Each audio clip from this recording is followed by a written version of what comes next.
The most wonderful time of the year. We have war funding yelling and talking heads telling us our pain's not real. It's the most wonderful time. Congress needs to pass supplemental funding for Ukraine before they break the holidays. It's the most ridiculous season of all.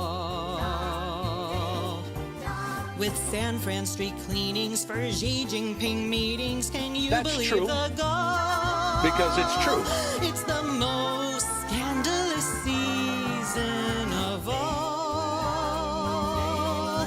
We have Bitcoin FUD posting, OpenAI board roasting, and debt that continues to grow. Oh, aye! Did you hear about that Irish lassie restricting freedom of speech? The blind totalitarian twat. We are restricting freedom, but we're doing it for the common good. It's the most wonderful time of the year. Over $200 billion. With advertisers showing they hate free speech growing, blackmail won't work here. Go fuck yourself. It's the most wonderful I am not usually holding hands with the CEOs of multi-billion-dollar banks. Merry Christmas to everyone except Elizabeth Warren, who sides with big bankers over people.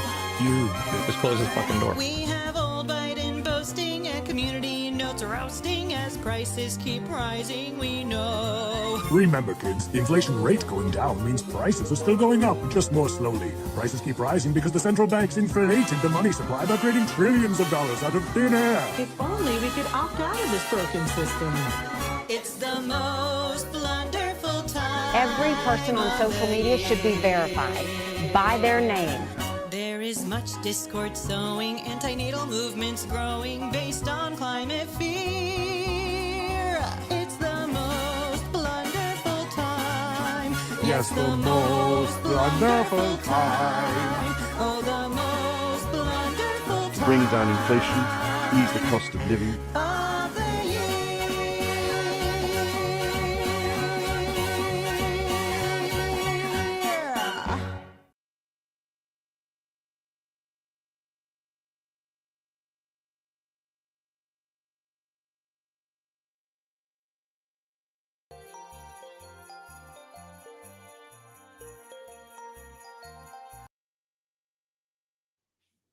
What is going on, everybody? Welcome to the show, the third annual Christmas special. I can't believe it. It's going to be a good time. We've got a hell of a show. We have 30 plus guests. We have $5,000 worth of stuff to give away throughout the course of the show, which is wild.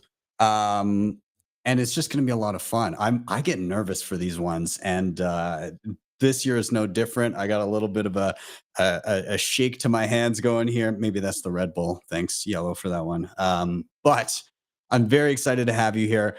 We've just gotten started. There's already 250 people in the room. So thank you guys for being here. I love having you in the chat. Of course, the live chat is going to be up all throughout the stream. So your messages are live for the world to see, for better or worse. We'll see how that goes. But we got a lot of panels going on here. We got giveaways. I want you to keep eagle-eyed for those giveaways. In fact, you might have already missed one. It just popped up right before I came on the screen.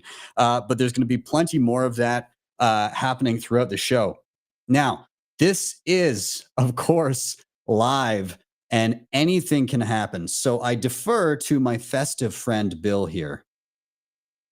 Live. Okay. We'll do it live. Fuck it. Do it live. I'll write it and we'll do it live. And thing sucks.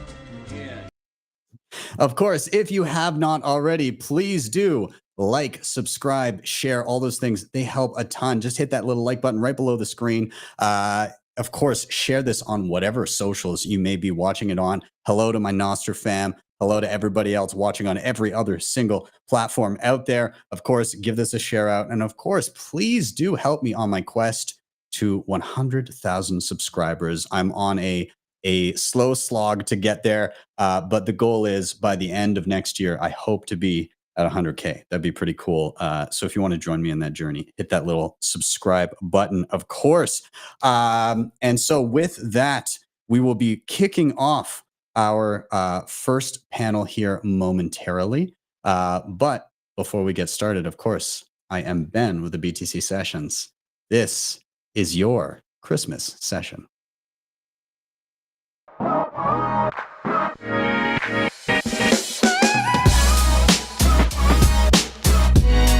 Hodl the Bitcoin.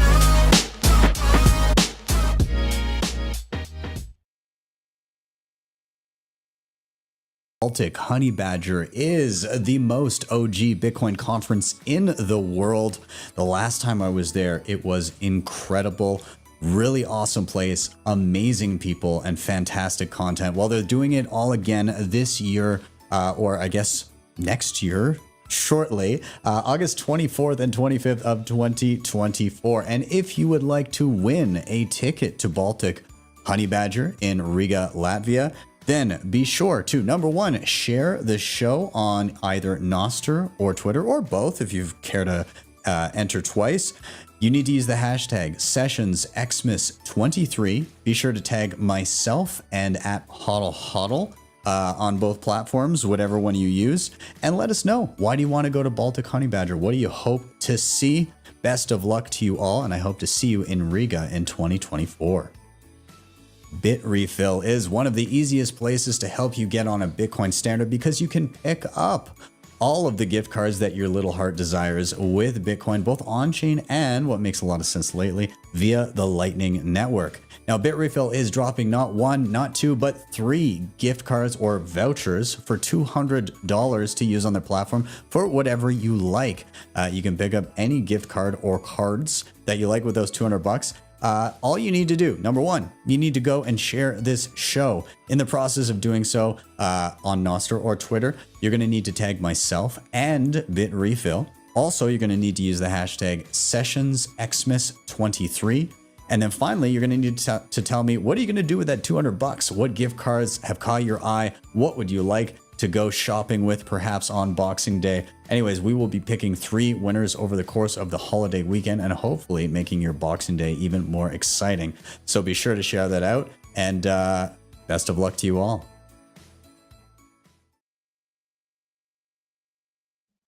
All right, let's get this thing rolling. So we are going to be welcoming in our first panel here, and the first panel, we're going to be chatting circular economies. And I've got a good group of dudes that are going to come up and help me slog through that topic.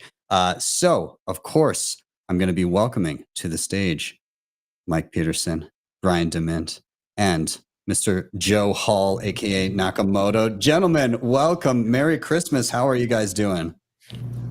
Hey, everybody. Good to see y'all. Good to be here. Hello. Merry Christmas. How are you all doing? Dude, I'm good. I like your getup. You've got quite the jacket going on. Are you at the Christmas party again this year, I hear? Yes, sir. But I actually panicked and I realized there wasn't enough like Christmassy stuff to wear. But fortunately, my brother, who's like 18, he just hosted a Christmas quiz and he had like a full Christmas suit like this.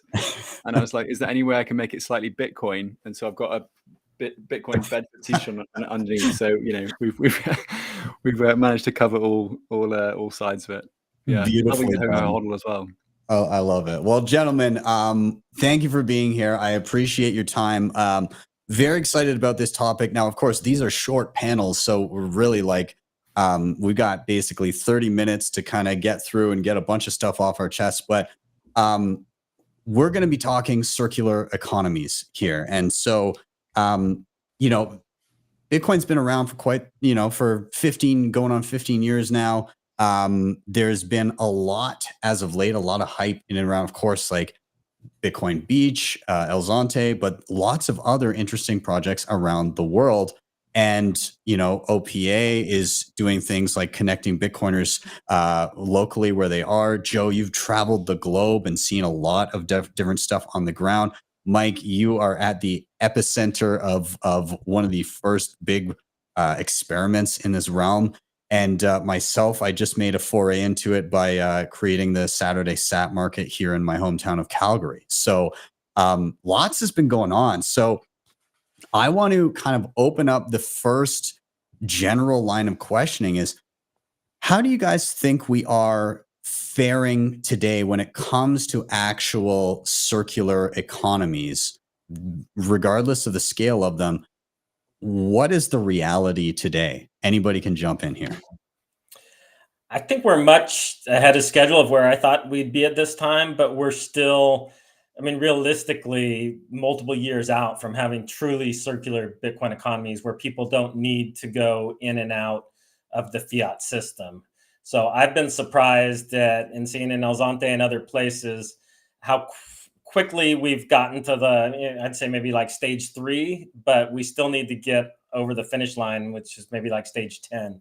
As far as not having fiat leaving or needing to enter back in.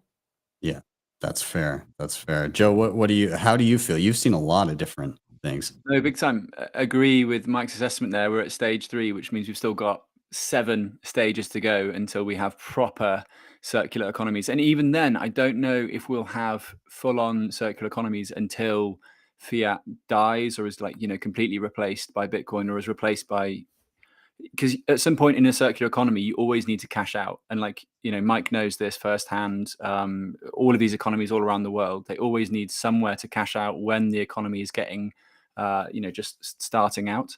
And there are so many challenges on this, whether it's just, struggling to find someone with whom to do a peer-to-peer. There's not an exchange in the country. Obviously, we don't want to promote exchanges, but there might not be one. Or you set up a shop, such as the case in Dakar in Senegal, at the circular economy that was there. They tried to set up this place called Bitique, which is a play on words of boutique in French, with the idea that you could sell local currency to buy Bitcoin, or if you're in the circular economy, you could cash out some of that Bitcoin sometimes, because obviously not all your suppliers accept Bitcoin. And the central bank got wind of it and came and pressured them into shutting it down. And so there's all these hurdles and obstacles, which are all geography or country specific, which means that we've still got a huge amount of work ahead of us. And I know it's so cliche by now, but it's still very, very, very early in this sort of circular economy sort of development. I mean, I'm actually kind of interested to hear what your experience has been, Ben, so far in setting that up. And obviously the big hurdle in the West is getting people to spend Bitcoin. And I know that me and Mike rally about this the whole time. Bitcoin is peer-to-peer cash. Come on, guys. But yeah, so I'd be really interested to hear, actually. Yeah, it was. So again, those unfamiliar with what actually went down here in my home city, I put out a call about 4 weeks prior. So I mean, it was last Saturday. So 4 weeks prior to the actual day, I just put out the call online and I said, "Who wants to be a part of this?" I went into the local meetup and said I was interested in doing this. I kind of used all the social mechanisms that I could. I used OPA quite a bit to connect to just individuals and message them and say, "Hey, you're in the area. Or do you do anything that you might be interested in being a merchant, or would you like to attend?" So I was able to connect on a local level to a lot of different people very quickly. And I think the main thing was I wasn't going after people that didn't know about or care about Bitcoin yet. I honed in on the existing Bitcoiners and I said, let's get together and do this. And that seemed to work out quite well, because inside of 4 weeks, I mean, if anybody's ever put together a market, it takes some time. Inside of 4 weeks, we had between 30 and 35 merchants. We rented out a venue. We had, music on stage. We had a whole bunch of, we had farmers, we had plumbers, in-home heating, even hypnotists. We had like a little peppering of everything. It was a very eclectic group. But my main worry was that people were just going to be transient. They might come in, do a round of the boost, and then leave.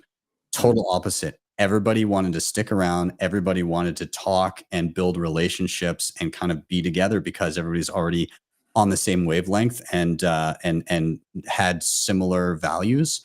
And so I had a lot of people come up and say, I wasn't expecting a lot out of it. And a handful of them said, this is my favorite market I've ever been to, because of the connections that they've made. It definitely wasn't the biggest one they've ever been to, but maybe the most meaningful in terms of like the actual relationships they've begun to form. So in my mind, it was a huge success. We're going to do it again at the end of March, and we're going to do it again in July. So quarterly is the plan right now. Sick.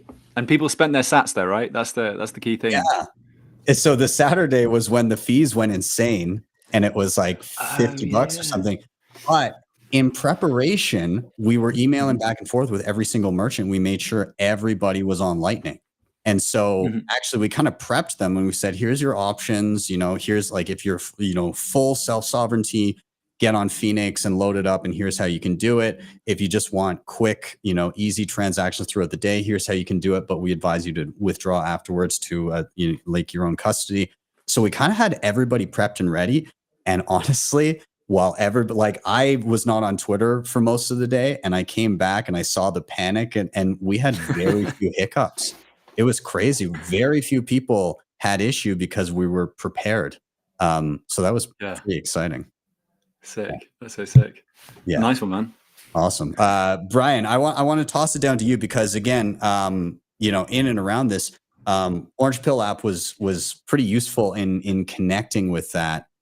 With locals and everything. And I utilized that as a tool to reach out to a number of Bitcoiners that I just wasn't familiar with in the city that had already jumped on the app. But then we had QR codes up around the room for other people to scan and jump in and become a part of OPA, along with things like bitcoinmap.org and satmap.app. And then just the local meetup link and everything like that. How important, Brian, do you believe these, different applications and routes of finding people locally? How important do you view that? Well, sorry, I just hit my Red Bull, so I'm like super fired up right now. Okay, first of all, in the comments, CJK said, Ben is literally a market maker. I think that's the new type of market maker we need to talk about. Screw the exchange market makers. Like, go make a market in your backyard. That's the new Bitcoin market maker. So yes, exactly, Ben. Like, this is the biggest idea in Bitcoin.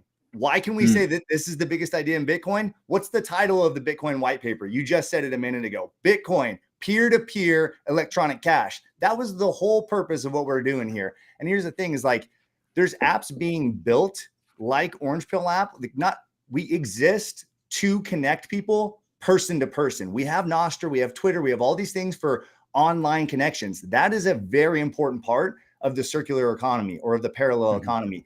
But if we don't have the in real life connection component of the circular economy, then we don't have a real circular economy. We need to connect person to person. That's what Mike's doing. That's what Joe's doing. That's what you're doing, Ben. I think a lot of people are like, well, I've done a couple Lightning transactions with online stores. That's great. That's a start. But the next thing to do is to bring it in person. And that's what we're trying to do at Orange Pill app.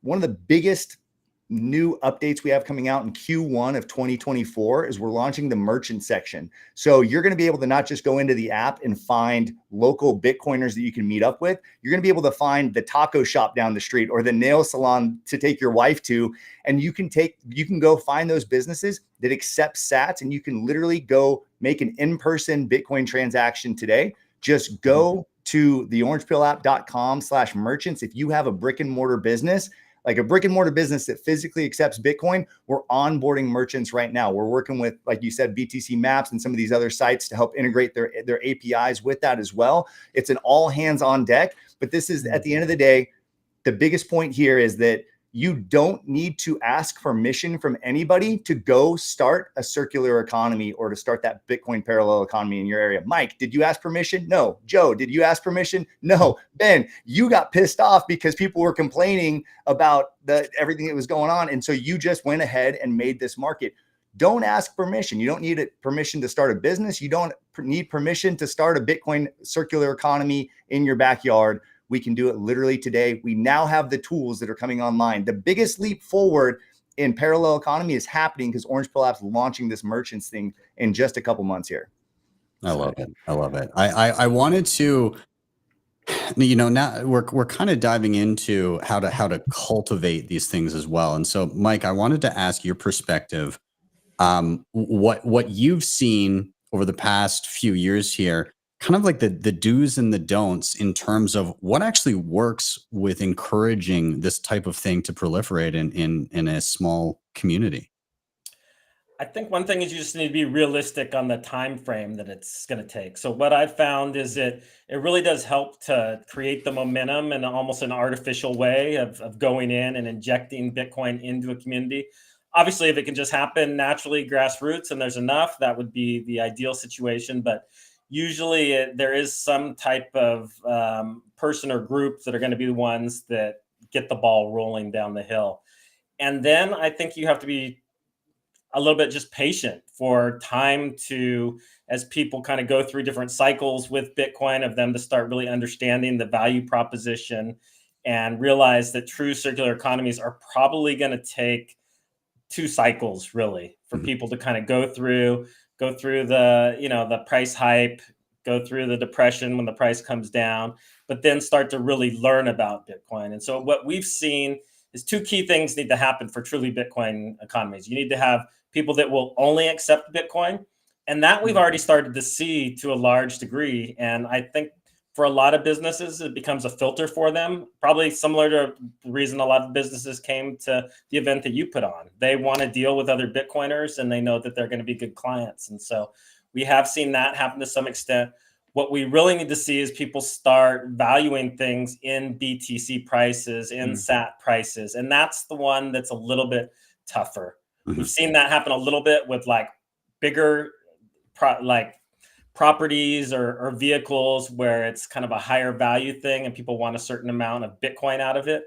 But to get people, even Bitcoiners, to denominate in sats is a longer term is one of the biggest challenges. And so I think that's when you know that a circular economy is truly functioning, when people start pricing in sats.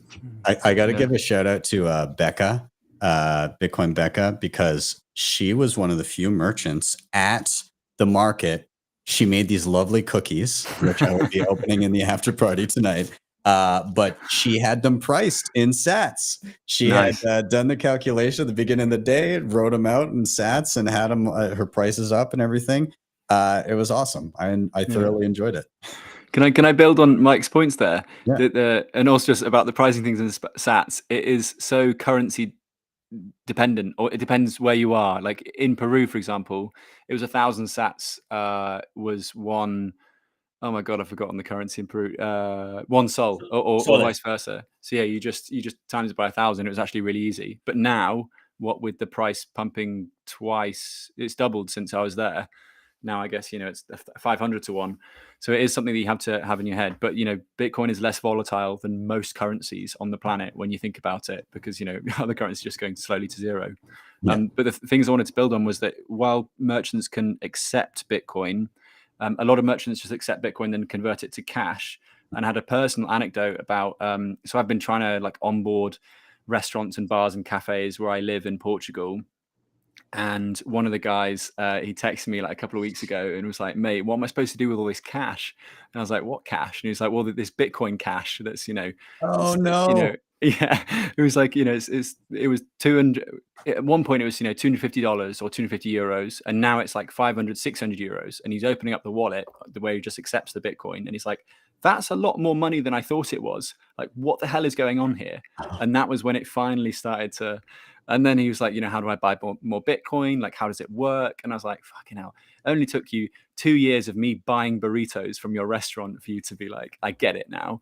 But it was crucial that he was accepting it in Bitcoin. If he'd accepted it in euros, then it wouldn't really have gone through. And I know that that's a really big leap for people to get. And this is something that Paco and I talk to a lot. It's like, if you are onboarding a merchant for the first time and there is the opportunity to cash out into the local currency, sometimes it is actually easier just for them to understand, okay, Bitcoin's not going to hurt me. Bitcoin's not going to rug me. I'm holding it in the local currency. And from then I can, if I want to dip my toe in it, I can too. Because that's the other thing about Bitcoin is that, some people just aren't going to get it this cycle. They're not going to get it next cycle, and they might not get it in 2032. And that's just, you've got to, make your peace with it.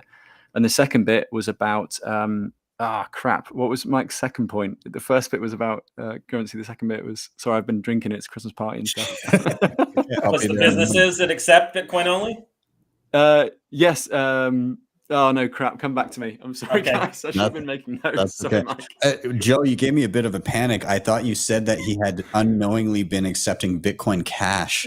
Oh And that god! would have been an absolute disaster. Yeah, That would- Joe unloaded all of his Bitcoin Cash from the 2017 fork on him. Yeah. No, but that is the sort of thing that I would accidentally do. You know what I mean?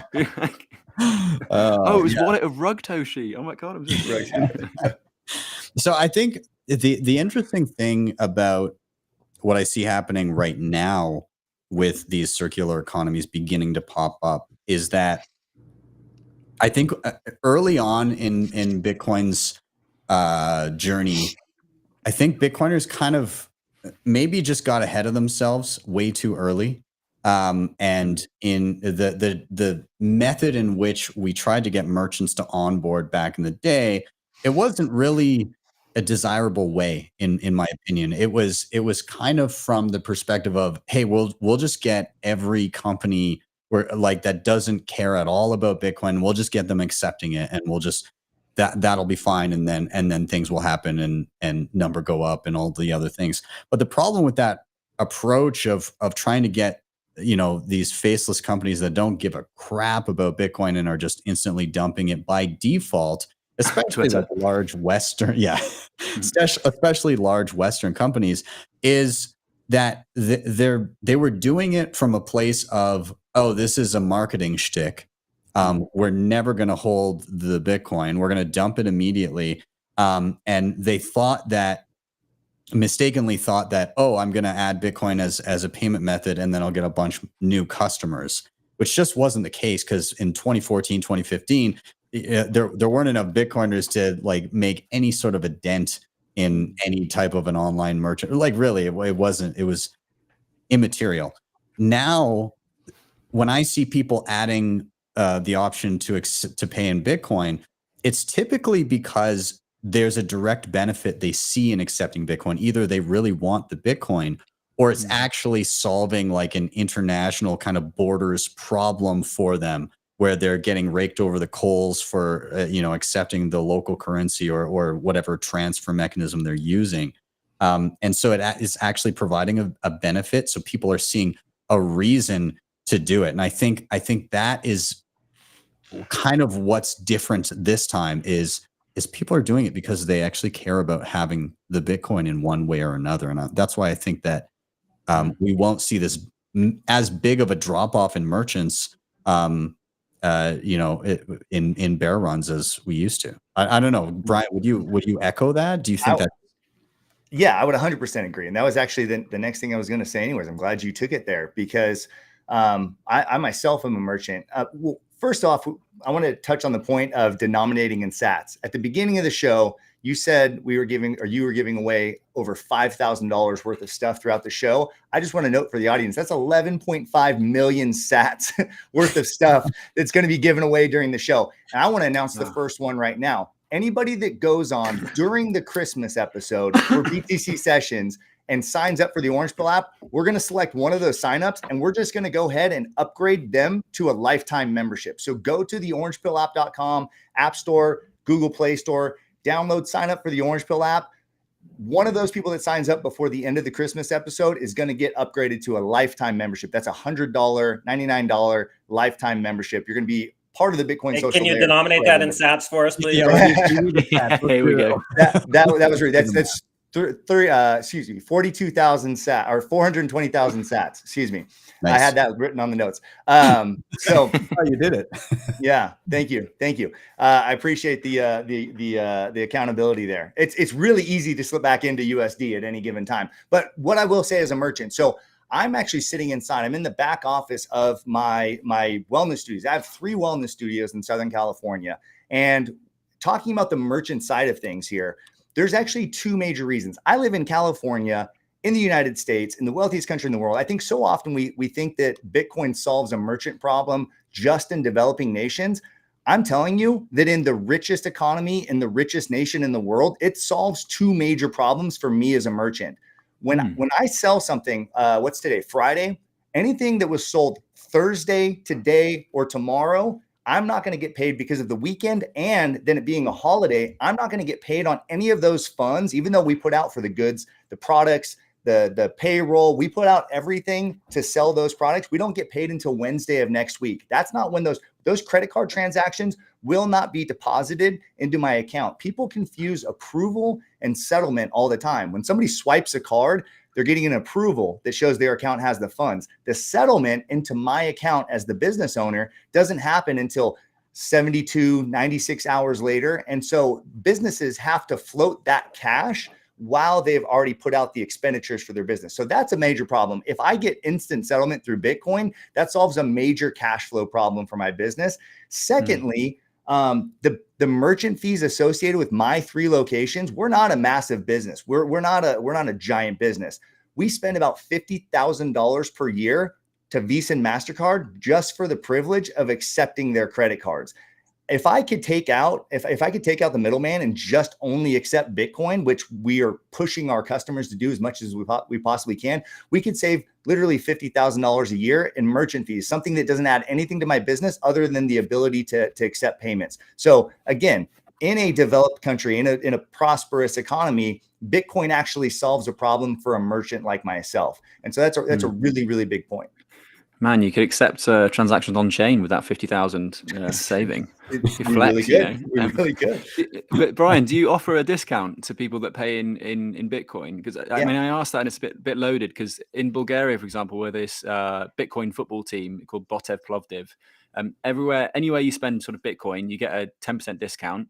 And it's the same in the Bitcoin bar, which Plamen, you guys might have met Plamen at some point. He's like one of Bulgaria's most bullish Bitcoiners. He created this Bitcoin bar, and the whole point is that everything is paid in Bitcoin, and you can only pay in Bitcoin. But and if you have to pay in fiat, there's a 10% surcharge, basically meaning that everything you pay for in Bitcoin is 10% discount.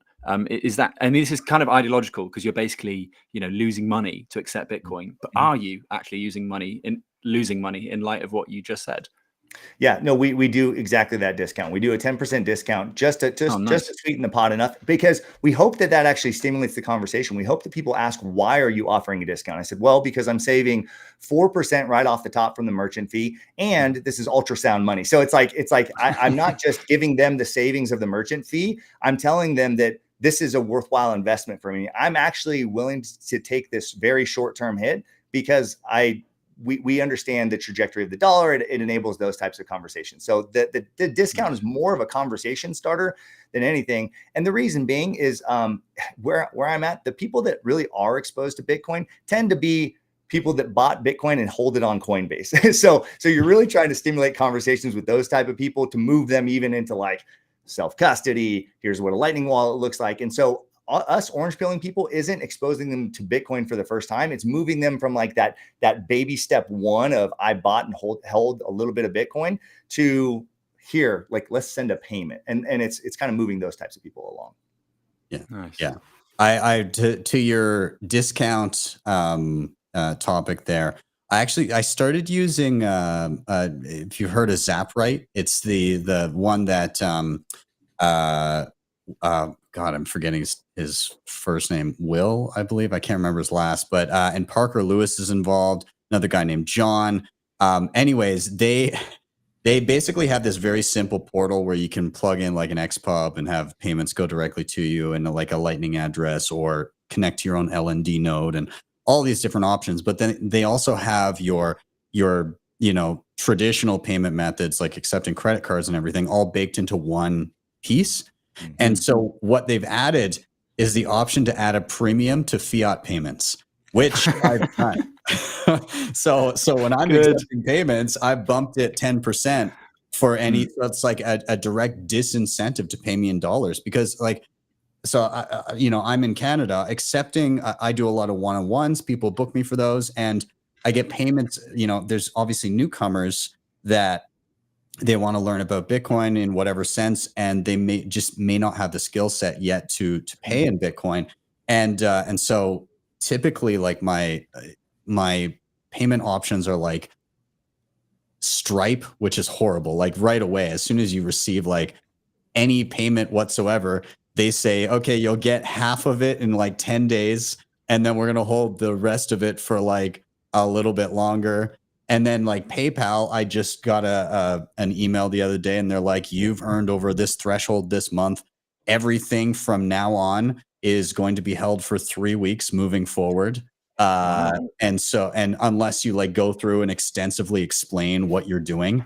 And I was like, well, I'm not going to do that. So, so obviously, so now what I've done is I've just changed the wording and I've changed, like I bumped my prices further in terms of what, if you're paying me in dollars, I bumped those up even more. And then I'm going to make some explainer videos for people to say like, hey, I much prefer you pay me in Bitcoin. It's a huge pain in the butt. If you do want to pay in dollars, that's fine. It'll just be more expensive. Here's why. And here's a short video of how you can pay me in Bitcoin. So I feel like I'm really incentivizing people to pay me in the money that I value. And I think we're going to see more of that from merchants as they kind of realize the value there. I don't know if you guys would echo that. I mean, hopefully. I mean, I remembered the point that I wanted to say about what Mike was saying earlier. It was about, negotiating contracts in Bitcoin. And it's something that I have been successful in doing. And I'm actually quite proud of doing that. But then oftentimes as well, people are like, is this a gimmick? Like, why are you denominating it in sats? But if you talk to, hardcore Bitcoiners about it, they're like, okay, this is cool. Especially if you're trying to price your work for something that's sort of, say like 6 months time. Like if I was to do some work for you for 0.1 Bitcoin right now, you might be like, oh, okay, that's reasonable. But 0.1 Bitcoin in 6 months or a year's time, fuck, like that's a big old contract, and it's and it can get quite meaningful. But when it comes to being paid in other stuff, like I'm debanked from PayPal. I can't open up a bank account anymore, and that's just for like my student days. I don't even know why I was sort of blacklisted from the platform, but it's one of those things that either I go through hours and hours of customer care or I just move on from it. And there was a payment recently from, I think it was Bitrefill when I was asking them like, how can you pay me, because obviously the fees are high, and I was like, oh, if you want to pay me in Lightning, by the way, that's absolutely fine. And they're like, oh, we can't do it for this reason. So I said, oh, okay, what are the other options? Can you pay me on Liquid? And they were like, oh, we're not doing that yet. But what about, USDT on these various chains? And I was like, fuck. Yeah. I mean, yeah, it's there's some ways to go, I think, in that realm. I think right now we're hitting a point where for the first time, your average individual, not just companies, but individuals actually have to be conscious of how efficient they're being on chain. And that's obviously coming at a time where these circular economies are beginning to pop up. So it's going to be, there's going to be hoops to jump through. There's going to be lessons to learn. There's going to be a lot of, hopefully, tools built in this environment to address those very issues. And, I'm starting to see it. And it, this is just the reality. I think there's an old Andreas Antonopoulos quote where he said, Bitcoin will continue to scale ungracefully moving forward. You're always going to bump into that ceiling and then you're going to move beyond it. So I don't know. I think, gentlemen, we're coming to the end of our time, but Mike, I want to get one more question in for you. I was going to ask you, what can we do, in your opinion, what can we do to encourage successfully the proliferation of communities like this? What types of things can the average person do when they go out into their own community to help this along, and realizing it won't be immediate, but how to plant those seeds? I mean, honestly, just asking always, can you pay in Bitcoin? And over time, it actually becomes, if there's enough people accepting it, becomes much more convenient. You don't have to bring your wallet with you. My wife wouldn't describe herself as a Bitcoiner, but she's made more Bitcoin transactions than 99% of people at a Bitcoin conference because she lives in El Zonte and it's just easy to do everything there. So I think it's just, and that didn't happen overnight, but it happened over a couple of years of us just kind of pushing on these vendors and that network effect kind of kicking in. So I would say the biggest thing that I wrestle with is getting Bitcoiners to spend their sats. This hodl mentality, I don't think it's healthy for Bitcoin.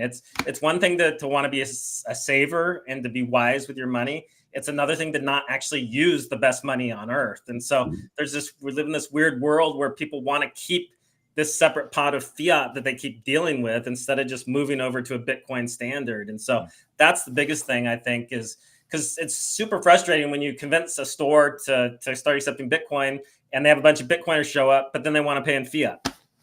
Yeah. If you have fiat to spend, you're short Bitcoin. 100%.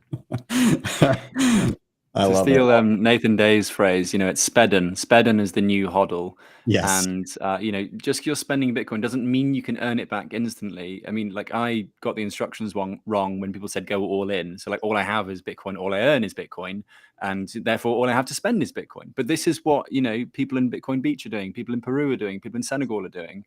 And, right now, it's great. 2 years ago, yeah, it was fucking awful. But right now, who's laughing? Yeah. Well, gentlemen, I'm going to round it out here. We got to get moving. I could talk on this topic all night. I appreciate all of your time. Thank you all so much, and very Merry Christmas.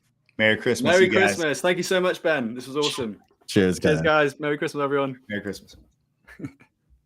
All right, everybody, let's keep it rolling. Thank you for being here. Everybody in the chat, of course, smash that like button. We've had over 500 people in and viewing live through various means.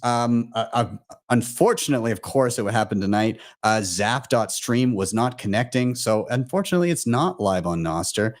Leave it to the biggest show of the year for that to happen. But I did have it linked up. I'm just seeing it and it's saying it's sending data and it's not going through. So unfortunately, but hopefully I still have some Nostrages viewing live either way. Hats off to you guys. And every contest that we do, you can share on Nostr as well and be eligible to win. So I want to say that beforehand.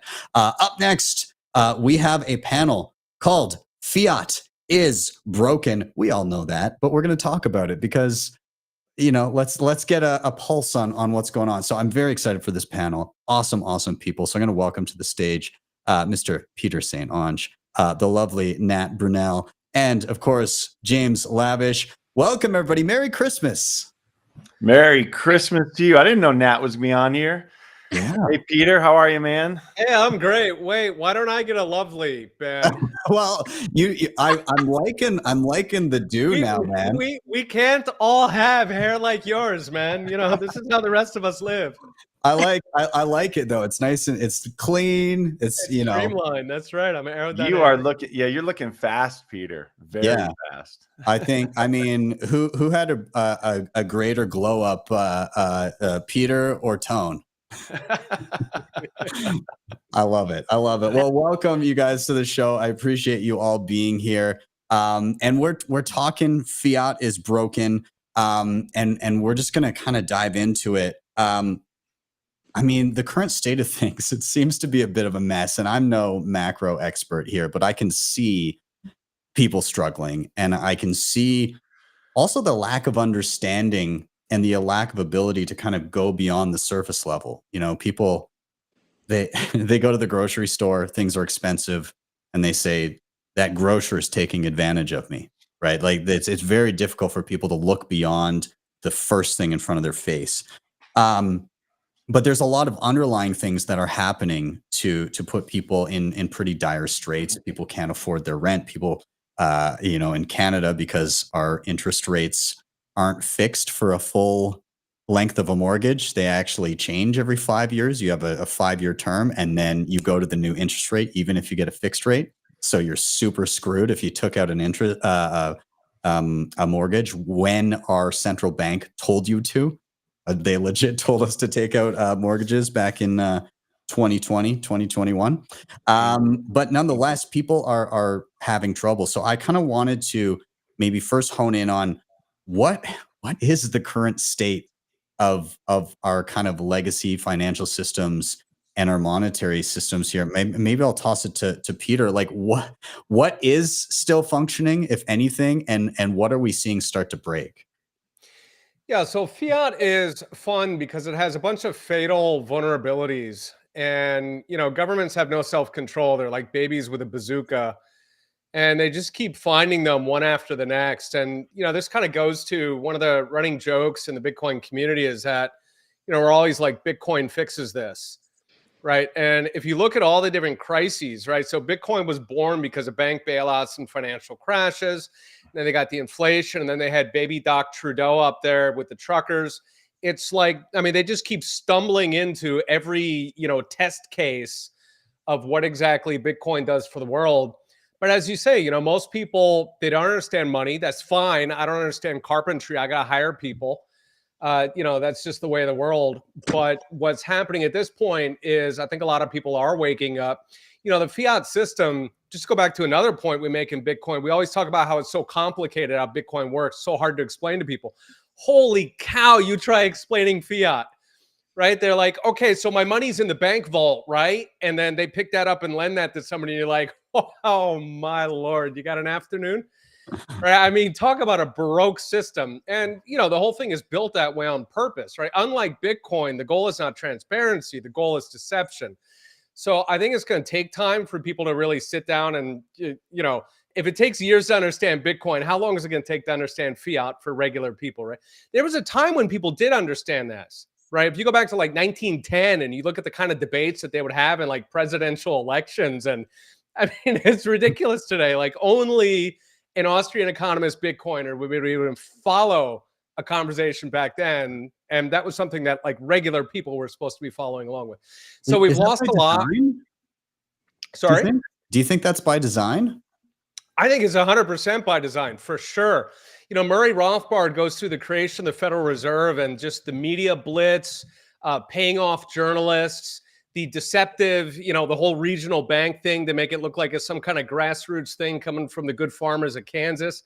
The whole thing, it was a psyop from day one. It's always been a psyop. But between inflation, between the financial, the bank runs we had earlier this year, I think there are a lot of people who are finally waking up and putting in the tuition to learn about it. Yeah. Now, Nat, I wanted to go to you. I wanted to ask, I mean, you are probably one of the best people I've ever seen that is able to tackle a Bitcoin related topic inside of 2 minutes with journalists that are trying to pull you in a different direction. And you're very concise and able to get out the exact points that you want to get across. And I've got to imagine with that experience, you become quite privy to various tactics to help people understand things in a short amount of time. So when you're dealing with conversations like this with regular people just in your day-to-day life, how do you even begin to explain what's happening under the hood to people? Well, that's very nice of you. And hello, everyone. Merry Christmas. I think that you can't explain something simply unless you know it very, very well. So it took me a very long time to get there. Obviously, I have a little bit of practice from the mainstream media world of digesting a lot of information and being able to condense it. But Bitcoin was challenging because to Peter's point, we don't have proper financial literacy education in the U.S. or any country. We don't get taught fractional reserve banking or money printing or the history of the Federal Reserve the way that we should. And a lot of us, I think why Bitcoiners get along so well with one another is shared values and this similar quest for knowledge that we all had to go on this journey. We were curious and went down the rabbit hole probably a lot on our own. And one thing that I do think about, though, is, we don't all know how our phone works. I wouldn't be able to tell you how the iPhone was totally designed and coded or the internet. In fact, Bitcoin was what inspired me to actually study something like TCP/IP and how our computers are all talking to each other on the internet. Yeah, I mean, let's admit it. Bluetooth is just witchcraft. So, yeah. All of this is magic. Good technology is not distinguishable from magic. I think that was a Steve Jobs quote. But I think in the future, as adoption grows, people may not necessarily know the ins and outs of Bitcoin in the way that our community right now, spurring adoption, is learning it. But the thing that stands out to me is it is just a better way to save money, and it fixes a lot of these fundamental problems that arose out of the fiat experiment because the technology of money, in the sense of gold being physical and difficult to transport and difficult to audit, and you were able to build this paper system on top of it, kind of like what Lynn talks about in Broken Money. Now we have sort of a solution for that, but at the same time, it's not going to be an easy road ahead, and the powers that are that have a monopoly over currency, I think what's going to be interesting is how the two worlds collide, because here is this group of very passionate, a lot of Bitcoiners are libertarians, you know, they stand for freedom and sovereignty, and they want the peer-to-peer value of Bitcoin so that we can exchange value in a fair way that can't be manipulated or debased. But on this other side, you know, the institutions are now starting to come in, and this is growing more centralized in some ways in the hands of powerful entities. And what will Bitcoin look like in 10 years? And I just finished Peter McCormick's interview with Whitney Webb today, and I have more questions than answers on my mind. But here's what I'm inspired by. Money touches every aspect of our lives. We use it every single day. We don't think about it, but everything around me, someone paid for, right? And Bitcoin is the best engineered money that we have, the best savings technology, the best way that we can hopefully plan. If there was no Bitcoin, I would have a much more pessimistic view of what's to come. And so I hope that the plebs and all of us get together. We stand for what's right, and we stand for freedom, and we stand for justice, and we stand for the opportunity to be judged on merit, as opposed to who's closest to the money printer and who's closest to the powerful institutions. And I don't know, I went on a total tangent, but I like it. I like it. I mean, it's tough, yeah, because you're right. There's these two different worlds that are in the midst of colliding, and there's also there's regular people that don't, as we discussed, don't understand what is happening and why. And so the people that are very used to not taking an extra step and looking what's behind the thing in front of their face are going to look and say, well, geez, there's a whole group of people that actually did okay through all of this misery, that, you know, us who are able to intuit and then hopefully sidestep some of that by separating ourselves from the legacy system. I think, again, coming down the pike is going to be some villainization of Bitcoiners for having at least partially routed around some of these problems and preserved some of our purchasing power. And I'm unsure how best to properly target the ire of the people that are on the losing end of the fiat system. It's going to take some work, and some people I just don't think will get there. They'll just be upset. So I mean, I want to go to James here, and I'm curious if I want to change gears a little bit, because I want to get a little bit into where you see the biggest cracks forming in the current system. Like, you know, it always starts somewhere. And so are there any things in particular that are standing out to you, James, that you think are teetering on the cusp of being a major problem? Oh, you know all too well, Ben, that I've been focused on the debt spiral for a long time. And, you know, Greg Foss and I started talking about this almost a year and a half ago, almost 2 years ago, how just we are fiscally irresponsible. And so the problem is, and you get to the root of the issue of what you're talking about, which is the problem is manipulation of money. And then you're manipulating the money as a government, and through the Fed, through the Treasury, and through the executive office, you have a constant manipulation of money and a disinformation campaign. So you listen to the White House press secretary, you listen to economists that are on the White House staff, and they talk about how prices are coming down, how things are getting better, and they're just flat lies. And so the incredible part is people are feeling it.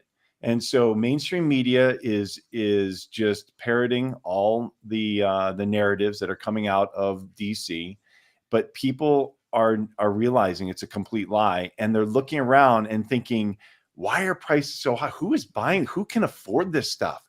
Who can afford $1 million house? I saw a video today, be right up your alley, Peter, about a Gen Z, maybe it was even on your feed, a Gen Z young lady who was talking about how, look, we're spending money supposedly recklessly right now, because what's the point of trying to save up for a house that I'll never be able to afford?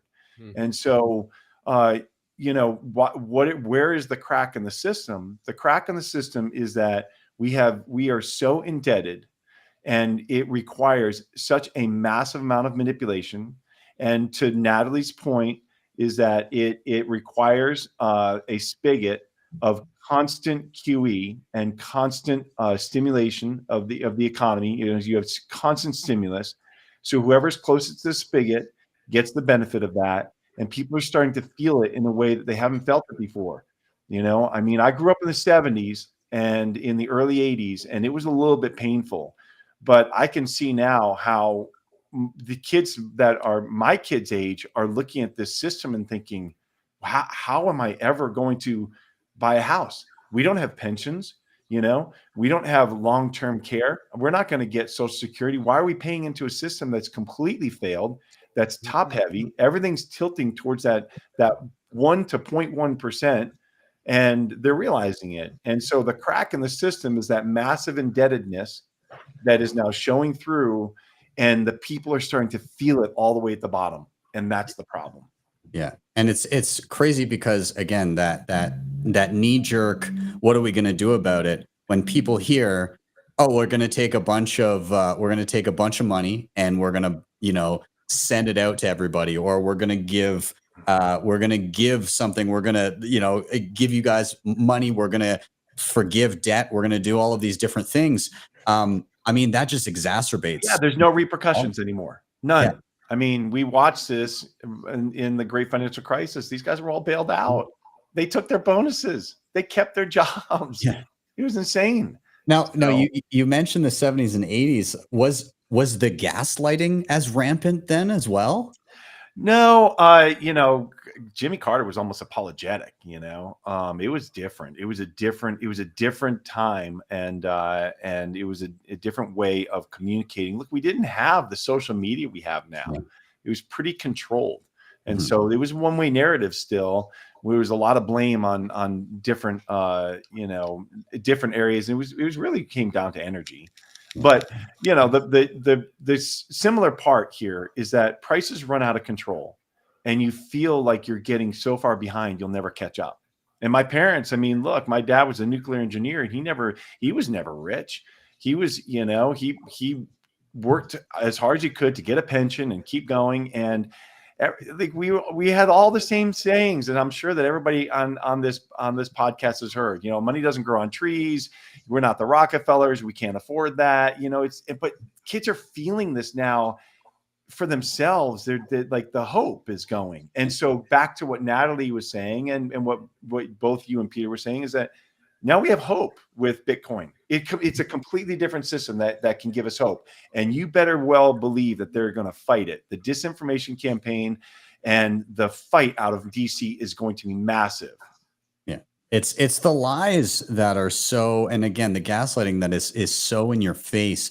I think that's where you're seeing, and that's maybe the hope of people realizing or diving down a rabbit hole and realizing what's actually going on when you have the White House press secretary saying that this is the second or third cheapest Thanksgiving in the history of the United States or something, and with a straight face. Yeah, but you love Twitter because they come right out with the Home Alone, grocery bill, and they're like, no, you guys are no. So, I mean, Natalie, you were going to say, what were you going to say? Well, I was actually going to bring up that bill because you're absolutely right. I mean, in the space, we talk about CPI and we call it out for the false information that it provides people, but it's like the CPI basket of goods is supposed to represent essentially what Macaulay Culkin was shopping for back in 1990, and yet it's up like over 100%. So clearly inflation is not what they've told us. It isn't just the 2% that they're stealing from us. And going back to what all of you kind of commented on, I've always been really interested in like human interest stories, and I try to find that within all of the reports that I did when I was a news reporter. And I really do see with my generation and the ones coming after, this lack of hope and this feeling of just total apathy, that we can't afford a house and it's never going to happen. So why not spend now? It's that short-term thinking, the high time preference, because the stock market, all these things, real estate, that wasn't, we were left out of that system, millennials and Gen Z. We couldn't accumulate wealth that way, and we don't have the pensions that we can rely on our social security. And it's so interesting that Bitcoin was sort of born out of that. And it is, I think our generation is so captivated by this opt out, this option that is alternative to this system that has failed us, that will hopefully help us to maybe accumulate and preserve wealth. But to your point that you guys just started talking about, it's like, what will the forces of control, being the governments, do? And so, taking that comment aside, I actually have a question for all of you guys, because I just came, or earlier today, I had coffee with someone who is a macro person, big following, not really into Bitcoin, and he pointed out some really interesting things about the fact that, you know, with these spot Bitcoin ETFs getting approved, yes, it means institutional adoption is growing and we get the seal of approval from Wall Street, but increasingly it's basically a version of Bitcoin that is in custodians. It is, you know, the bills are coming out saying no to self-custody. And so how will those powers clash? Like this movement by young people who say we want freedom and we want to be able to save and transact with one another with privacy, versus the powers that say, yeah, we'll allow you to have Bitcoin, but we're also going to make sure that we monitor it to prevent any type of money laundering and crimes and all that. So how do you think these two worlds will collide, and what will Bitcoin look like 10 years from now if they do things like, say, self-custody? You can't have self-custody. It has to be within one of our custodians. We need to know where all the money is going, and coin mixers are illegal and all of that. So what do you guys say to all that? Go ahead, Peter, and then I'll follow up from you. Okay, I'm unmuted. All right. Yeah, I was going to say that's a tension that you have in the gold community as well, right? So most gold bugs are true believers. Many of them are, you know, ideologically motivated, but at the same time, gold as a market, people debate to what degree, but it's clearly influenced by large custodians and by financial firms. So, you know, if we sort of take gold as like the worst case scenario where you could conceivably have some form of like quote unquote paper Bitcoin, you know, I don't think it changes the ethos of it fundamentally. I think James probably knows more about the mechanics of that, like how viable would that be? It's not very viable, just because you can see the transactions, you can see on chain where everything is. The difference in gold, as you know very well, it's exceedingly difficult to verify what's in a vault.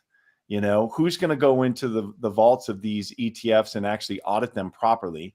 Are you going to carve up these things? You can be drilling into these gold bars. I mean, we saw that I think it was JP Morgan had so they had a whole vault of nickel, you know, gold-plated nickel, and they were supposed to be gold bars. You know, so it's a difference there for sure.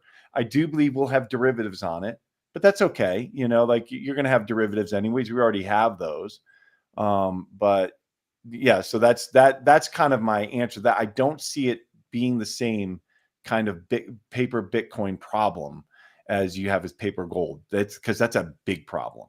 Do you think that Bitcoin gives the average person a much greater ability to say GFY? Like, you know, it's somebody can go into your house and look under your floorboards. It's a little bit different. Like if they came knocking on doors to take your, you know, Bitcoin like they did in gold back in World War I and II. You know, the issue here though is that, you know, you're talking about, I think what Natalie's talking about is this separation of investors versus users. You're going to have users all over the world who are unbanked, who have a cell phone. They've got their cell phone, but they don't have a bank, but they can use Tether, they can use Bitcoin, you know? And so that's one, so it's going to kind of separate that. You're going to have this huge influx of investors and money into the protocol, which will create, because the ETFs will have to own that underlying, right? Which will create a lot more liquidity, which will enable a lot more adoption and less volatility across the world, which will just feed on itself. And eventually, so you'll have this take away some of the risk asset allocations, and then eventually it'll start eating into those riskless asset allocations of things like bonds. And so that's eventually where it goes. But we do need a whole lot more capital in the system. And this is a super highway to get that capital on there.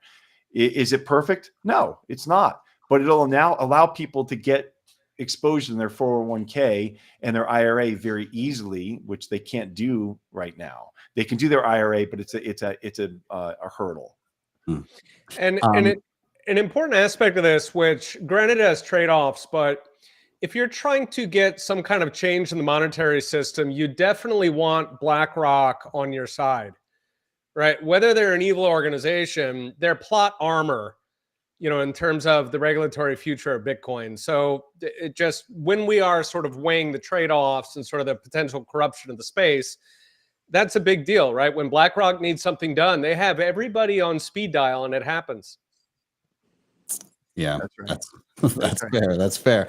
Okay, so I guess my question now is, as we kind of enter a world where you know, we've got the big boys entering the room, and how should I phrase that? What do you think the chances are that as Bitcoin becomes institutionalized in a way of speaking, that how should I say this? That fuckery will be afoot.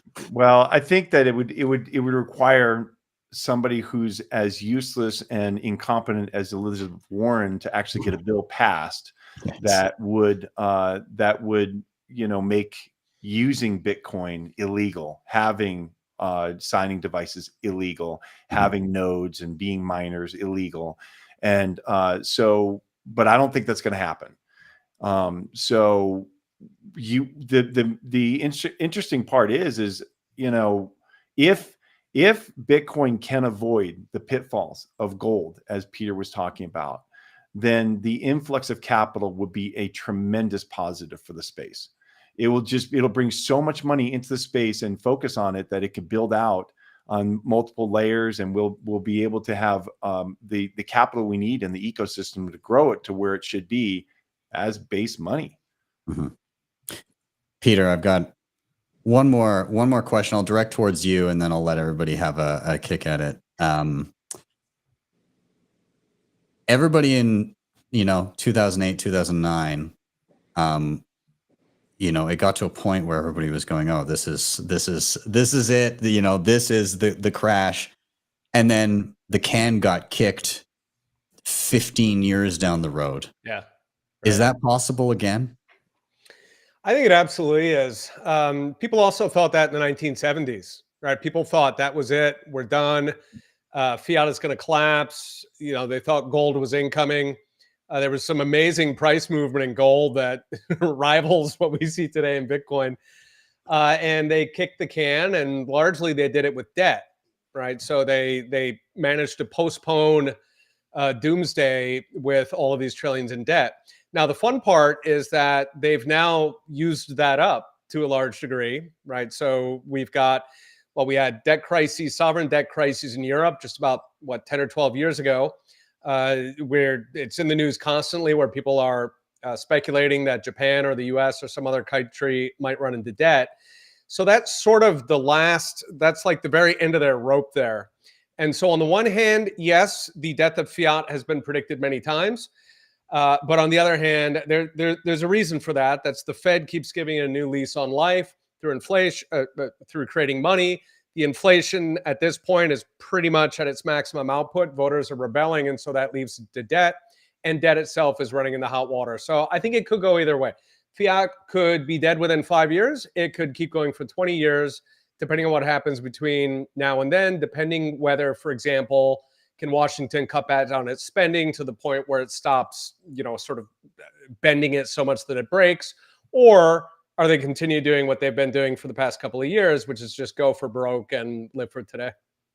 Awesome. I'm going to get the takes of Nat and James. I'm going to give you 30 seconds each. I'll go to Nat first. You're perfect at this.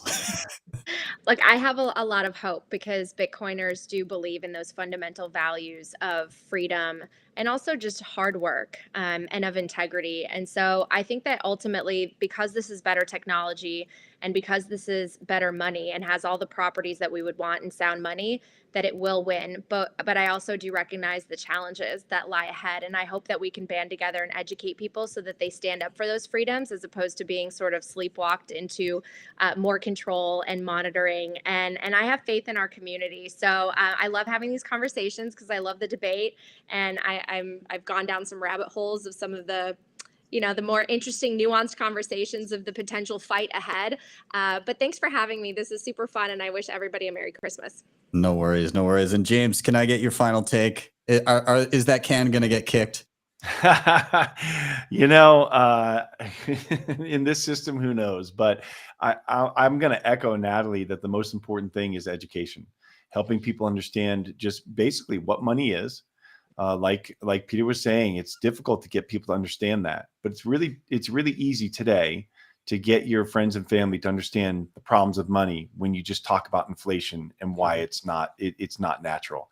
And if you can get them to understand that, and how how a deflationary environment with a lot of extra productivity is good, then we'll get over the hump, because Bitcoin is literally the only solution that we have right now to bring us to that reality. And it gives me hope. And so even though we, like Natalie said, we're going to have some rough patches here, we have Bitcoin, thank God. And so thank God for Bitcoin, and we're going to be okay. And that makes me feel better about having kids in this world. I love it. I love it. Well, thank you all very much for being here. I hope you all have a wonderful Christmas, and I'll see you guys in the new year. Merry Christmas. Thank you. Merry Christmas. Bye. Merry Christmas. All right, everybody. We are going to keep it rolling. But first, we're going to have a brief break. Of course, if you guys can, I'm going to be bringing up a QR code for OpenSats. And so if you're feeling festive and generous this holiday season, please support our open source devs. The QR code that will be on the screen after our short commercial break will take you to the OpenSats website, where you can, of course, donate to our open source devs with Bitcoin. But we will see you momentarily. We will be on with the next panel in a few minutes here. So in about 5 minutes. So I'll see you guys soon.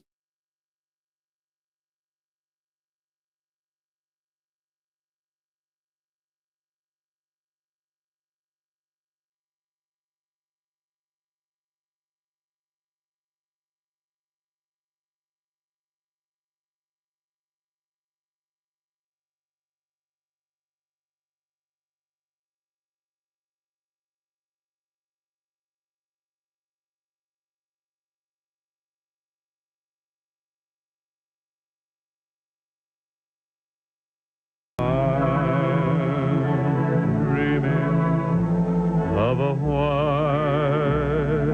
Christmas. Some things never change. Just like the Time Life Treasury of Christmas. Order Treasury of Christmas, call 1-800.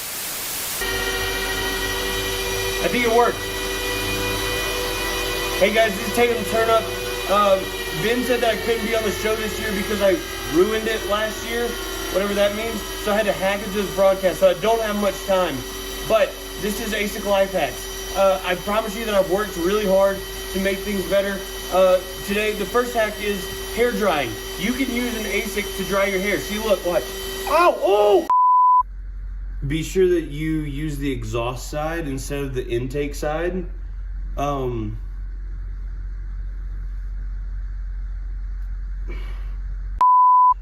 You might be wondering, Tatum, why do you look like crap?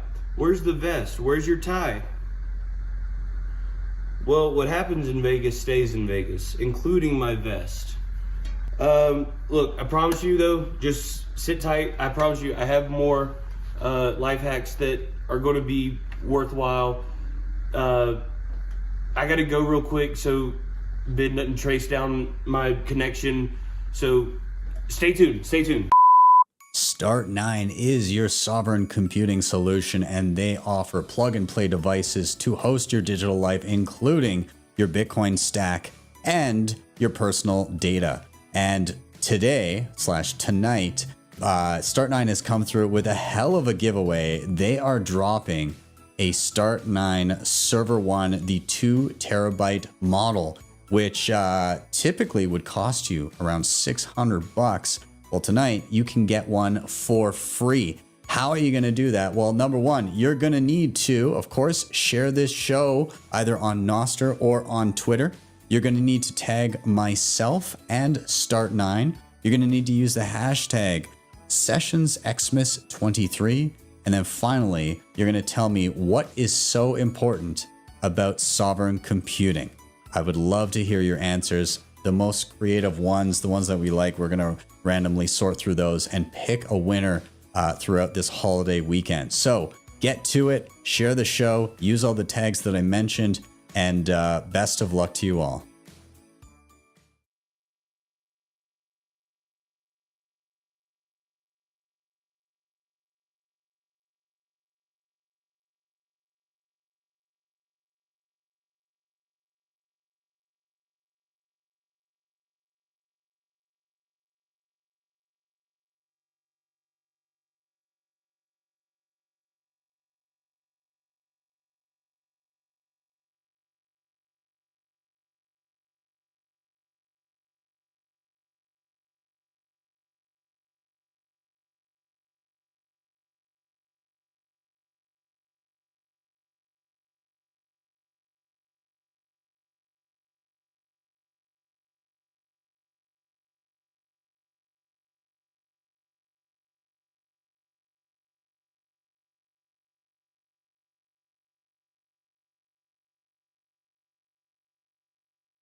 What's going on, everybody? We are back and we are starting into our next panel. Very excited for this one. We've got a few absolute legends on the panel. So I'm going to have them up here in just a moment. So I'm going to welcome to the stage my favorite mustachioed apple, Wicked. Good to see you, buddy. How you doing? Pretty good. Merry Awesome, Christmas. Man. Welcome. And I'm going to get up here, Mr. Francis Pouliot. Good to see you, man. How you doing? Hey, Ben. How's it going? It's great. You sound crispy. I saw you backstage wondering about your mic. You sound great. Great. Awesome. Merry Christmas, Ben. Merry Christmas. It's good to see you. And I'm going to bring up one more. This dude was integral to my understanding of Bitcoin. I'm very happy that he could step out of the shadows for a little bit and join us here. Vortex, it's good to see you, man. Hopefully my mic is working. I didn't really get a chance to test it, but yeah, happy Merry Christmas to everybody here. You sound great. Thank you for being here. Everybody in the chat, of course, the OGs will of course recognize Vortex. So gentlemen, thank you for being here. We're going to dive right into it. This panel is about Bitcoin tools, and it can go a variety of different ways. Things like privacy, self-custody, security, no KYC. All of those things are on the table. And so I guess where I want to start is, I get to test out a lot of tools. I do it every day. I'm curious, with your guys' perspective, let's just kind of get a start at with where we currently are with the list of currently available tools to your average Bitcoiner. What are the things that have caught your eye the most this past year that you think, wow, this is a leap forward for Bitcoiners everywhere? And anybody can dive in here to start. Well, there's a lot of stuff on Lightning. Lightning has become kind of this whole other world from Bitcoin almost, because there's just so many things being developed, so many technologies. I have a few that I've written down here that I can talk about, but they're going to be pretty geeky because they're for developers and stuff. But just know that this stuff is so important. These are these puzzle blocks. These are these Lego blocks that developers use to build really, really amazing solutions. And so some of these things that are coming down, some of these things have been launched. some of these things are coming down the line, but like something really big for Lightning is going to be SCID addresses, which is going to be like these short channel IDs. Because how Lightning works is you have to have these IDs with your public key in them to be able to see other nodes on the network. And basically these traditional SIDs leak a lot of stuff like your on-chain transactions. But now this new thing has been launched called SCID aliases, which basically kind of decouple the channel identification from these on-chain details. So I think that is really, really, really awesome. That's one technology. There's another one called splicing that's coming down the pipe. That this is going to almost completely redefine the Lightning Network in new ways. This is going to, it's so big. Splicing is so big. Before I tell you what it is, let me say how big it is. It's going to be so big that it really is going to redefine how we use the Lightning Network in many different ways. But splicing is simply the ability to resize Lightning channels without having to close them. This is a really, really big deal, because now you can dynamically adjust funds in the channel. You know, if you need more liquidity, you can splice in additional funds. Conversely, if you want, you can go free up Bitcoin and splice them out, all without closing the channel. And, you know, this is just huge, because this means reduction in transaction fees. This means more efficiency. This means less congestion, leading to potentially lower fees. And at the end of the day, of course, much more privacy. And there's one more that I'll mention briefly, which is dual funding. This thing, this technology is amazing as well, because normally channels are funded only by one party, but this actually allows both parties to fund it, which basically means you can really easily balance out channels, and which basically leads to more efficiency, of course, and again, less transactions, just more scaling, and at the end of the day, more privacy. So these three technologies together, SCID aliases, splicing, and dual funding, have got me so excited about the Lightning Network. I can't really kind of put it into words, but I can tell you that the stuff that we're building as far as privacy goes is so huge. We're like 95% there. It's just that last 5 to 10% that over the next 5 to 10 years is going to be just crazy amazing innovations being put on there, and it's really going to I think blow a lot of people away. Yeah, and very good point, Vortex. Like, a lot of the stuff that's happening is infrastructure. It's developer tools. There's a lot of stuff that's been going on. I've kind of shifted my focus at Bull Bitcoin to build Bitcoin wallets and build infrastructure. So I had like a really amazing year, actually, discussing with open source developers. And there's a few projects I want to talk about. First is the Bitcoin Dev Kit. Bitcoin Dev Kit is funded by Spiral, which is Blocks, So which huge. which is Jack That Dorsey and stuff. LDK. Sorry, that and LDK. Huge. Huge. Yeah, exactly. So BDK and LDK are kind of like separate projects, but they're like related. A lot of the same people working on them, and these are tools that allow developers to build mobile Bitcoin wallets or web-based Bitcoin wallets, and it really makes it easy. So I built with, I mean, I'm not the programmer, but me and my team built a BDK based Bitcoin wallet, and like all the heavy lifting was done. So we're going to see a lot more Bitcoin wallets coming up like in the future. Same with LDK. So the LDK project makes it really, really easy for developers. There's another project, Breeze. So a lot of people know the Breeze wallet, but Breeze actually has a software development kit, which now helps any app integrate Lightning non-custodially. These are all non-custodial tools. So we saw the Bitbox desktop app, which connected with Breeze.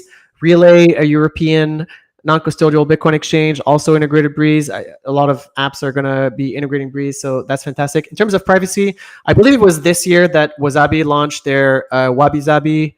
I think it was in 2023. I'm not sure. It might have been 2022, late 2022. But Wabi Sabi was a huge development in terms of centralized coordinator. Like, as we all know, there's like 3 main coin join mechanisms. There's Join Market, which now has Jam, like a user interface for Join Market, which is fantastic. I think also came up in the last year, or maybe at the end of the year before. Wabi Sabi was a huge, massive improvement in CoinJoin, not only making it like more anonymous, but also much cheaper. So, now we're self-custody and privacy has one major trade-off is that they're expensive. They require on-chain transactions. So for example, even with Breeze and even with Phoenix launched splicing, which was a huge development. Yeah, I was going to say that. So this means that, like, let's say that you're receiving a bunch of Bitcoin Lightning payments and you don't have enough channels. Normally, Phoenix would just open more channels with you, and you would have like 10, 20. I had like 15 channels open on Phoenix at one point. So splicing makes that a lot easier. But there's one thing that we haven't talked about, which is absolutely phenomenal. It was Boltz's integration of Lightning and Liquid. And this, so I've been involved with Liquid for 5 years. So Bull Bitcoin's been integrated with Liquid since 2018. I was on the Liquid Network Oversight Committee. So I don't work at Blockstream, but I'm like a Liquid, I guess, insider. And for the longest time, like Liquid kind of died off because it didn't find its niche. I always considered Liquid to be a privacy tool and a cheap non-custodial Bitcoin payments tool. But then Liquid went another direction, which is like NFTs and stable coins and like issue assets, you know, kind of competing with Ethereum. And that didn't stick at all. But then with the rise in fees, what we saw is that there's actually a lot of problems with Lightning Network when the fees go up, which is, for example, if you want to receive like $10, onboard someone $10 on Phoenix, that requires an on-chain transaction. So unless that initial transaction is like $300, $400, $500, you're gonna be paying a lot.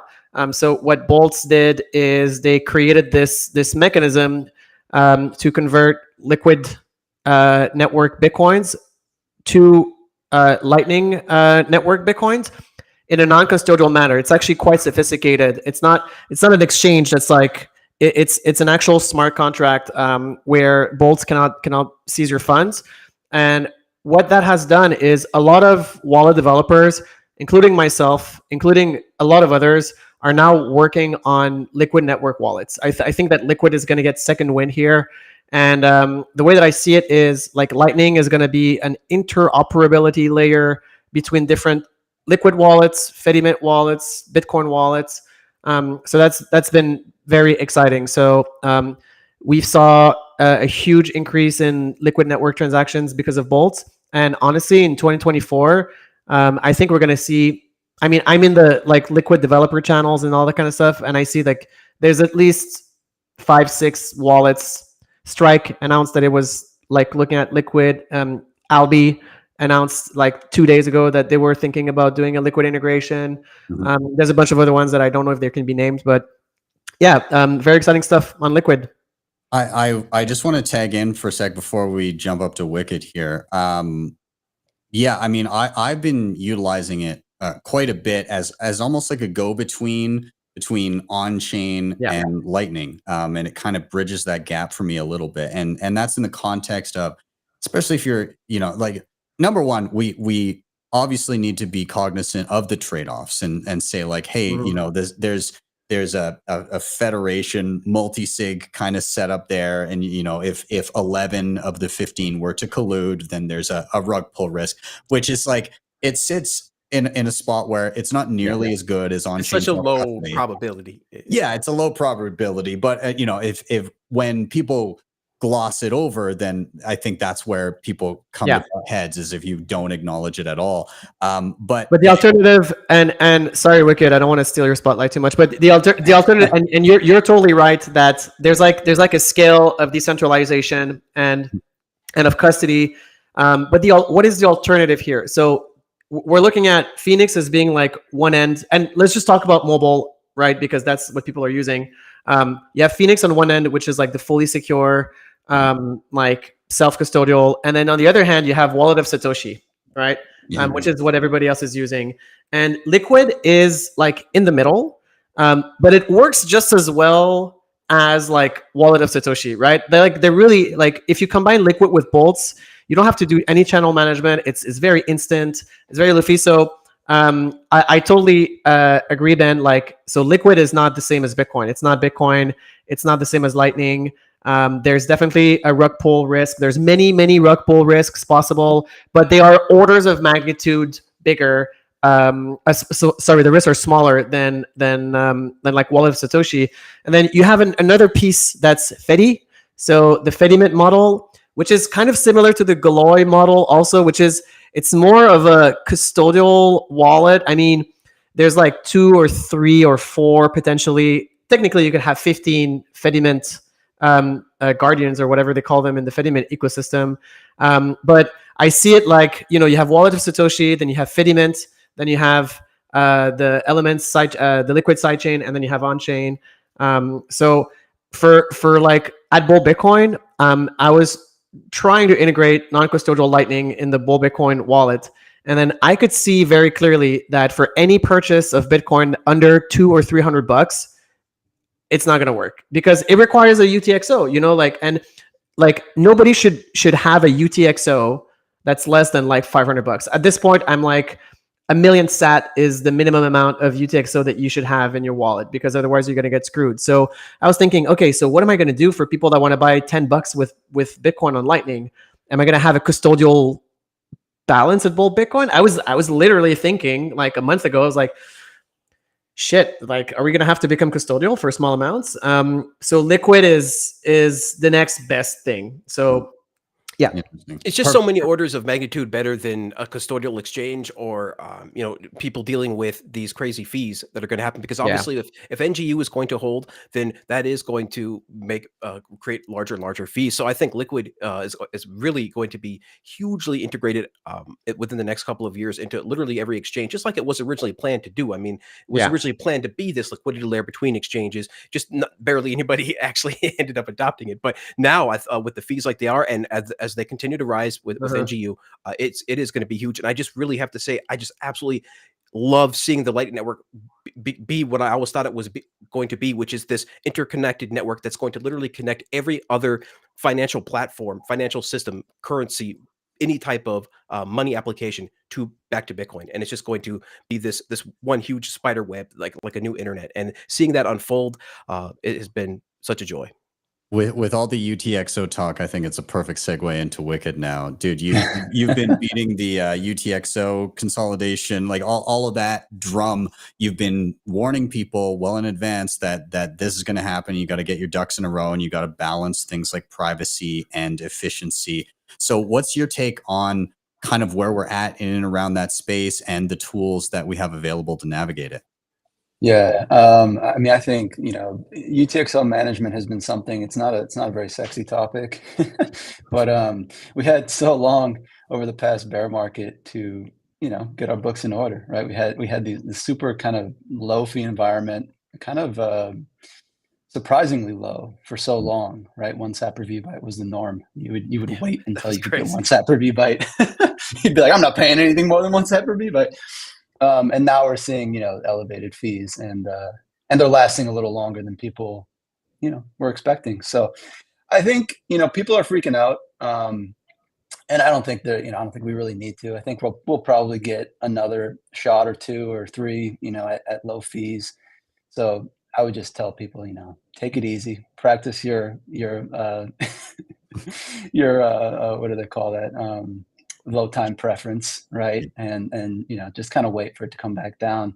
In terms of the tools, man, I mean, you gotta give a shout out to Sparrow Wallet with its UTXO tab. But I'm also learning, just about every serious Bitcoin wallet, it kind of has at least some hidden coin control feature in it. I'm starting to learn about, and I think a lot of them are now starting. The ones that don't are starting to take it more seriously, and I'm really happy to see that.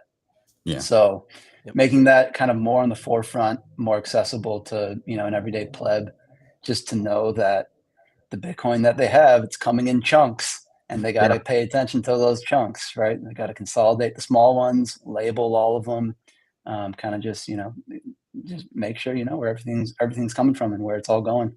Yeah, UTXO management is it really is the most crucial part of Bitcoin, because it's privacy, and it's also fees related, and it's also the most complicated one for people to understand, because they don't understand that Bitcoin is made of tiny little coins that are in your wallet.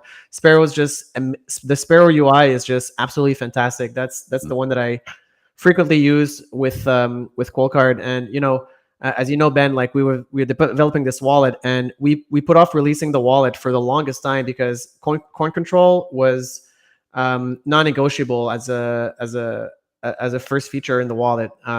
Like the habit of, I'm even thinking maybe we should force the labels. Like not allow people to generate new address with and actually Which is like how Sparrow does, right? Yeah, Sparrow does this. Wasabi You kind does of have this. to push, that's part of that UX design where you kind of sometimes have Yeah. to push users into a certain thing.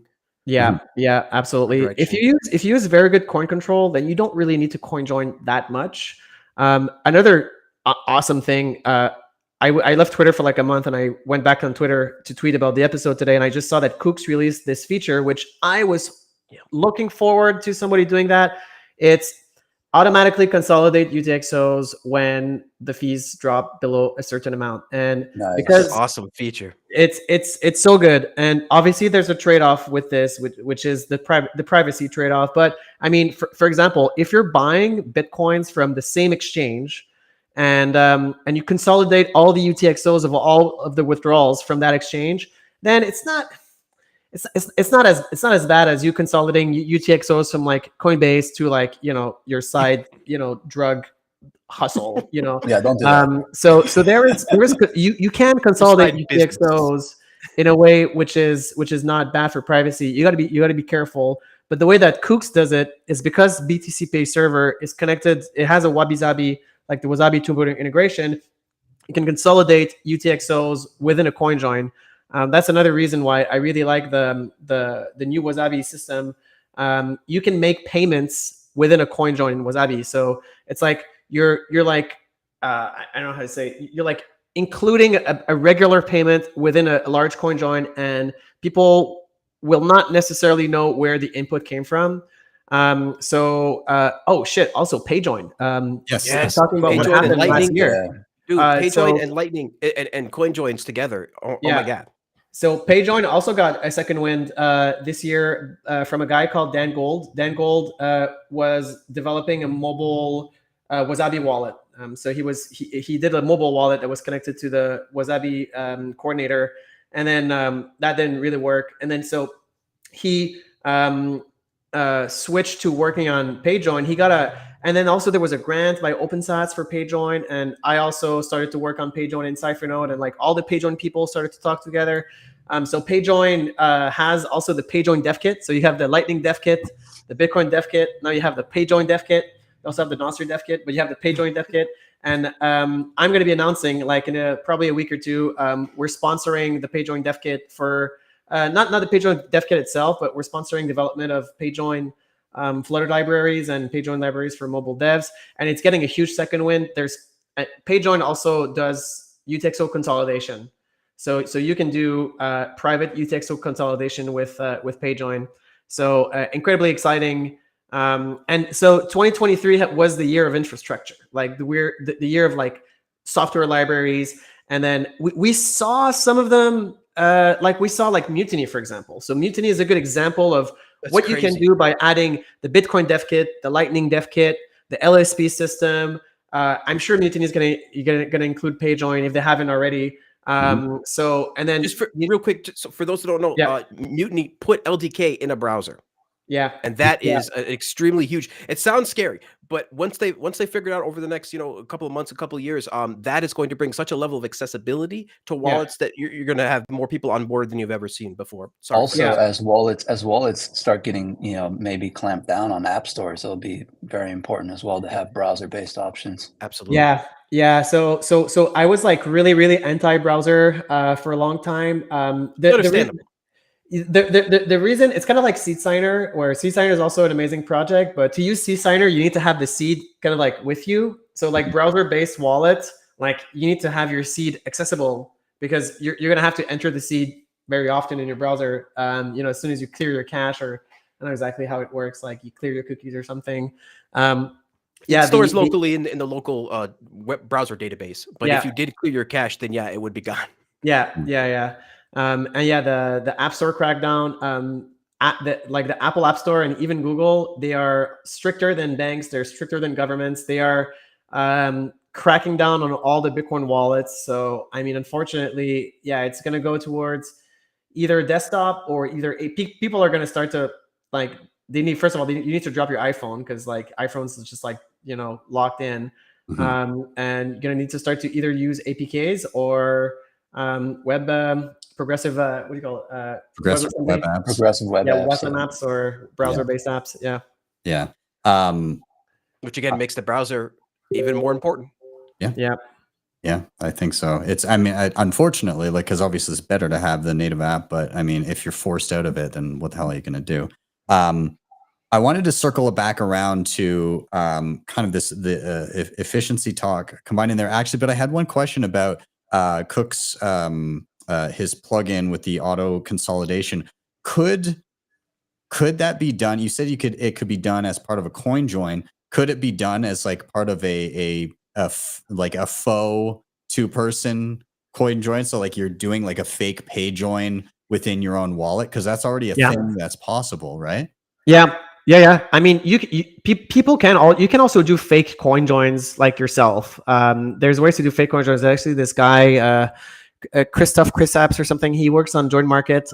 He had done a software that like simulated coin join. Yeah, you can definitely do that with pay join. I think like kind of like what Samurai does with their Samurai has a kind of like pay join implementation they call Soroban or something. I'm not sure exactly what it is, but I'm sure you could do it with a pay join, and you can also do it with, I don't know, like you can pay join also with your friends. You can pay join with other people you know as well. Or honestly, like at this point, even the privacy thing, I'm like, people need to consolidate their UTXOs, and if you have to lose a little tiny bit of privacy, yeah, stowaway. Someone said it. Yeah, stowaway. Yeah, you need to do it. I was thinking about doing something called like the million sat standard, which is no UTXOs under 1 million sats. It's like, it doesn't make any sense. And 1 million sats is like $400, but I don't know. I don't think the fees. I really don't think like we are going to see the fees go down. I think We may see one more, but I mean, we're getting real close to the fees not going down anymore. Like I've had a bunch of epiphanies talking to. I went to this shitty blockchain conference in Costa Rica. I never go to a shitcoin conference, but this one's in my backyard. So like, and Nick Szabo was there, so like I went there, and I just realized how much fucking money these absolute fucking retards have. It's unreal. It's unreal. Like these absolute like idiots, like 80 IQ douchebags have like, I don't know, like hundreds of millions that they're just slushing around all over the place. So if you've ever been to one of those conferences, you'll see that those freaking altcoin conferences have booths as far as the eye can see, dude. Just unlimited money. Yeah.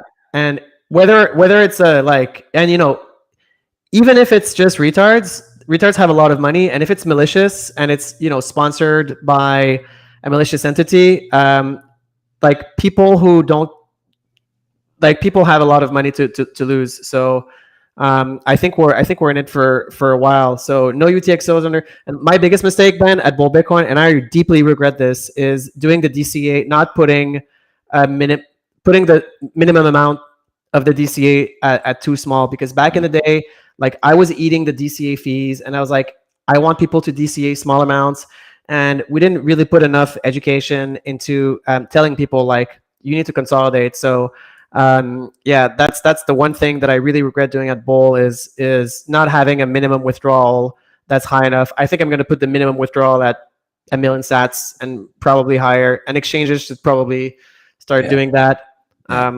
Well, this is the high fee environment that we're going to be living with, and this is what's going to actually incentivize, you know, further innovation. So yeah, well, you're already built in and set up with, again, you know, Lightning and Liquid, so you have optionality in terms of if you set the threshold on chain and say, hey, there's other options here. At least people are privy to that, and they have an option out the gate. Whereas if they're just at some shitcoin casino that's, you know, charging $30 on top of the on-chain fee, then totally.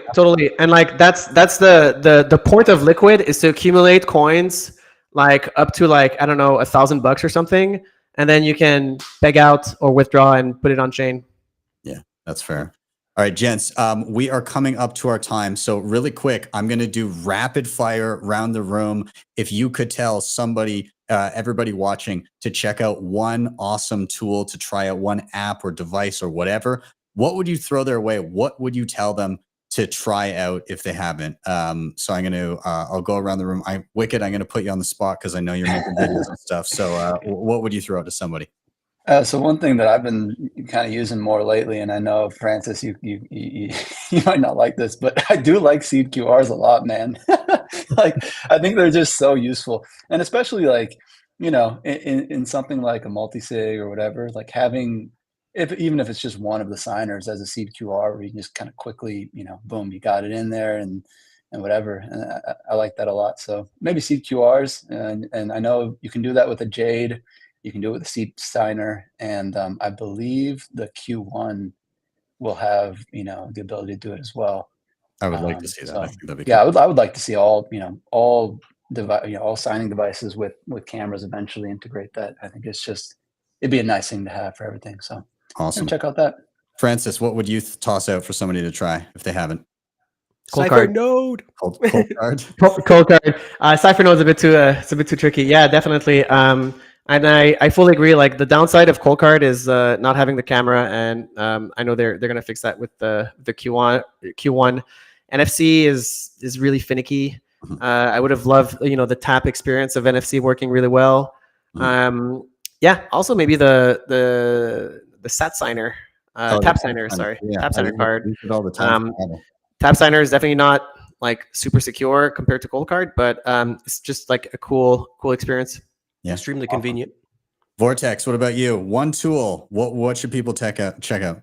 Well, I'm gonna throw out a few links, I guess, instead. All right. So all the Lightning stuff I talked about today, I really encourage everybody to check out lightningprivacy.com and lightningsplice.com. These are going to have all the information that I talked about, and it has all the research on there as well about some crazy stuff. I mean, we're talking about blinding paths plus trampoline routing, amazing stuff. Again, we were talking about splicing and coin joins on Lightning, crazy stuff. Make sure you check out lightningsplice.com, lightningprivacy.com, and then I just started a new site recently called bitcoindev.org, where I'm trying to kind of create like the world's biggest repository of links and information for developers looking to get into Bitcoin. So we definitely accept donations there if you guys want to check that out, but bitcoindev.org. Awesome. Well, gentlemen, I'm going to say thank you guys so much for being a part of this show. I appreciate you all, and have a very Merry Christmas, you guys. Nice to see everybody. Yeah. Thanks, Ben. Merry Christmas. See you guys.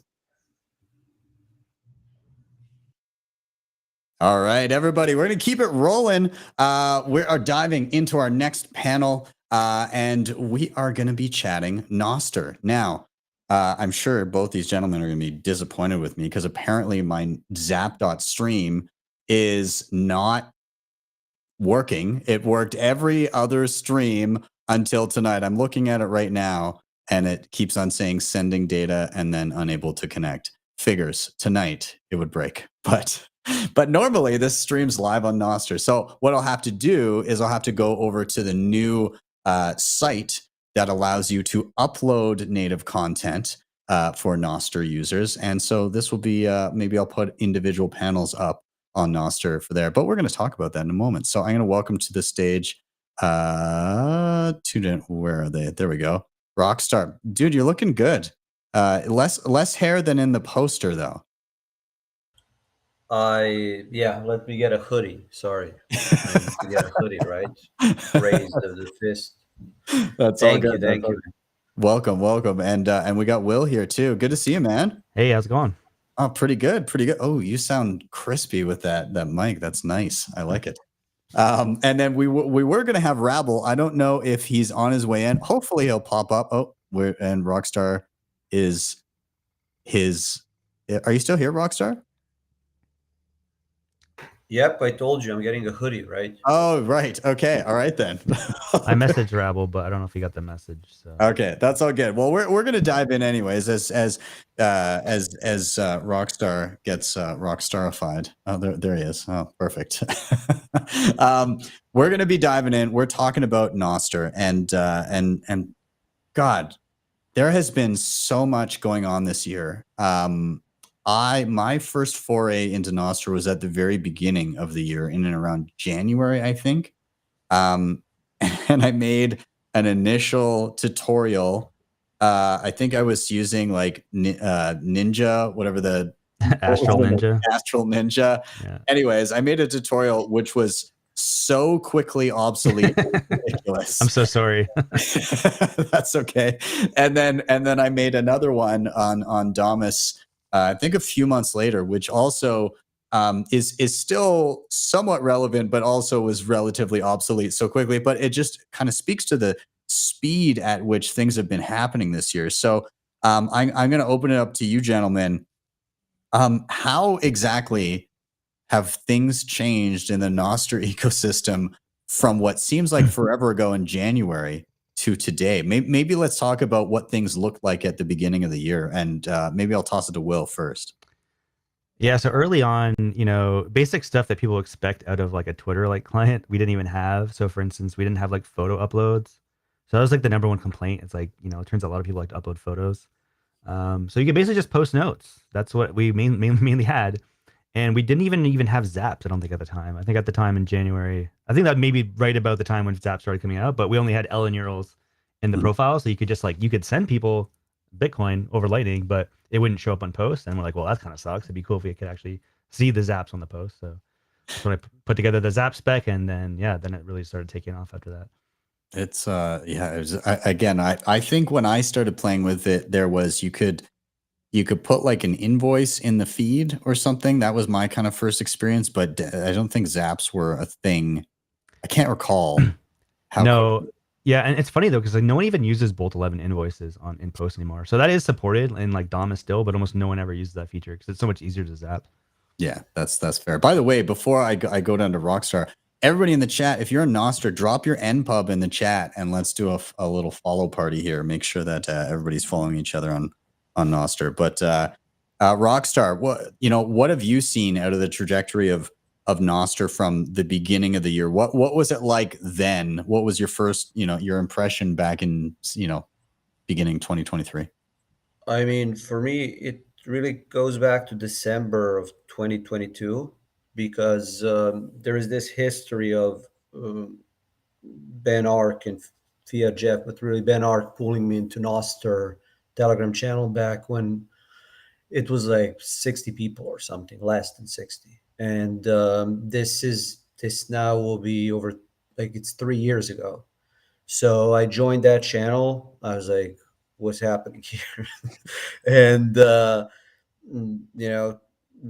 tried to use the clients, tested, talked with Fiat Jeff, Ben Ark, and I was like, okay, this keeps going. It's a great idea, but just my obligations with Strike took over. So I kept following, but yeah, I wasn't actively involved. And it's so weird with Nostr that there are these waves of people that come and push it together, and that's really where Will came in. And yeah, you were a huge wave, man. Yeah, and I think it's just because like there was no mobile client. So like right when there's a mobile client, it's like people had a reason they could actually use it on their phone, and that obviously created a huge wave. That's that explosion in December when people like, I DM'd Dorsey about Nostr 3 years ago, but it didn't get anywhere. It went into blue sky. But then in December, when he started using your client and people were jumping on, that's when explosion started, and all that euphoria really went to the next level in January, because that's when Dorsey started that document with, hey, we're going to do Nostrika. Mm-hmm. And it coalesced. So for me, it is quite weird watching all these past months, because on Nostr, I don't develop, I even try to keep up with all the developments, because we now have so many great developers besides Will. There is Pablo, there is Kieran, there are all these great developers. And what I love especially is we're slowly starting to see these quote unquote like blockchain or Ethereum developers switching to Nostr. And I love that trend, because it will be this whole BS about blockchain development. Nostr is such a better platform for that.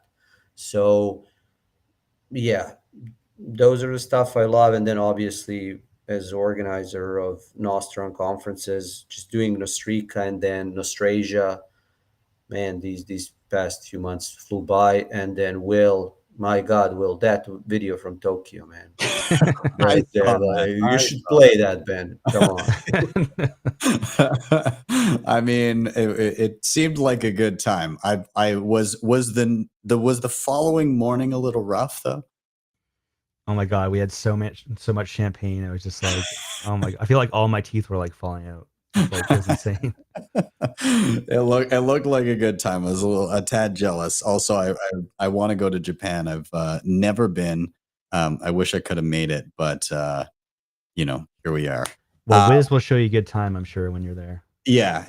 I plan on making it out at some point. So, gentlemen, I kind of wanted to hone in on some of the specifics of the cool things that are happening on Nostr, some of the integrations that we're starting to see.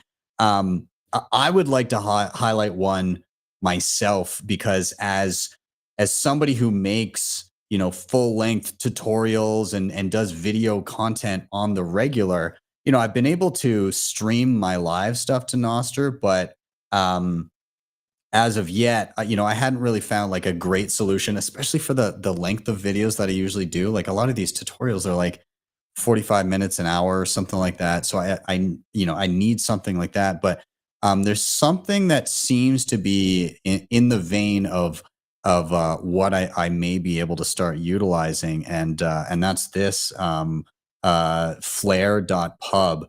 That looks pretty awesome. And so it's, you know, the interface already looks beautiful. It's got that very, you know, we'll call it YouTube/Twitch kind of visual to it. And the nice thing about it is, you know, it has the basic functionality of something like a YouTube, but you can't be flagged or taken down or censored in any way, which is kind of the most appealing part of it, because I'd be lying if I didn't say I have a constant underlying anxiety about just being booted from YouTube, like always. And so, like, for me, this is huge. And the other cool thing about it is, again, you can upload via Flare, but you can upload. I saw Pablo posted the other day. He's like, this thing is on Flare. It wasn't uploaded from that client though. It was uploaded from a client that I built. Which again, he says this is why we win and YouTube loses, and I love that, love it. So I'm curious, you guys' thoughts on this, or if there are other items that have kind of come to you the forefront of your purview that you'd like to dive into. Yeah, I mean, there's been so many of these things. Obviously, Zapstream has been the big one this year. We saw just yesterday there was a huge concert that was done as a live stream, and you know, I think total they were zapped 17 million sats just during that one event. So we're starting to see the power of, like, you know, bringing these social platforms and directing all their attention to these, you know, where people can zap and send sats over the internet via these uncensorable protocols, which is just mind blowing to think about. And obviously, and Flare is like the latest instantiation of this idea. And now we're moving from live stream to maybe just video uploads. What's interesting about Flare is that you can have different sources. You can upload like a YouTube video. You could have like a video on your server somewhere, and maybe even eventually like a web torrent video. So it just adds a lot of flexibility, and it provides a nice interface. And that's what people want. They want, you know, they're expecting these high quality user experiences. Yeah. And there's just so many good. There's so much talent in this space. And you just see this guy I think his name is Zach Weber. He built those, but yeah, he's amazing. I've got a question then regarding, you know, where you said you can have like a YouTube thing linked through that, or you could have it on a prep. So this is location agnostic. When you go and you go here and you hit upload, like, where is that going versus, you know, how might somebody have an alternative to link? Like, how does that work? Yeah, in the same way that like the how images work on Nostr, like images aren't stored on Nostr. They're just a link to somewhere on the internet. So they could be on any server, S3. I think Flare even provides a way to like upload videos directly to their S3 bucket. So that's like a paid option. But yeah, it's really built around like the philosophies of the internet, where it's like we should be linking to this distributed network of computers that we built up. You know, why are we putting all of our chips into like one basket where you can easily be censored? I think we're just like reviving the original vision of the web, where you can kind of like have your content stored anywhere on the internet. When I'm looking at this, I'm thinking I would love to have, you know, an app plugged into my Start9 and have, again, my video library there and just auto link it through Flare straight to, again, the server. That's really interesting because that could be like a Plex alternative. Because I run Plex for that, but it's kind of complicated. But Flare could totally be like your own custom little Plex server that you run on your network to host all your video content. Well, and other people could view it too. Obviously you gotta, you might get overwhelmed there. Maybe you could have like a, redundancy somewhere, have multiple copies of it and in different locations. You will likely need it, especially for people to access that data. But for me, what's the most impressive about Nostr is that it really leverages that fundamental truth that cypherpunks kind of uncovered, which is that information wants to be free. And Nostr as a protocol to me is so impressive because it's just a simple JSON, like it's a format for data, and that format is minimal, and yet as minimal format, it allows you to do all this linking of data and publishing of data, and then minimal identity with private public key, like that's it. And then you mentioned Zach with Flare, but he also did that Flockster, which that I can see that taking over Meetup. Absolutely. Because Meetup is so simple, but imagine like Meetup captures data, like every service on the internet, they capture data and then they harness that data, harvest it. With Nostr, data is escaping those walled gardens. And now when you have it, Flockster publishes events. Will can include those Meetup info in Damos. That's really interesting. Again, like I remember seeing and hearing of Flockster and saying, I need to check that out, but there's been so many damn things. I know. Even for me, and I'm like in this like full time, and I'm just like, what is this new spec? I'm like, I have no time to look into this. And then, then the spec starts taking off, and now all of a sudden it's like, damn, I have to implement this in my client now. This is where the beautiful thing happens, is like these ideas, these notes can go viral, these note types can go viral, and then it's like, wow, maybe I should support that. A lot of users are using that new piece of data, like event meetups. So I can now I can show in Damas, I can see where all my friends are, like what events they're going to. So just like things like that is just mind blowing. Yeah. I think, I mean, that would be super useful for me in and around, I mean, everything that I do, just to have a way for, and again, when we get to a point where Nostr becomes the backbone for any kind of social interaction you have, it doesn't matter. Like right now, I'm in the midst of juggling, like, okay, so we did the market here in Calgary a week ago. I mean, I had events listed all over the friggin' place, and I'm trying to like aggregate, like, okay, there's X many people here said they're coming, this many here. But I mean, if it could just be anybody anywhere on whatever client they're on, it's all coming to a single, a single reference point. That's kind of the ideal world that I want to be in. Yeah, and we're getting to the point now where you can have your contact list, your microblogging, your long form posts, your events, your streams, your video content. All of those can be just notes that are signed by you by your key and backed up on your Umbrel node. Yes, like no one can censor it, and anyone can access it. It's just an incredible thing where it's like we're slowly moving all of our data onto this uncensorable platform. So it's exciting. And for me, really, I must chime in on this. What's very important is how easy it is to structure and segregate your data by identities, so that people can have like, okay, I have Rockstar identity, but I have a personal identity, and it's a different private public key pair. It's much easier to organize than, again, all of these. Oh, you open email on Gmail. And then, you need to open an account on Hotmail. Then your data is captured on Twitter and X, and Elon is getting richer by it. It's just the fact that you can structure data in these identities, and then that identities can interact with each other without third-party algorithms. It's so much healthier connection. Like that's what you feel when you're a Nostr. You feel much healthier connection with other identities in that network because your interactions, there is no algorithm in between to harness it for engagement and profit and showing ads and all of that stuff. And the beautiful thing is like you have that Ellen URL on your profile. So all of this data and all this content you're putting onto the world is associated with a Lightning address.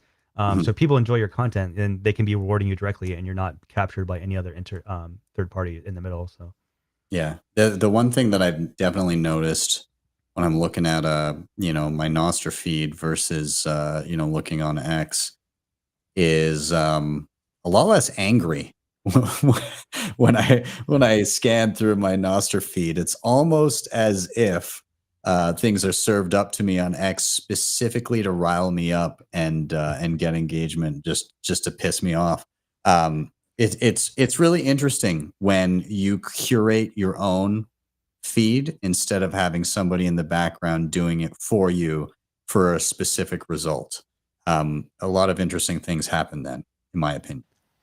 I even notice it like just being off of Twitter for so long now, and I go back to it. It's almost like the manipulation's obvious but when you're in the thick of it, you don't think about it because that's what you're just used to.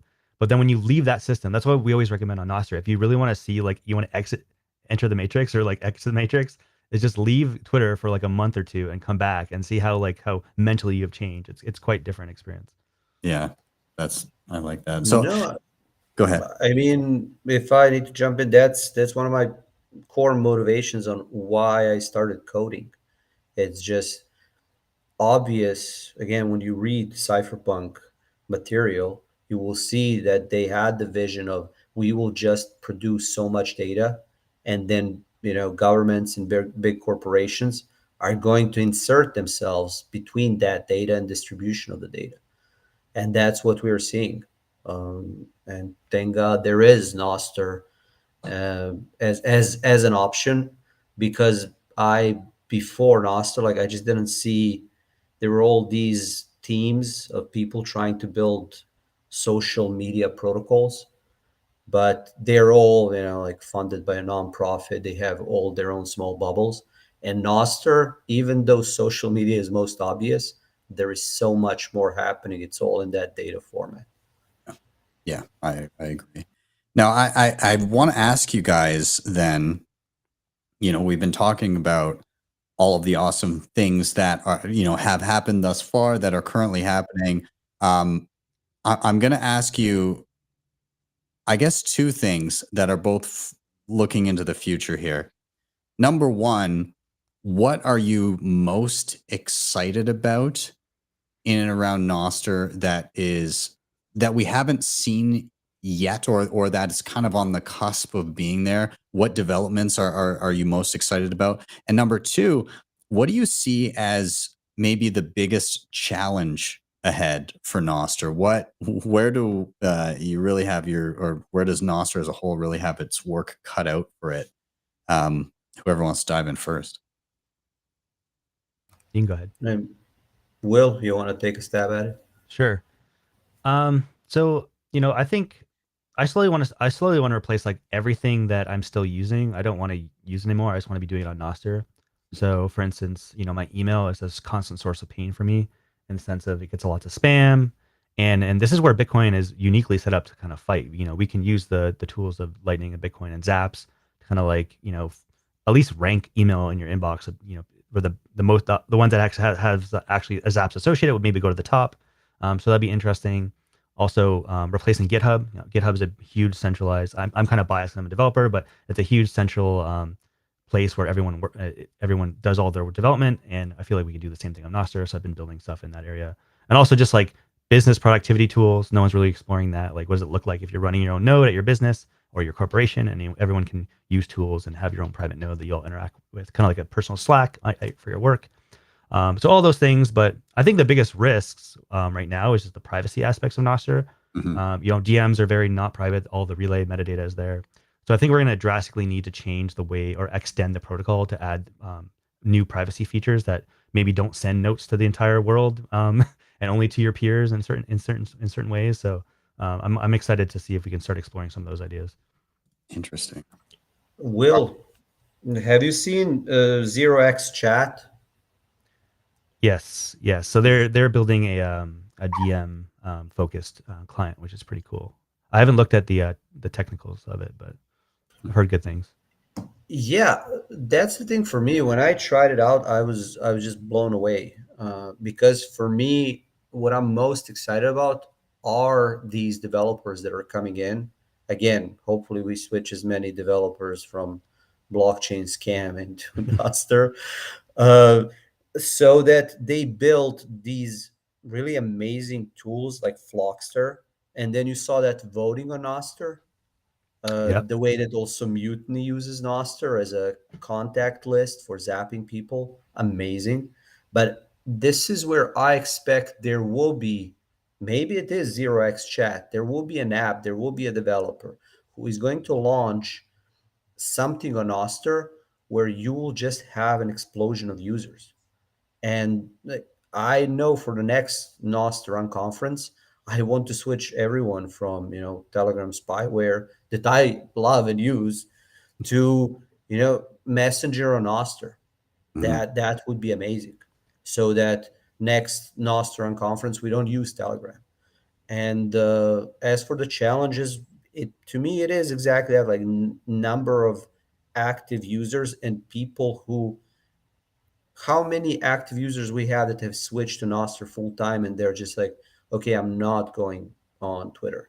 I'm not going on, other centralized apps.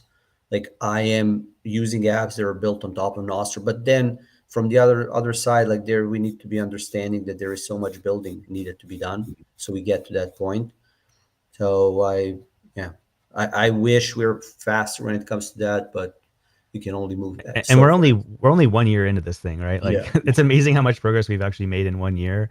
But it's going to be so exciting to see like a year, 2 more, 3 more years in the future. Like we're 13 years into 14 years into Bitcoin almost. Yeah. And we're still struggling with UX. So I feel like we're doing pretty good on the Nostr side. I think so. All right. So, gents, we're coming down to our time. We got 3 minutes or so here. So I'm going to toss out a last thing, and I'll let each of you tackle it individually. But for those, I mean, there's going to be people obviously watching this that are not on Nostr. They don't have any exposure to trying it out, or it's very new to them. Maybe they're a little hesitant. What direction would you send them to get their first foray into Nostr, and what tips would you give them as they're first getting started that just may not be intuitive yet for them? I mean, hey, go ahead. For me, no, this is super easy. This is one of the reasons I am on Twitter. I just occasionally publish videos on how do you create your Nostr account under 2 minutes. And it is, even for people that are interested in Bitcoin, it's such an easy way to stack sats. Like you will get at least 100K sats, which like $30, not bad. So I just go with that. This is how you can create your Nostr account in under 2 minutes. If you're on iOS, just download Damus. That's it. Set it up. Set up your Lightning address. Tag Rockstar. Hey, Rockstar, I'm new on Nostr. Ping on your social so I can verify that you're not a bot. And I'll boost it, and let's welcome more people on Nostr. So simple. Yeah, I mean, I'm biased. I would obviously say join Damus, but there's some really good iOS alternatives to Damus now, such as Primal on iOS and Android are really good. Also, if you're on Android, Amethyst is it's a bit crazy, but it works. So yeah, just download it and try it out, and we try to make it pretty easy. Just generate a key and get going. I love it. So what I'll shout out to everybody in the audience once again. If you're in there, you're on Nostr currently, drop your npub one more time into that chat and give everybody there a follow that you see do the same. Yeah, let's start that transition. Dip your toes in if you haven't already. It's a lot of fun. I thoroughly enjoy it. And Will, Rockstar, thank you guys so much for joining me here. Have a very, very Merry Christmas. And I think I'll see you both soon. Are you perhaps Madeira? Maybe. I Definitely Madeira. I may be there. Awesome. All right. Well, gentlemen, thank you for being here again. Have a very Merry Christmas and a great night. See you guys. Yeah. Awesome. All right. And everybody in the stream, thank you for joining me. We're going to take a brief break and we're going to be back with the lightning panel coming up in about 5 minutes here. Again, when we go to break, we're going to have a couple messages. And then when it comes back, before we go into the panel, there will be a QR code that you can scan to go to the OpenSats website if you would like to donate and contribute to open source devs. I would love it if you did that. If you're feeling festive, if you're, you feel a little Santa persona coming on, please do zap some sats to our open source devs. It's a great thing to do around Christmas time. So I will see you guys momentarily for the lightning panel. Give it about 5 minutes.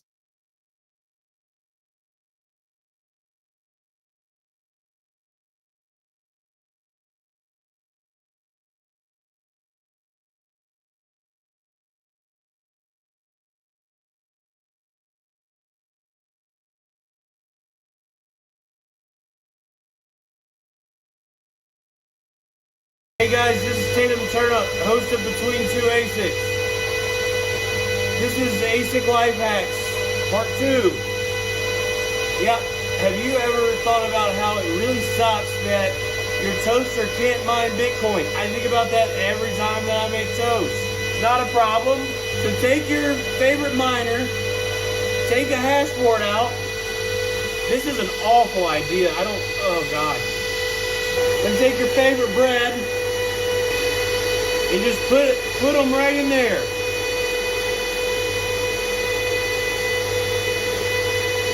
Now we wait.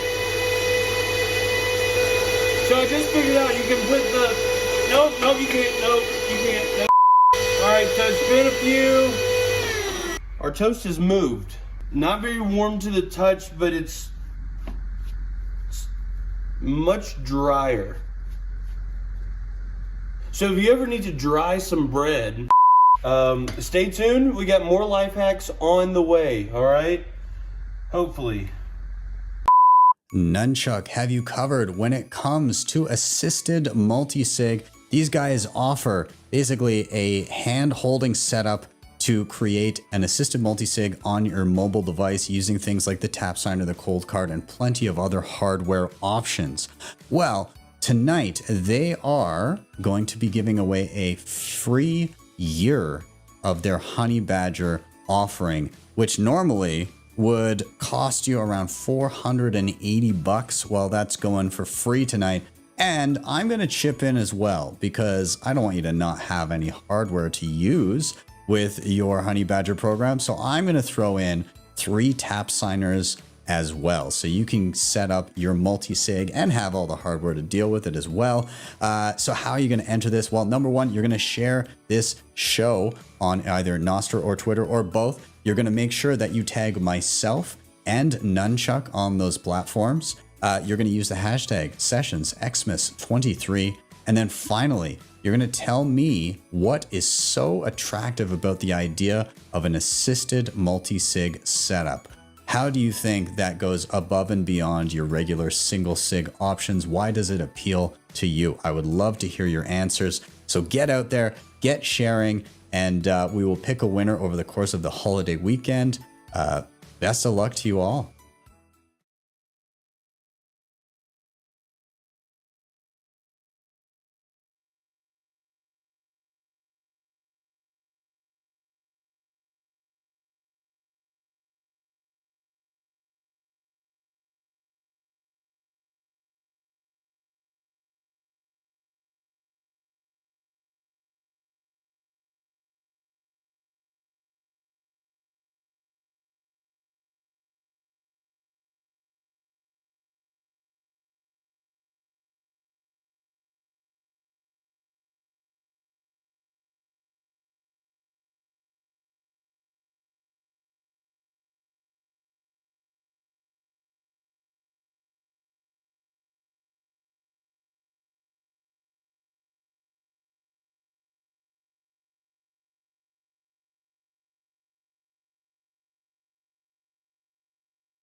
Hello, everybody. Welcome back.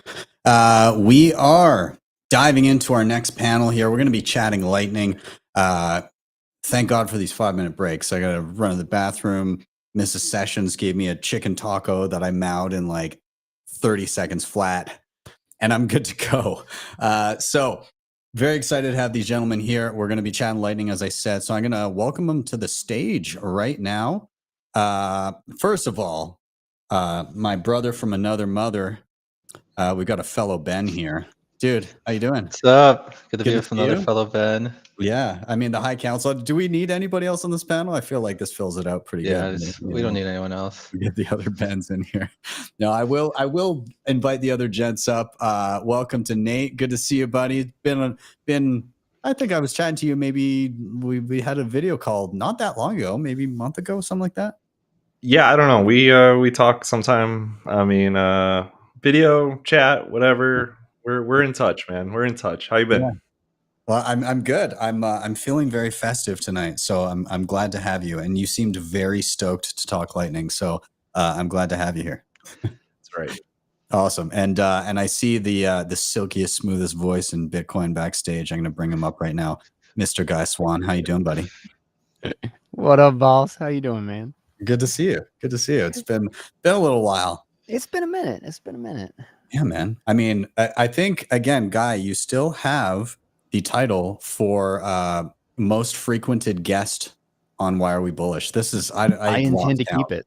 I intend to keep it. If I ever hear that someone's threatening my title, I'm just going to I'm just going to show up. I'm going to get the link somehow, and I'm going to be here. Perfect. Well, here we are. Gents, this is the Lightning panel. We're going to be talking all about Lightning. Super relevant right now, in my opinion. On-chain is a bit of a mess, and that's a whole other topic. But Lightning is incredibly useful, but also, the on-chain situation does present challenges. So I'm kind of curious all of your takes on what is the current state of Lightning right now in terms of what the average person experiences, what you experience, and how do those differ? Because like all of us are able to kind of dive into some of the nuts and bolts and maybe troubleshoot a little bit more than the average person coming into Lightning. So yeah, what is the current state of Lightning for yourself? And maybe for somebody that is not as well versed, and I'll let anybody dive into that one to start. I think it's like kind of hard to answer a question because like I think Lightning is killing it in the like institution to institution kind of payment things, or like River, like they have this RLS service that's like doing phenomenally well. Like doing like large Lightning nodes that are just like, this is the company node, it handles payments, pay me here, receiving payments for like a merchant or something like that is working extremely well. And it's like, all this on-chain fee stuff doesn't really matter if your node's large enough. Where we're seeing like a lot of the problems is like those small user nodes. Like, I work on Mutiny Wallet and we get tons of support tickets. Like all my money is locked up in reserves now because fees went up. It's like, yeah, like nothing we can do here. Like, it's just, if you have only 100K sats in a channel, it's just like, you're just kind of screwed. So, it's just like the state of things. So I'm hoping we can like, do different things to mitigate this, but I think I'm still very bullish on Lightning and everything. It's just, we always had this idea in the back of our head that like, this one day could happen and now it's here. So we got to deal with it. Awesome. I mean, I would echo that, the whole channel reserve thing can be a pain in the ass for your average person, like that's unfamiliar with how that even works. Before I get the takes from the rest of the gentlemen, I mean, I can't not bring this up. He paid $50 to say it. So, so Vake sent a super chat and said, Ben the Carman, Nate, and Guy Swann, what is this? The loser panel? Thank you, Vake, for that. I'm gonna take that $50 and Vake is my biggest fan. Yeah. Fuck you, Vake. I love it. Maybe I'll go to Nate then as well. What is, in your opinion, kind of the current state of Lightning, where we stand right now? Yeah, I agree with Ben, everything that Ben said. From the standpoint of just like a Bitcoiner who always was like, yeah, maybe I'll start a node someday or whatever. It's like that day might feel like it's past now, especially if you don't have like I've never seen anybody suggest that you put your entire stack on a Lightning node. However, if you feel like you want to put 10% in some Lightning channels, maybe buy some things, maybe learn how it works, that sort of thing, it's probably hard for most people now. And I'm fairly confident that what we're seeing now is going to be a blip. I don't think we've entered the era of perpetual 300 sat per vbyte. So I think this might be a good wake-up call to maybe start your node and just wait. Just let your Lightning node run without any channels or anything, and just wait for the opportunity to come if you're looking to do that sort of thing. But I used to think, yeah, everyone's going to do this. It's going to be great. We're going to be under 10 sat per vbyte forever. And I've learned over this year, especially, that just like if Bitcoin really does become what we all expect it to be, the vast majority of people on the planet will not be able to own a UTXO, most likely. And by that same token, you might not be able to own your own Lightning channel also. So those solutions I could talk about later. We got Fediments and things like that are trying to like think about this sort of thing. But for me personally, I've ran a node since 2019. It's a fairly healthy node. I have seen no changes. If you told me, that, and if you go to somewhere like amboss.space that keeps track of the total public channels, that sort of thing, none of this is really affecting the Lightning Network at all. What it is affecting is sort of like the entry points for people with capital that might be there's like a prohibitive bar there that's kind of rising as we see that. So that's sort of my take on that. It's not really hurting Lightning. Lightning's probably going to be well, I'll stop there. I'll let Guy go. Yeah, fair enough.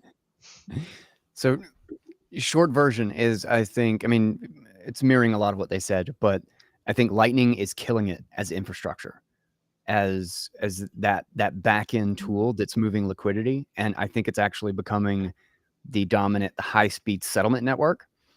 And it's suffering in onboarding really badly, in bringing on new people and being the first touch point from a non-custodial standpoint.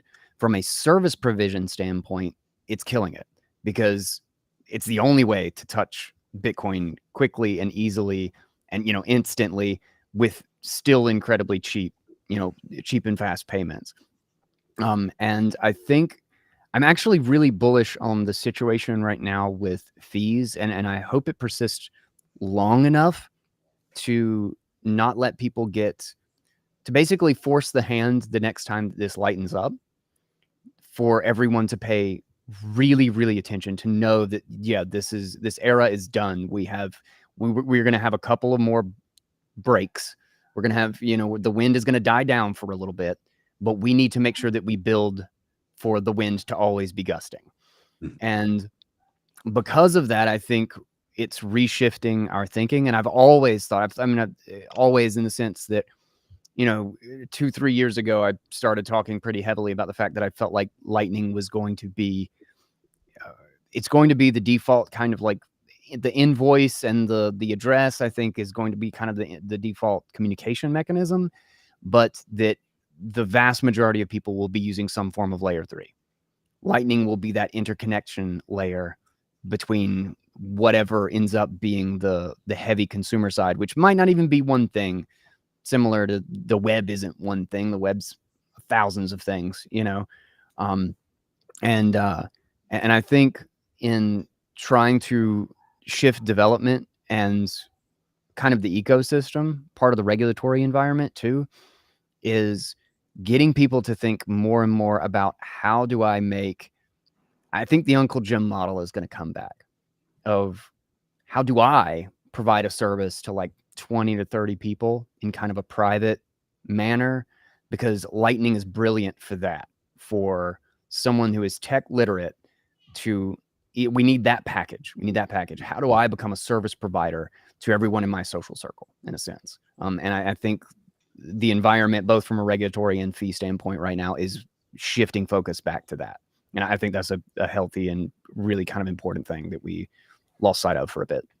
Yeah, I'm really hoping that like Lightning becomes a layer 3 instead of a layer 2, where like we already saw this a little bit with when Arc was announced, where it's this alternative L2, but it interoperates with Lightning. So we could like build these like like we're kind of seeing like, since Lightning doesn't necessarily work extremely well when it's a small user, then maybe it shouldn't be a small user, and it should be a system that connects all these other layers. Like the shitcoin space has this problem where like they have like all these like ZK rollup fancy math chain things, and the problem is like I can't pay from like one ZK rollup thing to another. So these L2s are kind of useless to them, because if you're not in the same system, you can't interoperate. You don't get any of the benefits of that. But Lightning offers this way to like, as this like connective tissue to like anything. It's just if you do a hash and a pre-image or a payment and a point, like very simple things that basically any L2 should have support for, you can make a payment. So it can serve this way where we can have these big daddy Lightning nodes that like the institutions are running, or just any service provider, and then the end user is using some other L2 that's just interoperates with Lightning. So it ends up being like an L3 almost for them. And for now, like maybe that is things like either like custodianship or things like Fedimints that make it a little better trade-offs, or even Liquid. But maybe if we get something like Covenants activated, we can have other different L2s that can provide that still like trustless experience, but then you have the interoperability with Lightning, so you can still have that fast payment experience. And that's what I'm really hoping for. But there's a lot of work to do there, and we'll see. But maybe one day. It's interesting how I'm totally on the same with you. I've been thinking about Lightning lately as sort of the glue that's going to be holding all these other things together. Like we have Bitcoin, the immutable judge of the entire thing, right, running at all times, and then we have Lightning that is interacting with that to make sure all of the every SAT is accounted for and whatnot, and who owns what, and then this other stuff is kind of like plugged into Lightning. When Arc was announced, I was reading about it, I'm like, okay, this is a competitor, right? I'm thinking it's going to be adjacent to Lightning. It's like, oh no, Lightning is actually like part of it. I'm like, okay. And then same thing with Fedimint. I'm like, okay, they're going to have like this eCash thing, and they're going to have their own little world and whatever. It's like, no, they're going to have Lightning to like whatever. And then the panel with Francis talking about Liquid and stuff, I played with that recently. I did a loop out to Liquid through Bolts Exchange and back into Lightning just to kind of play with it, and it worked great. And Blockstream Green Wallet is a phenomenal wallet, and whatever else comes out. So yeah, I'm kind of leaning in that direction too. What I want to push back on is that I don't think it's just going to be big institutions. There's going to be a lot of big institutions, but I still think that we're still the door might be closing, but we're still in an era where plebs with like a decent amount of Bitcoin could probably start a small to medium sized routing node and get a foothold in the network if they want to. That door will probably close someday, though. Yeah, that's interesting. It's so interesting how everybody right now is kind of for the first time, and I said this earlier in the show, for the first time, we're experiencing a point where individual people are actually having to really consider how efficient they're being on chain on a relatively, well, now it's all the time. Currently, there'll probably be lulls at some point, but we're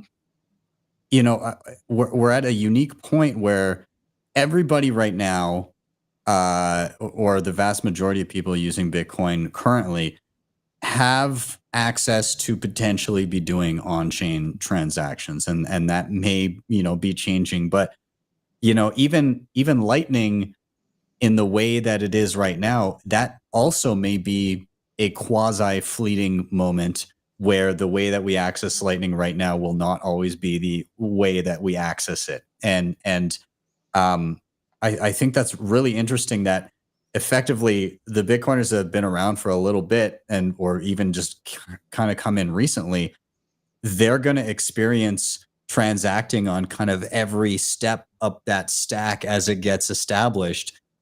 So it's this weird, this weird moment where the earliest people are having to adjust how they interact with Bitcoin as time goes on. And I think that breaks some people's minds, and they say, oh well, it's broken because it's not the same as when I started. But really what you're just seeing is this thing being built out to work for everyone, and the base layer can't inherently work for everyone. And so yeah, I mean, what I'm wondering is, and actually maybe I'll toss this to Ben here. I'm kind of curious because you guys are investigating doing you're utilizing or looking at utilizing Fedimints in a way in the back end. And so I'm curious what that looks like from a practical perspective. How does that differ from how somebody's interacting with Mutiny Wallet right now? And how does it improve things from a user standpoint? Yeah, I mean, even before his fees were high, we had always planned to do Fedimint stuff, but you know, basically with fees going up as much as they did, it kind of just forced our hand. And we actually merged support for it earlier this week, so it should be launching beta-ish soon. But yeah, kind of the idea is like, you know, a lot of people like they download Mutiny and they want to like do Nostr's apps, but the problem is, okay, you need a channel to be able to use Mutiny since it's self-custodial. Okay, you need at least originally it was like 50k sats, and now we're about to bump it to like 500k sats because channel fees are so high. You need to be able to like, you know, afford that channel, opening and closing fees plus fee reserves and all this stuff. So it gets really expensive. So like, you know, 500k sats is like a few $100s. It's like, you know, no one wants to like invest a few $100s just to try out Nostr or something like. Yeah. And so Fedimint offers like a simple way to solve this for us, where it's not like something like I mean, it's similar to something like Wallet Satoshi or Alby, but where those are just like custodial, completely custodial, and then they have like a Lightning. You can make Lightning payments from it. Fedimint's similar, but completely different in a way where it's custodial, but the custodianship is federated. Where say it's like a 3 of 5 multi-sig that's controlling this. So you have a lot less legal risk and a lot less like rug pull risk, where you know someone can't just knock on one guy's door and take all the money. And then as well, these are like these. It's built on an eCash system, which basically means it has like perfect privacy internally. Where you know, if you ignore like the metadata around like when you make requests and stuff, like everyone's accounts look the same. You can't individually censor one person. Everyone's money just looks like these tokens, and once you have it, you have it. No one can take it from you.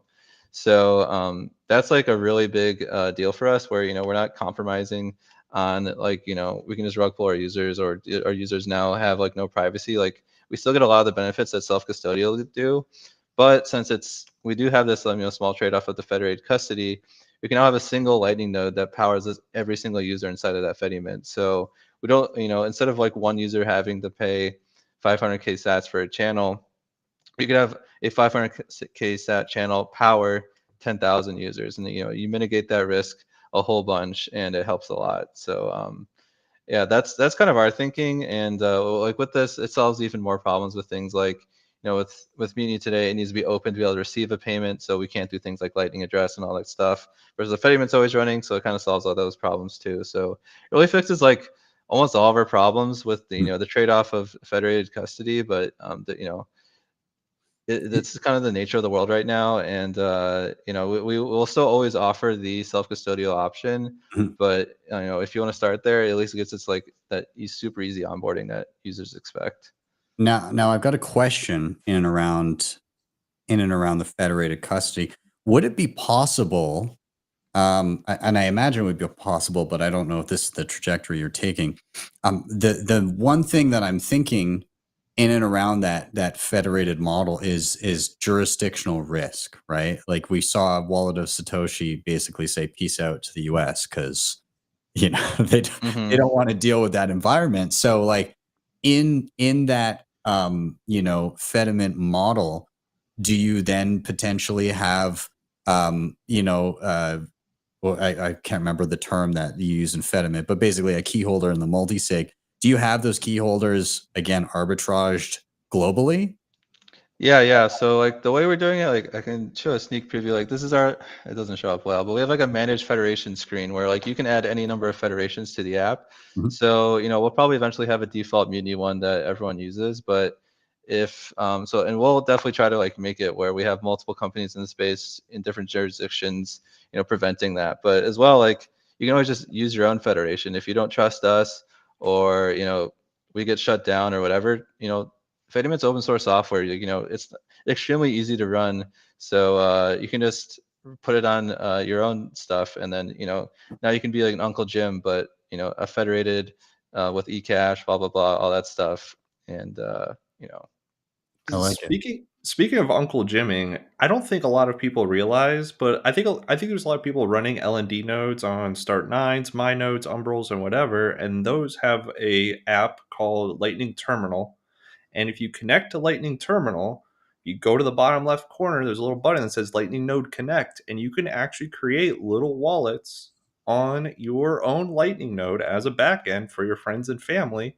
You just get them to download Zeus LN, and they can connect and have their own wallet with your node as their backend, and you can be their Uncle Jim, their liquidity guy, basically. Can you do that through control? What's that? Can you actually do that through Lightning Terminal? I thought yes. To do the LN, I was trying to use LN bits, and I was running into some. So you might be mistaking LND Connect with Lightning Node Connect, which is probably happens a lot. LND Connect is LN bits. Lightning Node Connect is Lightning Terminal. Okay. Lightning Node Connect uses, I think it's 8 words, pairing phrase. And it doesn't matter if you're on Tuur or not. It uses this mailbox proxy to enable ClearNet for everyone all over the world. So like I went to Europe, man, and I had Zeus connected to my node at home. It was awesome. It was fast, snappy, great. And you could create these sort of sub wallets for your friends and family. It doesn't have the same sort of like rug pull risk reduction as a Fedimint would. But the point is, these people know me. If I take their money, they're going to beat me up, kind of thing. Yeah. So it's kind of cool. I actually did this for Mrs. Sessions. I made her a little sub wallet sub account based on my own Start9 LND node, and got her to download Zeus. And literally, you set the account. You can set it as like a user, or you can have like full admin. So like you can easily connect to your own node, like with full privileges of everything, or you can set like, oh, there's going to be, and I think when you set it up, you have to initially start it with a bit of a balance, like some small amount, whatever you want, like 100 sats or something. But then it just it uses your node's liquidity to fill that account, and yeah, it works. It's cool. It's all in the UI, and then it's all like toggles and stuff. So it's like, I don't want to give random people access to close my channels or whatever, or to even see my channels, right? I just want them to see a balance, send and receive. And that's that. Yeah, it's super cool. I don't think many people realize how cool that is. Yeah, that's I love it. All right, so gents, we have about 7 minutes here. I wanted to maybe investigate a little bit more, kind of looking forward into the future. What are some of the biggest hurdles that you think we haven't solved for in Lightning yet? Where do we have our work cut out for us in terms of where we'd like to be with people's interaction with Lightning? Like, what does the average person, what's their interaction with Bitcoin look like in 5-10 years? And what do we need to do to get there? I think like the self-custodial usage is definitely like the most lacking. Like I think like when Nostr like really got popular at the beginning of this year, you guys were highlighting on the panel earlier, but like everyone was using like WAS and Albi, and like it's just the nature of the world because it's like 1,000x easier to use. So it's just how it happens, and it's fine because like for at least before they hadn't like started closing those doors, and it worked perfectly fine for them. But if we want to build this censorship resistant resilient network, we need to have self-custodial usage, and that's the hard part.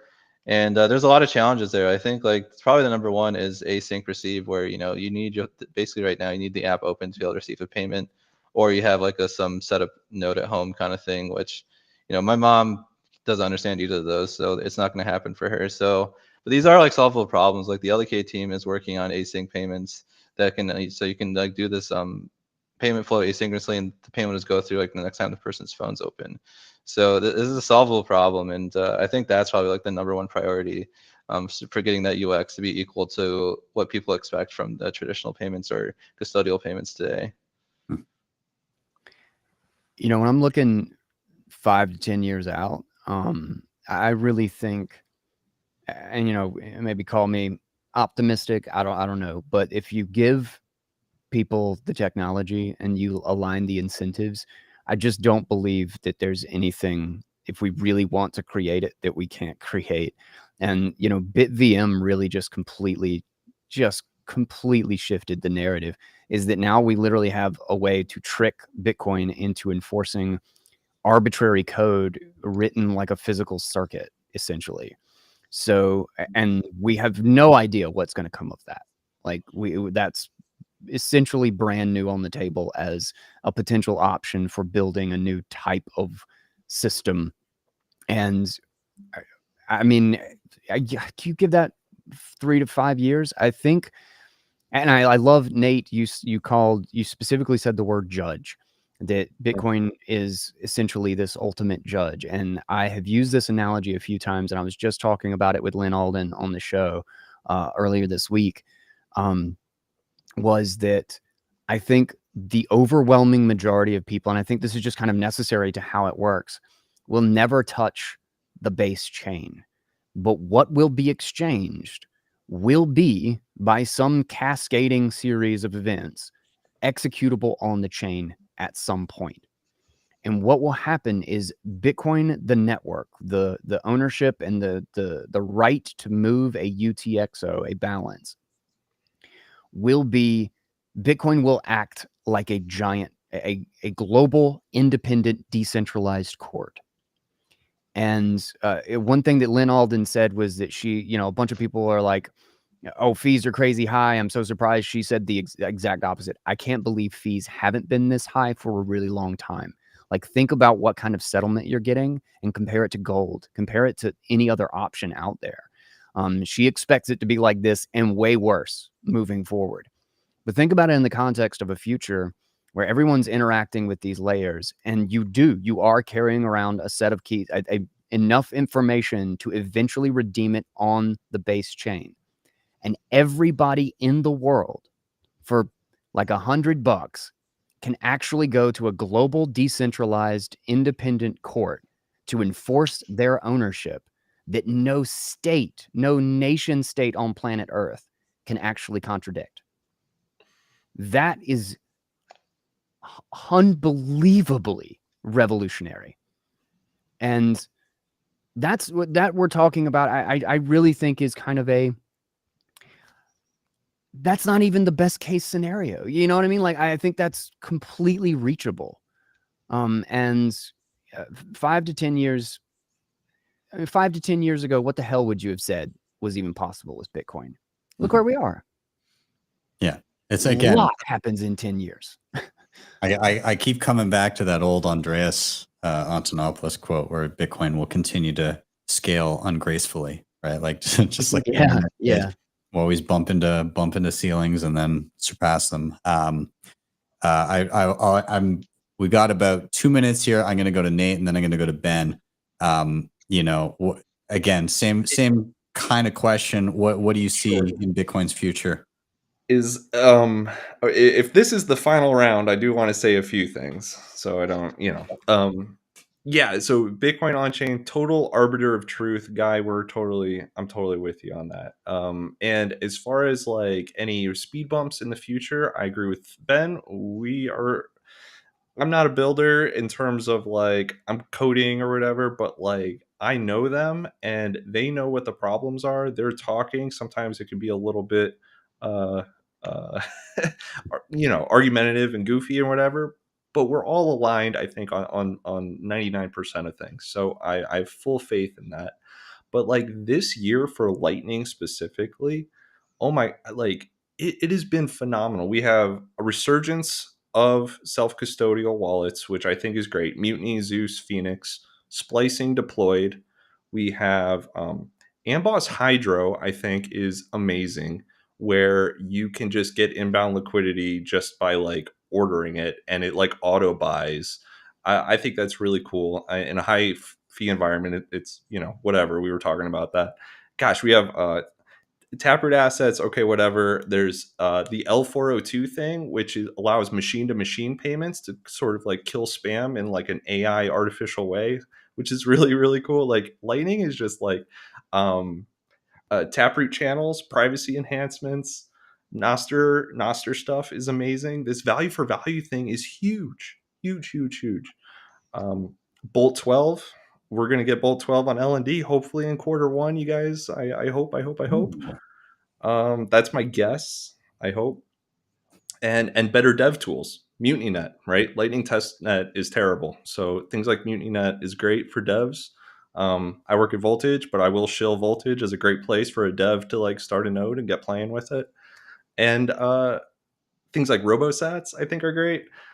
Gosh, I could go on, but I want to say that I think the Lightning Network is just starting. I think Bitcoin is just starting. I think we are doing great.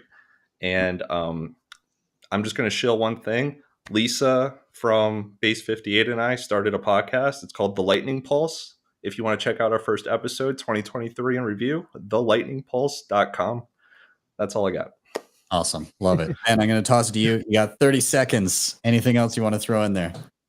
Outlook's good. You know, we were a little bearish in this panel, but yeah, I like still extremely bullish on Lightning, and like, you know, it's the best we got. Like, you know, it's going to keep working, and I don't see why it would stop working.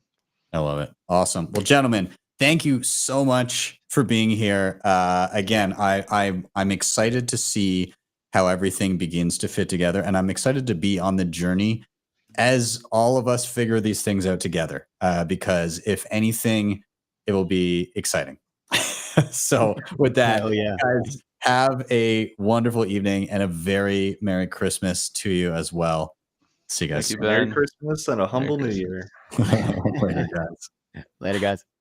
Awesome. All right, and we're gonna be diving right into the next panel. Very excited to have our next group up. I just looked backstage. Jesus Christ. I don't know if you guys are prepared for what's about to happen here, so I'm going to prepare myself. I told myself I wouldn't drink until after this panel, but that was a stupid promise to myself. So let me grab my ice here. Hold on. So we got big piece of ice, and I'm sporting a wheat whiskey called Wildlife. It is Alberta craft, and this thing packs a punch. So I may as well bring in the gentleman as I begin to pour. So I know who I'm going to bring in last. Okay, welcome, Sessions, what's gentlemen. The blue collar boys are here and ready to party. So thank you guys for being here. Sessions, Merry Christmas, brother. Thank you. Merry Christmas. I can't wait to see what Dom looks like if you're bringing him in last. Jeez. Oh, Jesus, you guys. Here we go. You ready for this? Probably not. Hey, man. Decided not to go tuxedo. I see. Oh, wow. Is my mic working? That's a lot of man. That's a lot of man right there. I want to thank the Make-A-Wish Foundation and Ben for this. Is really something else. Well, this is off to a great start. Gentlemen, first off, Merry Christmas. Thank you for being Merry here. Christmas. So Get serious. When I was conceiving of what this panel would be, I kind of figured we just take it in whatever direction we see fit. But the title of the panel is making it as a blue collar pleb, and I guess kind of my idea was there's a lot of things to navigate as a Bitcoiner, either when you first get into the space or when you've been here a while. Everything's constantly changing. You guys were backstage for that Lightning panel, and it's just it's constantly shifting. For the first time, people are having to worry about what they do on chain and like plan accordingly. People are trying out new wallets. Wallets are disappearing from the US because of regulatory environment. There's a lot of shit to navigate. And so like, and in and amongst that, if you do half of the things that make it easy for you, you have also a bunch of other Bitcoiners calling you not a Bitcoiner because of what you've decided to do. And we know that there's a spectrum of like best practices to worst practices, For but sure. sometimes you got to split the difference if it's going to break the bank. So I guess I'll throw this out there.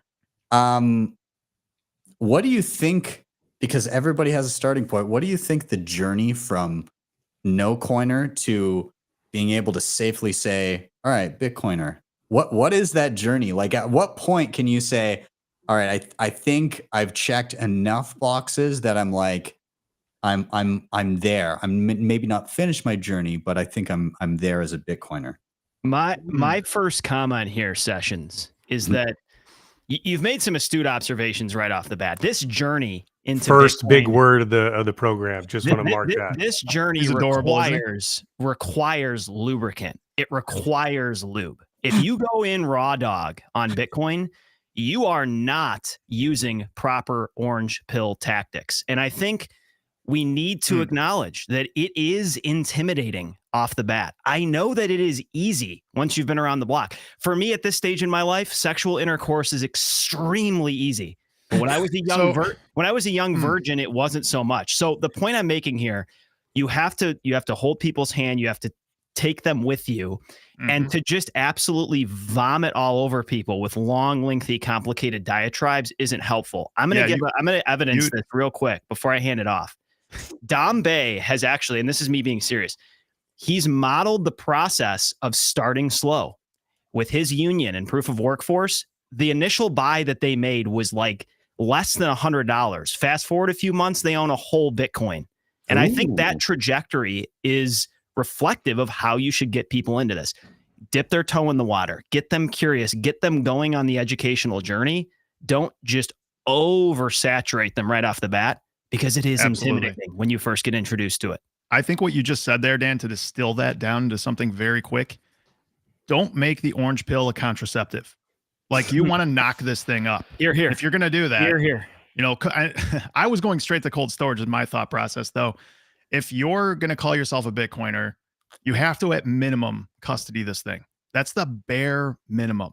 Like, if you're buying this ETF and you think you own Bitcoin, you're sorely mistaken, and you're going to get rug pulled at some point. Maybe not in the next 5 years. I don't know exactly how, but I think we can all see that you're going to get rug pulled. Whether you had your money at BlockFi, at FTX, even Coinbase, I would be very wary of leaving money there. I would not leave money on any of these exchanges. I don't care who they are. Cold storage is the first step. And that is I'd say that's the first peg in to be calling yourself a Bitcoiner. Like that's full penetration. That's actual intercourse. That is not pulling out. So we want the orange pill not to be contraceptive and ideally also not a suppository is what I'm getting. Yeah. Amen. Yes. Well put. Well put. My thoughts well on placed, this, I should say. Until you have a 350 out of 430 multi-sig, you're really just messing around as an amateur. Like, you are not a real Bitcoiner. You need to have those devices spread over every city on the earth. No, Tom, you were holding the Santa Monica coin, right? You're the one custodying that one. Yeah, who knows where that thing is? You know, it's like, hey, it's an open time suppository, that one. Yeah, but no. I mean, it is a long process, and it's not something that you can rush. Self custody, you can't bypass that. And I think, we're hearing a lot of discussion right now on the ETF, and a lot of people are going to have a ton of reasons to bypass the self custody portion of Bitcoin. It's our job to not allow that to happen. I think it's really important. So that's a key marker, and whatever it takes to get organizations to self-custody, even if it's $1 a member so that they really aren't worried about losing stuff, then that's what we got to do. Did you guys notice there was the listing of all the potential ETFs, and it showed who the custodian was going to be, and like so many of them were Coinbase, and the only one that I saw is that they were doing it in-house was Fidelity, I think. Right. But the ironic thing about it is Fidelity is based, but anybody that buys the Fidelity ETF will not be. Like their Fidelity gets that self-custody is important, but somebody buying up that ETF will likely not be. Now, again, I suppose in some respect, some people will just get exposure to it through their typical retirement accounts because funds will buy it and everything. But if you're going out just market buying, a Fidelity Bitcoin ETF instead of like just buying Bitcoin for yourself, then yeah, something has been missed, I think. For sure. And I also think on this topic, we need to fight for our financial freedom.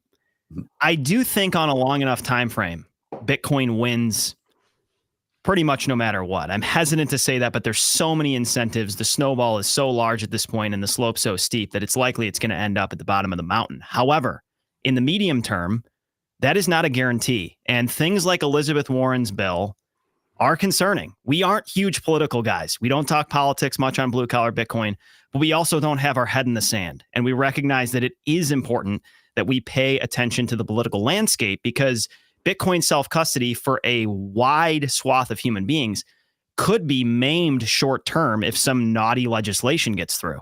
I mean, that is going to be the case. So take up arms, fight for your financial freedom, because on the short and medium term, things like self-custody are not a legal guarantee, and we need to do everything in our power to try to make them that way. Ultimately, what people like Elizabeth Warren and Jamie Dimon are saying is that large institutions and well-connected financial players can hold the underlying, but you, the average Jill and Joe, the average firefighter, cannot. And to that, I say, I think we can swear on here, right? Oh, you can say whatever the fuck you want. Hey, to that, I take a sip of cucumber vodka tonic and I say, go fuck yourselves. If that's if that's your mantra. You know what's so funny? Yeah, let me cheers to that real quick. Yep, here. Get the nog. Here. It's funny that this when you see the mixed message of, hey, this thing isn't worth anything, only degenerates use it, there's no real value yet, we don't want you holding it yourself, your fucking antenna should fire off tremendously. Bitcoin, this is the blue collar working folks section of this. It's the only thing that we have had in a very long time, if ever, that is ours and can't be taken and manipulated. The pensions can be tweaked and manipulated. Gold can be tweaked and manipulated. Your bank accounts can be tweaked and manipulated. Your wages, which you think like, oh, I get paid my wage, they can't take that from me, that's bomb proof, can be tweaked and manipulated. We have something that they can't tweak and manipulate, and they do not like it. And so like this, the mission's so simple, it gets complex with a lot of stuff, but really self-custody all day, teach people how to do it. Ben, the work you do, dude, is God's just work. Ridiculous, man. Ridiculous. Yeah, everyone has used you to like learn and go through the process, and like it's going to get easier. That last panel being Lightning, we know there's some challenges to the layer 2 aspects of it. There's even challenges to layer 1. Everyone's been there with the seed signer, like, dude, I'm about to go to B of A and just hand them my cash. I'm maxed out on the computer programming, but you get through it.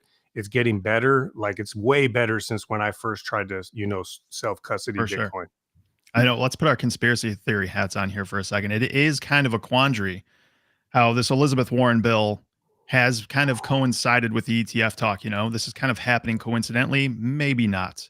They want to custody your Bitcoin. They don't want you to have custody of it.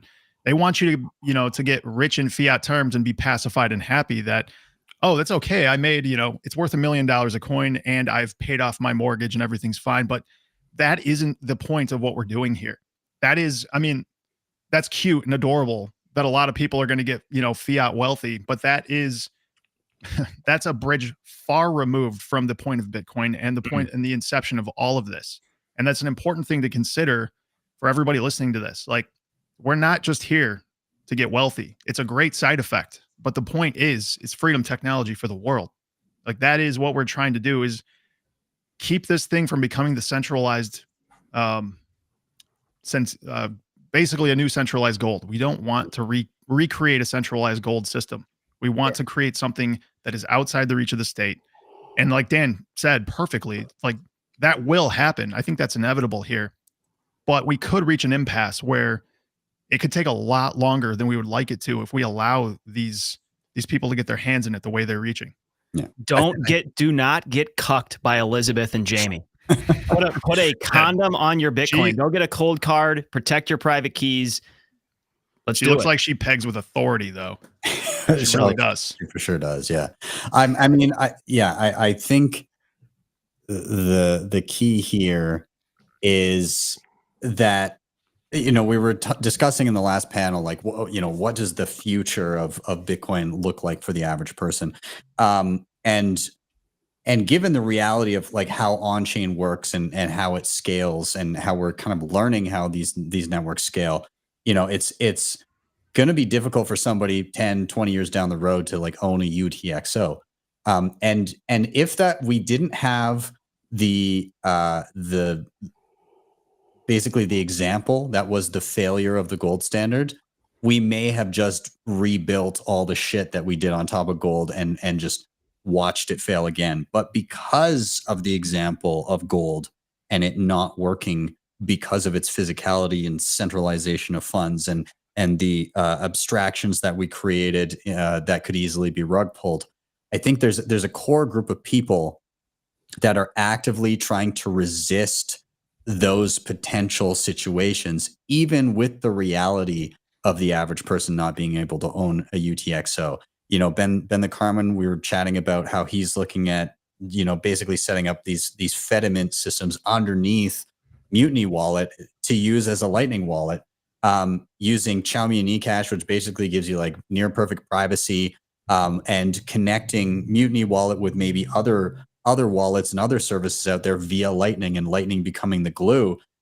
But in setting that up, having kind of these multi-sig quorums that are geographically dispersed around the globe, so you don't have that, you know, single jurisdiction risk where somebody can just kick in the door and be like, yo, give it up. And I mean, that's why Wallet of Satoshi pissed off out of the US, because that model with a single jurisdiction that can tell you to shut it down isn't going to work if we want full self-sovereignty, because no, they're coming for it. And so how do you build around that while balancing the reality of how the network's going to scale, but also giving that censorship resistance? And that's going to be the interesting journey that we all have to kind of be along for the ride for. And it's a journey, man. I mean, we've been doing this for 6.5 years and we're still comparing. Josh and I rarely change our setups, but we're constantly ideating and comparing notes on the best setup. I'm sure you feel the same way, Sessions, because I've watched fuck ton of your videos, but it is an ongoing process. And I think on that vein, we have to remember, this is kind of back to the education, onboarding people, especially in our demographic. Their first move into this is not going to be a rival. The first move should be a single sig on something reliable, like a cold card or whatever your pick is. Teach them the basics of it, get their feet wet, get them rolling. And then this is kind of the painful reality, but the beautiful reality of Bitcoin. Nobody can fully do it for you. You have to do it yourself. It mandates some degree of ownership, and self-custody is an example of where that's most prominent. Dude, self-custody is a martial art, dude. Like, you got to train. You got to keep up on your skill set, because it's changing, it's evolving. And especially if someone wants to take something you have, you're going to have to evolve, right? Because their efforts to take that are going to become better and more sophisticated, and it's an emerging technology. So you have to, I always tell folks, check in, you know, once a month, play with your setup, look around, see if it's still good, see if your favorite hardware wallet has now fallen from grace and made some bad mistakes. And you know what? Don't be upset about it. Like, oh gosh, just make the change and adjust. That's all you need to do. Yeah. And also keep in mind that there is no perfect, no optimal setup for everybody. Everybody's got different trade-offs. And that is the key. There is a trade-off for every way you want to hold this, whether it's multi-sig with, you know, 5 of 8 signers or something. You still have to physically keep that somewhere. You still have, you know, we all have a soft underbelly as well. Like, if someone's crazy enough and they think you have enough Bitcoin, like, there's attack vectors that can scare the pants off people. Yeah. And there just is no perfect setup. You have to take trade-offs no matter which way you do it. And you just have to kind of figure out, what is the trade-off I'm willing to accept and work with, because there's tons of them. And how are you? And also, like, in that, you know, we're kind of looking at just self-custody in general, but like, when you look at how do you actually use Bitcoin, right? Like, are you still fiat mining and you're kind of gradually accumulating and then putting that in long-term savings? Are you a bit more active? Are you doing more day-to-day transactions? Are you able to just like stack huge chunks and then send them straight to cold storage, and you don't need to worry about additional steps in there? So like people's interactions based on what they're trying to do are going to be different. And in some instances, some trade-offs are okay. If you're like, here's my coffee money. That's like, I don't give a shit what you use then. Like, it's like if somebody rugs you, you're not going to be on the street. If your coffee money goes missing, it'll piss you off and maybe you use something different next time, but it's not the end of the world. But if you're accumulating meaningful amounts and you're making trade-offs that are too great, you can burn yourself pretty bad. And so I think it comes down to a person by person basis, and no one person is going to be the same, because Bitcoin is very different things to many different people, and everybody's got a very different economic situation as well. If you're dollar cost averaging and you've been doing that in a way where you're stacking 50 or $100 at a time and withdrawing to self custody, and you've been doing that for like 2 years, you're going to want to take a look at your wallet right now and figure out what the fuck UTXO management is, because that's going to screw you if you went to send some money right now. It's I mean, for people that's sounding like Greek right now, imagine if when spending cash, there was a small fee attached based on every single bill that you utilized, so that it would be more efficient, less fees to spend a $20 bill than it would to spend $21 bills. And so that's kind of what you're dealing with UTXOs of Bitcoin. Every time you received that 50 or $100 into your wallet and you let it sit all side by side for years of buildup, to move all of that right now will be quite expensive. So you just gotta, there's trade-offs everywhere. So we're now in a point where your average person needs to maybe plan ahead a little bit. And I think later we'll be at a point where you'll have a wallet that just kind of asks your general behaviors and then tailors it to what you need. And you still have to do you still have to do dollar management in real life. Look, let me give you an example.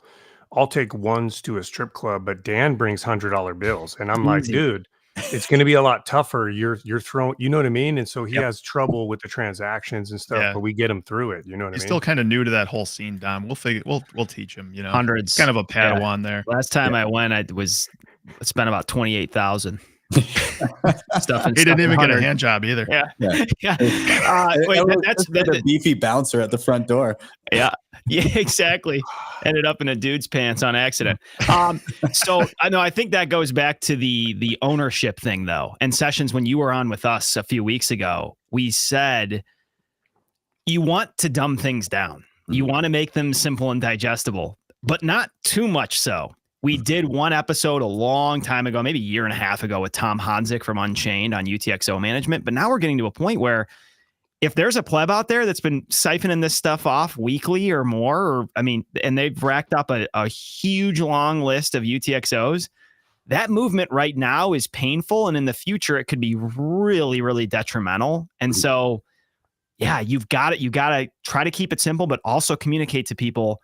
If you have no willingness to go educate yourself, this isn't a fit for you. Just as gun ownership isn't a fit for you if you're not willing to learn anything about gun safety. I mean, we could use this example across a ton of different spheres, but it's on you. And we're used to a financial system that absolutely fluffs the hell out of everything and does everything for you. So people are used to all the risk and onus being on someone else.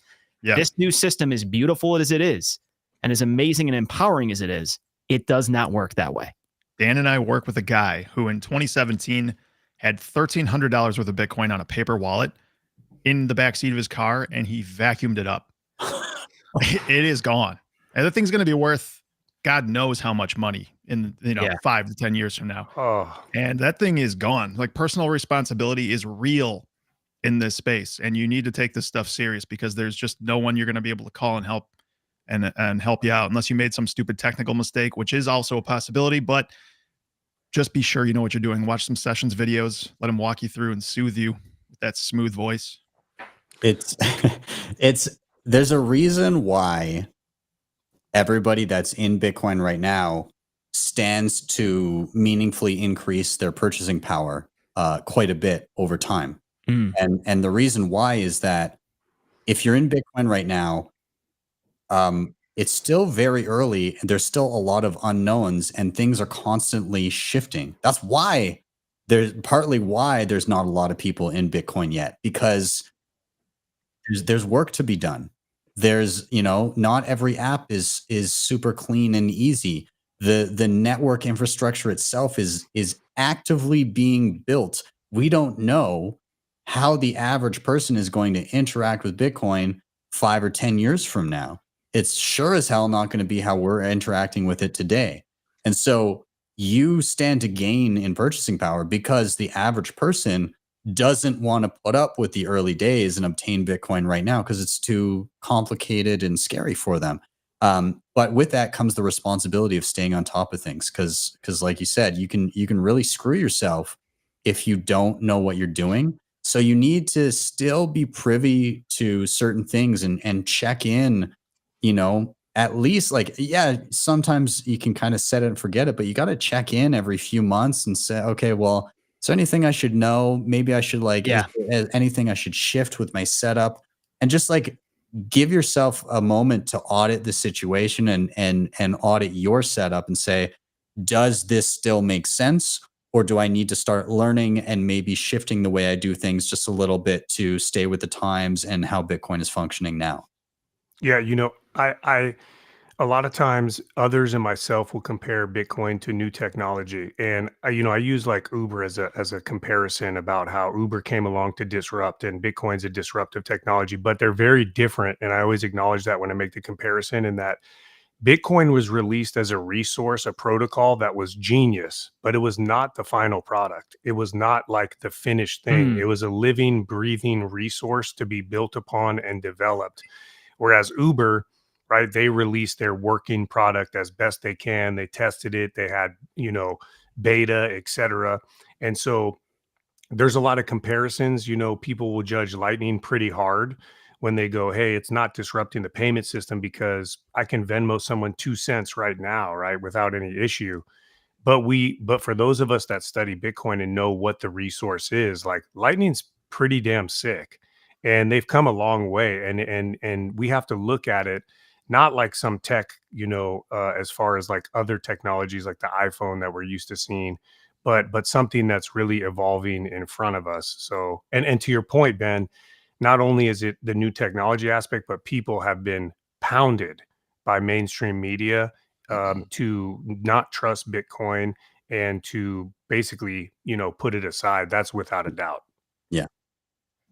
Said Dom. And to piggyback on your point, Sessions, being early to anything comes with real and reputational risks. If you were the first one to trot out on the Western frontier, that was a risky proposition. You could get dysentery. You could get your balls cut off by an Indian. I don't know what the fuck might happen, but being out in the wilderness first was not easy. Those people that sat on beautiful plots of land in Oregon had to risk a lot to get there. Look what Lewis and Clark had to do, a lot. Totally. Bitcoin is manageable, but you have to have your wits about you. You have to look for arrows and bears and all that other shit. And it's got reputational risk. As we all know as Bitcoiners, you're a genius in people's minds for 6 months, and then for the next 2.5 to 4 years, you're a complete fucking idiot. And you just have to get used to that. And there's no way that you can correct other people's understanding of your understanding of Bitcoin. It's just, you have to make peace with the fact that you're early. Others don't understand this, but that's easier said than done. Yeah. It's again, you depending on where you are in any cycle at any one time, you always have somebody claiming victory, saying that you're a moron. When it's a bear market, it's no coiners saying that you're an idiot because we're in a bear market and it's never coming back.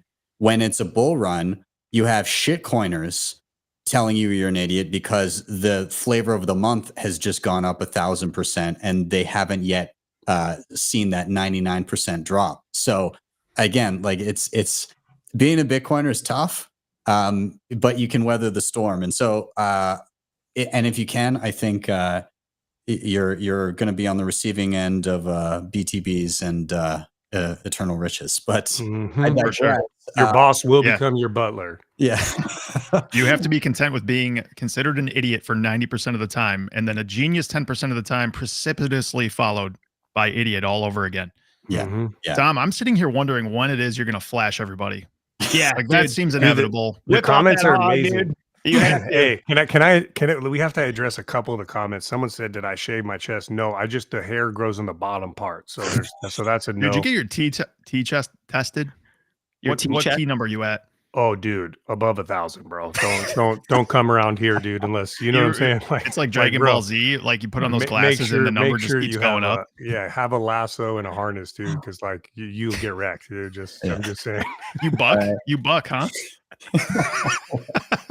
Hey, you have to tell us when we're running out of time, because I did write some Christmas jokes before, but I know we're not there yet. I know you're giving us like Dom, at least no dog 2 hours. jokes, man. here. That's too much. I'm giving Dom. I'm going to give Dom the final word with a Christmas joke. But before I do, as Dom is telling his joke, I'd love the comments section to start chiming in as to what method they believe Dom used to remove the chest hair. But Dom, go ahead. Is this really final words? Yes, we're out of time. I got to get my next panel in here, man. You take it with this better be an amazing Christmas joke. I wrote 3. They're not amazing. They're pretty bad. All right. Which Bitcoin reindeer do Ordinal fans hate the most? Dash Jr. Dasher. If you say it fast, it's like Dasher, like Dasher almost. Yeah. All right. Hopefully these next 2 are better than that. What do you Bro, come on. What did you write, dude? What did Santa notice when biting into the cookies left for him at the Anons headquarters? They were filled with Magoo. How come Santa couldn't fit down Pomp's chimney? Because it was blockfied. Sorry, Pomp. That one's good. That takes the house. Yeah. I had an ordinal one, but it's too much. It's too. I'll save it for you guys for later. Drop it in the comments later. Awesome, gentlemen. Thank you so much for being here. Really appreciate all of you. The other 2 of you can go put on your robes now, I suppose. But thank you guys. Have a great Christmas, and I'll chat to you all soon. Thanks, Help your fellow workers find Bitcoin. Now it's important more than ever. Indeed. Here. Later, guys. Merry Christmas. Merry Christmas. All right, everybody.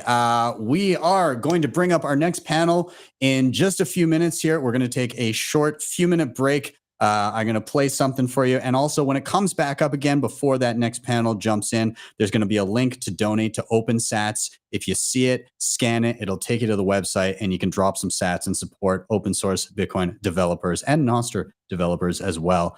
Anyways, guys, we'll see you in just a moment. Off we go.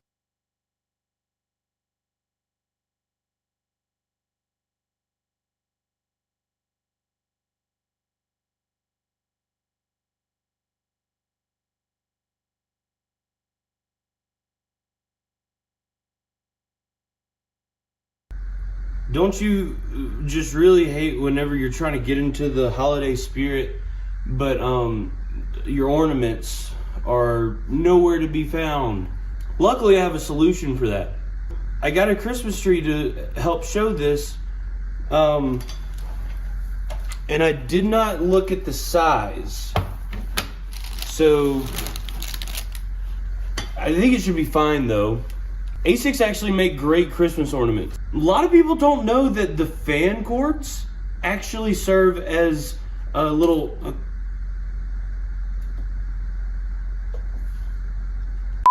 they actually serve as a little hanger, which can't be good, but yeah, you just need to take these cords and you can just find a little branch. This one seems nice, and then you'll just, it helps if you wrap the branch around it. And then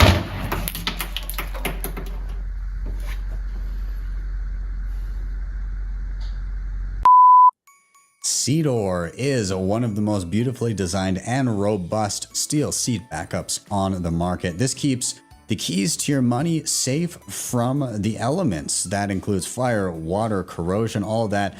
Seedor has these disc and capsule designs along with a full set so that you can stamp your seed and then keep it safe. And tonight they are giving away one of these starter sets that gives you everything you need to have your seed secure. But it's not just a regular set, it's actually a custom engraved set in which you're going to be able to put the imaging of your choice on your capsule. If you can see there, mine has those Sessions glasses on it, which is really cool. So we're going to have a unique way for you to enter this. Now, Cedar also dropped, they created these stamps that are the Bitcoin symbol that you can stamp on really anything. Some people had taken to utilizing them on coins to put the Bitcoin mark on fiat. And so we thought it'd be a funny idea if you could showcase your Bitcoinized fiat in whatever interesting form that may take. So a piece of fiat currency somehow Bitcoinized. Creative entries will maybe be leading the pack. But nonetheless, how do you enter this? Number one, you're going to share this show, of course. And that can be on, of course, Twitter and Nostr. Number two, you're going to tag both myself and Cedar. You're going to use the hashtag Sessions XMAS 23, and then you're going to show off your Bitcoinized fiat. And we'll take a look through those, and we shall choose a winner over the holiday weekend. And hopefully one of you will come out on top with the best Bitcoinized fiat and thus be able to secure your seed in one of the most robust and beautifully designed ways. So best of luck to you all. Get out there, get sharing. I'm excited to see your entries.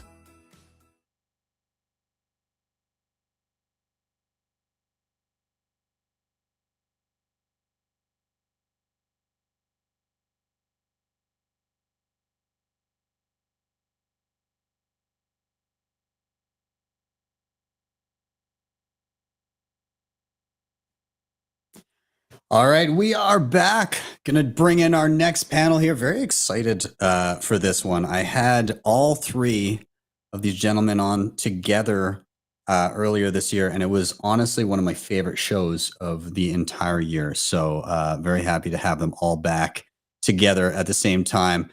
So we'll just bring them right in. Welcome, American Hodl. Sir. Yo.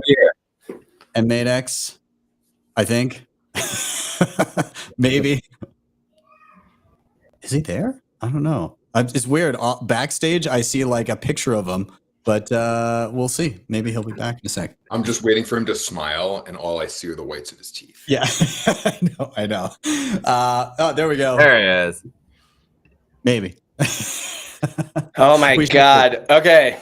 I don't know if I'm you in go. here. Man, everything was working perfectly. And now, of course, the show is live. And I see and hear you now, so I think we're good. I might have to move. If it's getting bad, I'll just run back into the studio and ignore this background I spent so long setting up. Yeah, that's okay. It looks sweet. At least we get to look at it for a minute. Either way, welcome back, guys. Thanks for doing this. I know this last year, or when we last did this, it was like a 2.5 hour rip, and it was epic. We do not have that kind of time. I'm very sorry about that, but I think we can get some good stuff out here. This panel is entitled Clown World at its Finest. And I figured that this would be a very adept group to hone in onto some of the bullshit that we've seen this year.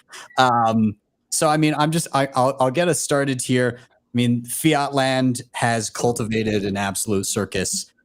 So maybe I'm going to start by just asking you guys, what are some of your favorite top awards for Clown World that you've seen in the news this year? What are some of the most blatant bullshit things that you've seen that have just blown your hat off?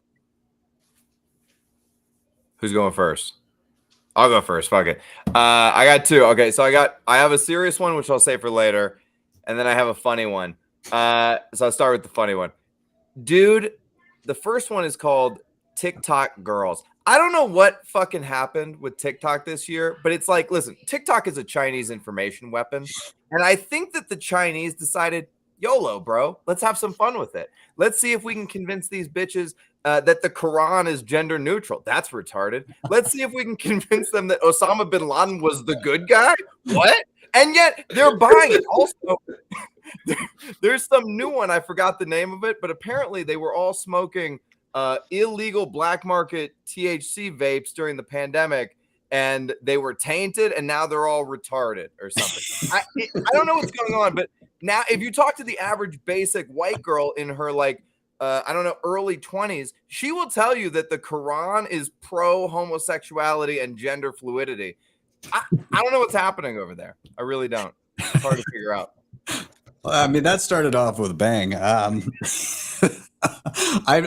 don't frequent TikTok too much, but I've seen a variety of shit out there from TikTok. Yeah. I don't know what. Where do I even go with that? And Harry, do you have thoughts? I don't know that I have anything as good as that.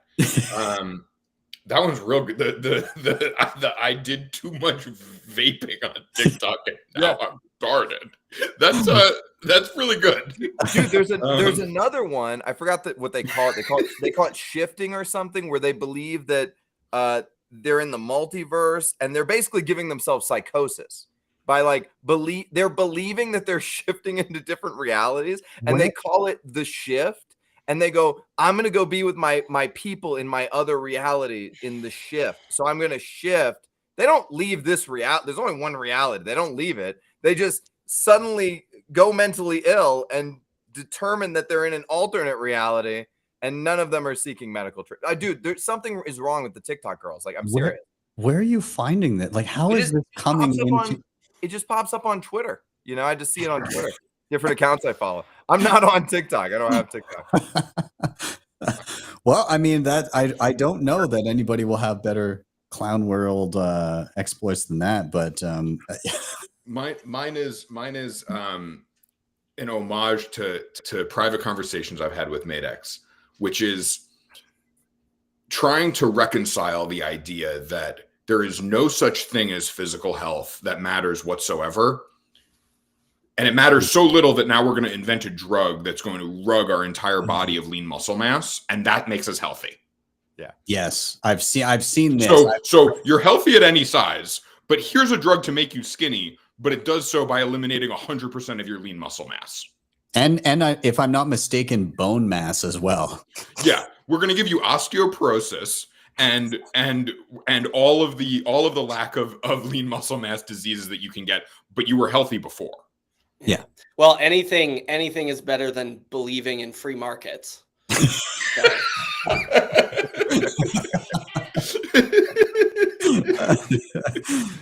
This year, I had the unfortunate experience of having to go to the city of Toronto.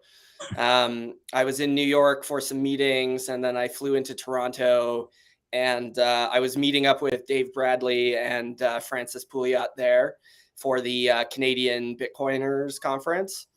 And we wanted to all get together and stay in the same place. So just looking for accommodation in Toronto, the obvious answer is find the most ballin' penthouse you can. And, what could go wrong with that? So 3-bedroom, 3-bathroom Toronto penthouse on like the 48th floor of one of these, glass high rises. And I showed up in this place and really, really, really saw the fucking real estate scam that we see as a result of broken money. Mm-hmm. This fucking penthouse condo was I bet you it'd like market sell for like 3.5 million, between 3 and 4 million in the Toronto market. In the kitchen, there were no outlets in the fucking backsplash. Okay. Huge kitchen, huge island. Like, you look out on the view of Toronto.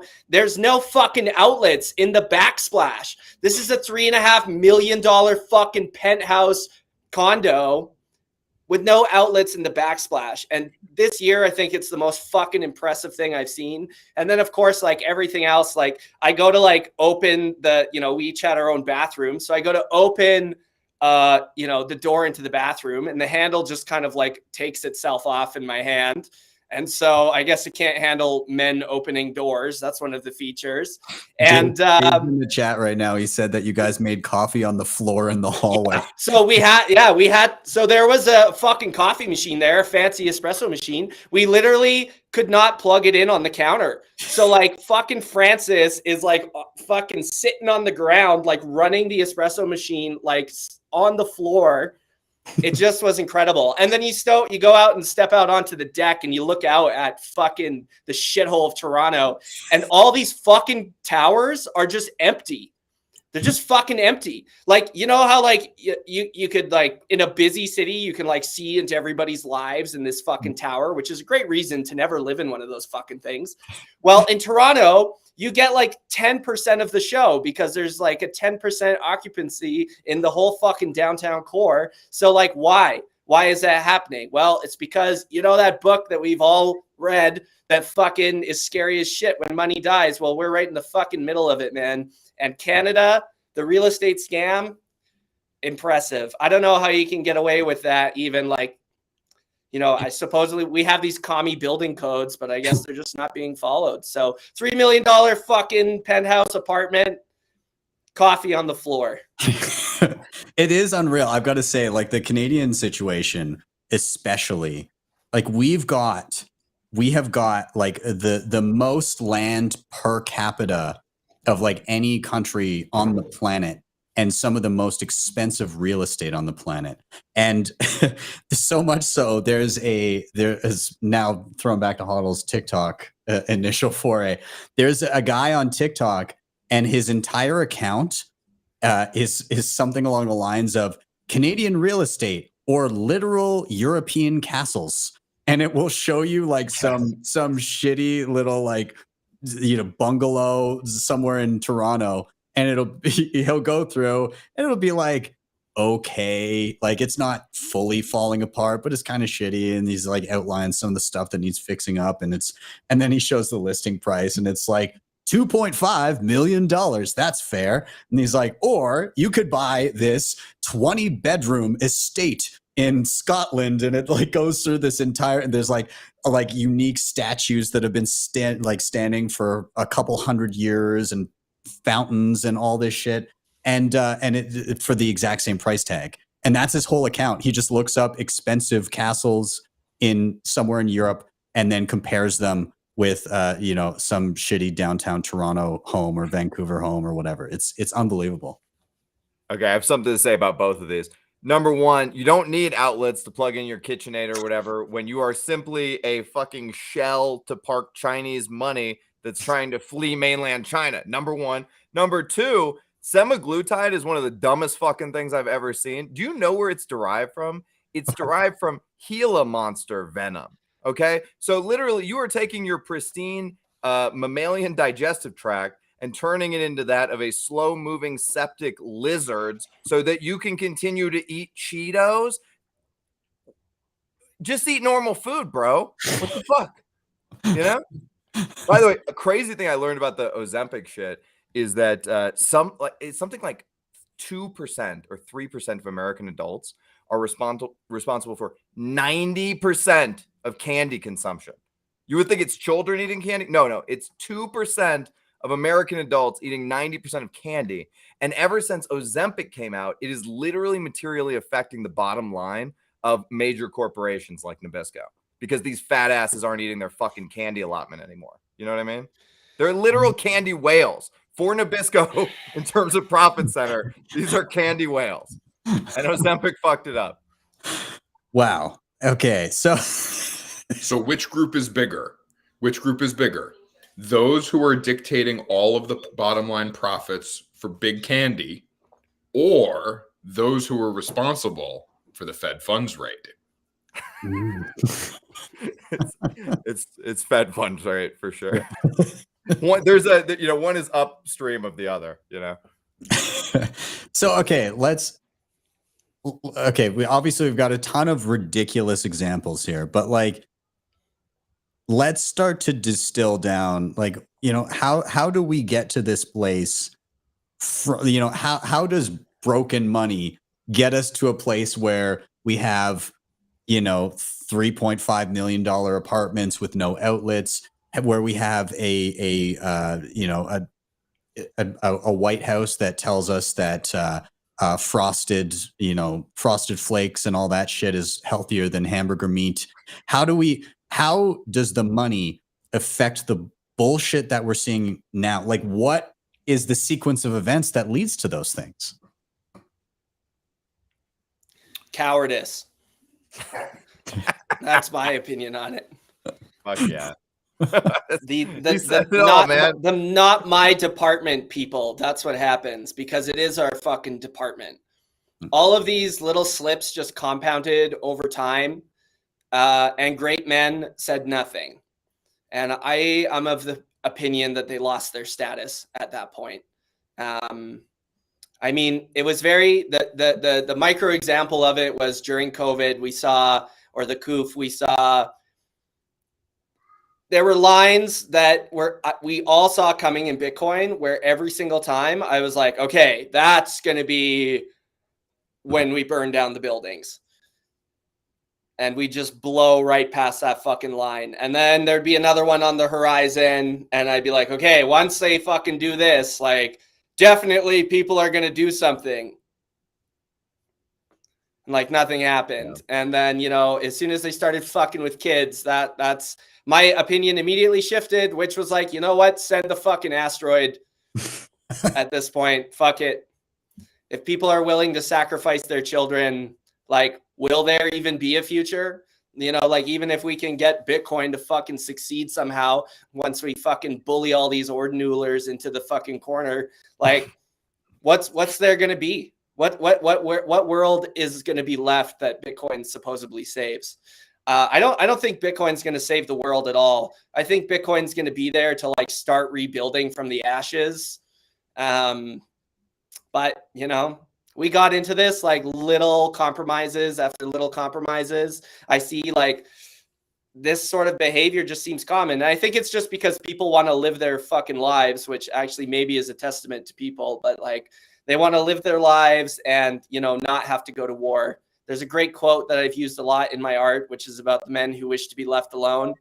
And, you know, I think maybe that's maybe that's why we're in this position, is just because to be pushed to violence, to be pushed to war, like completely ends the man's life as a family provider and, you know, as a staple of the community. The gears shift.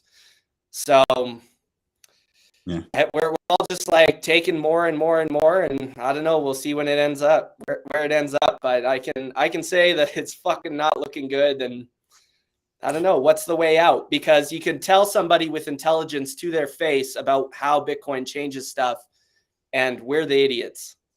Mm-hmm. So maybe there's something to that though, because is there a world where there's just a class of people that just silently disobey and silently kind of live their lives without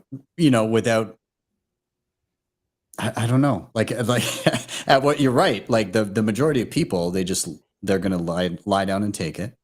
They're gonna do whatever whatever TikTok tells them to do, and so in that world, do you fight that? Do you say, I'm going to move, which like it's a mixed bag where you're going to go?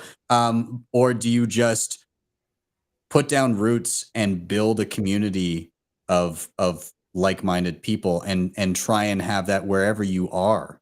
Is that a possibility? It's about asymmetry, right? Like what we've suffered from until we found Bitcoin is we had just a total asymmetric exposure to the crushing bureaucratic nightmare that would grind you into dust just because it exists.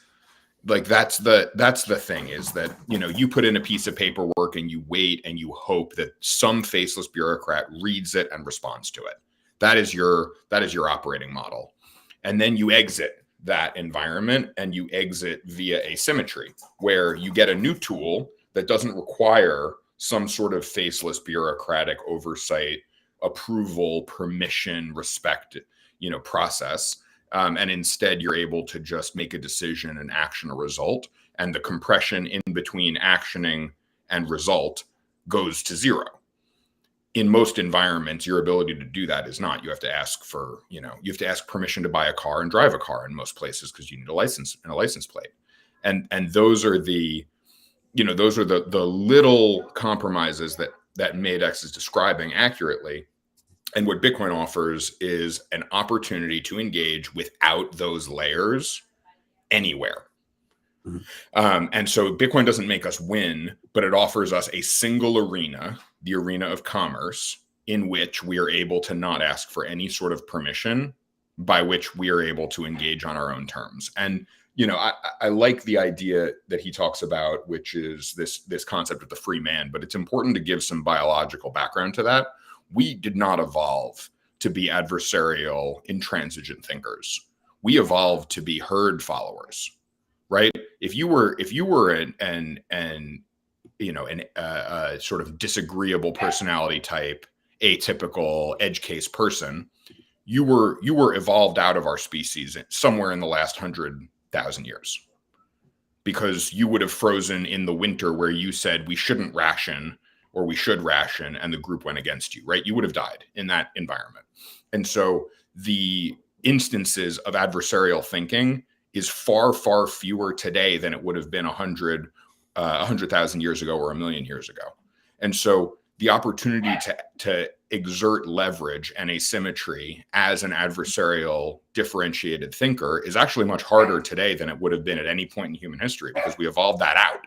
And so the folks who got into Bitcoin super, super early and who think the way that we do, we are actually a further outlier than we would have thought we were.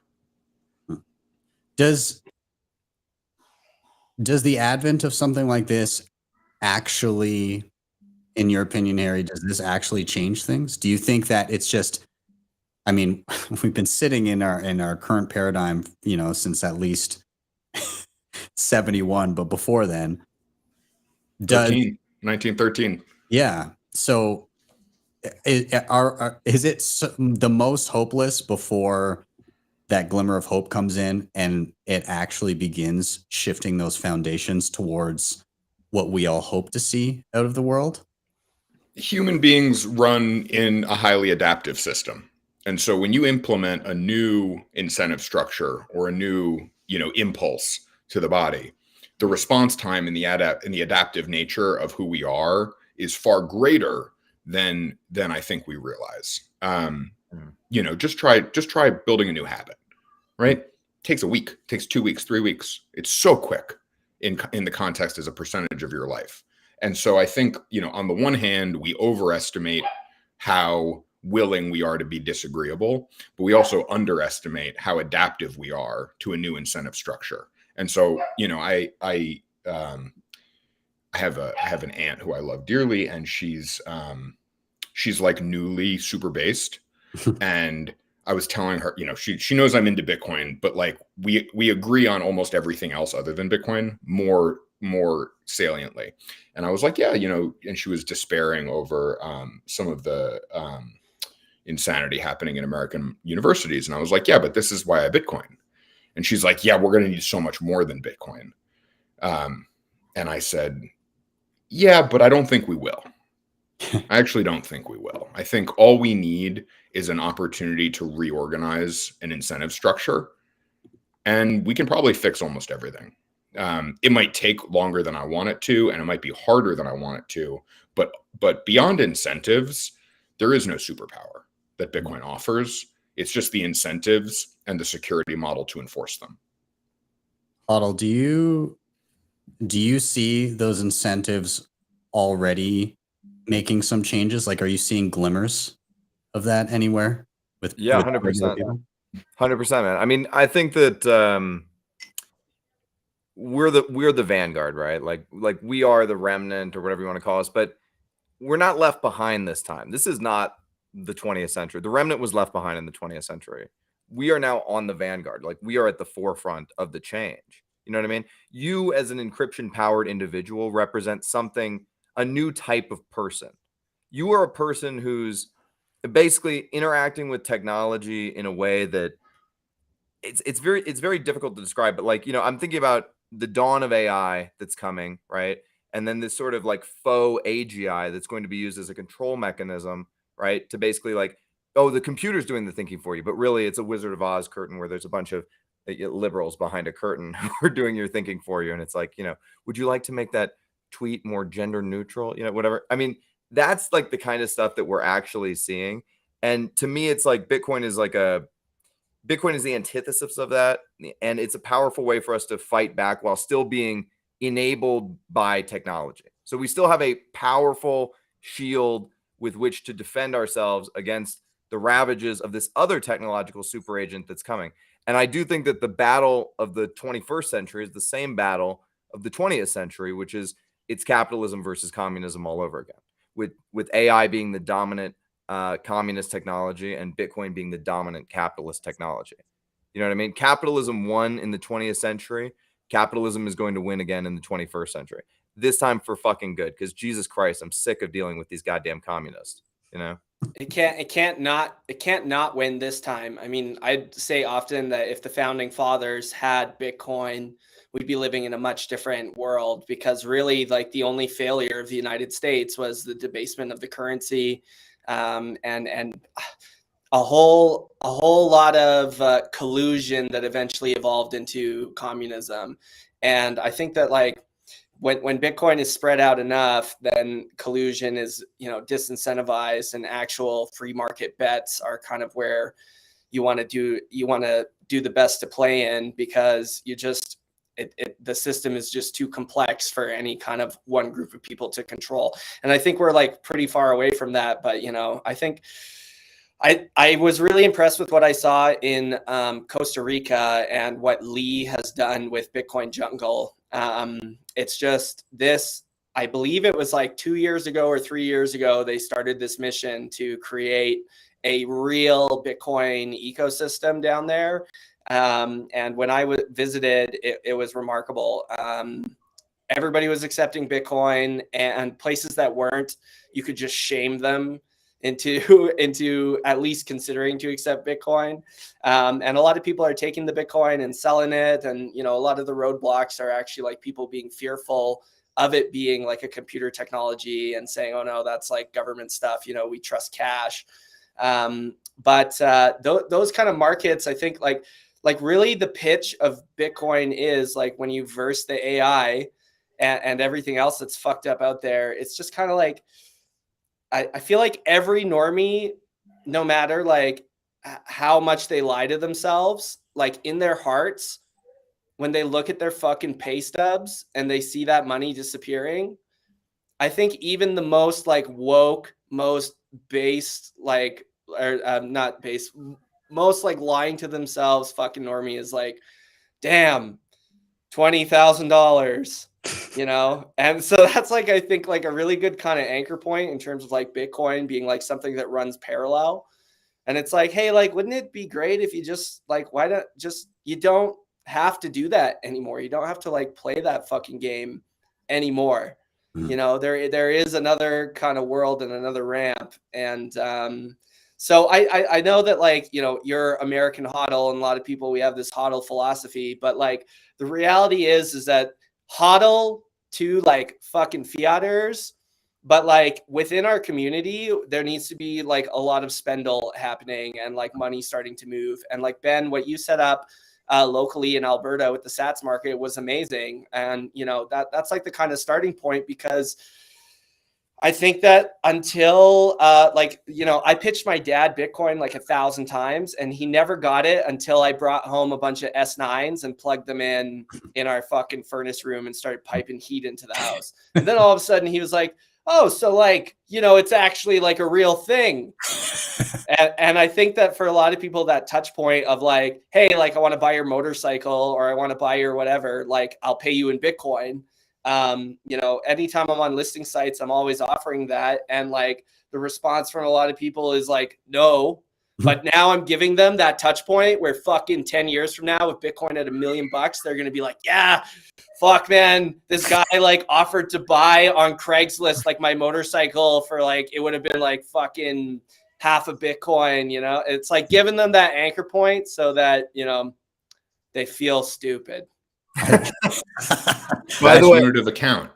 Yeah. By the way, I think that when people take the meme hodl to mean never spend a single sat, you know, be a miser, hoard all your coins forever, die alone with all your Bitcoin, like curled up in a little ball. That is the absolute wrong way to understand the philosophy of hodling. Hodling is a philosophy of long-term thinking. Hodling says, push wealth into the future, build a better world, leave more than you were given, build the fucking cathedral that takes us to space, that makes us an interplanetary species, that makes humanity more robust, like fucking fulfill your destiny. Get the fucking BTBs, man. That's like, what hodling you're is. not gonna, Exactly. you can't hodl to BTBs. You're gonna have to take her out. You're gonna have to. You're gonna have to. Listen, what are the big tits for?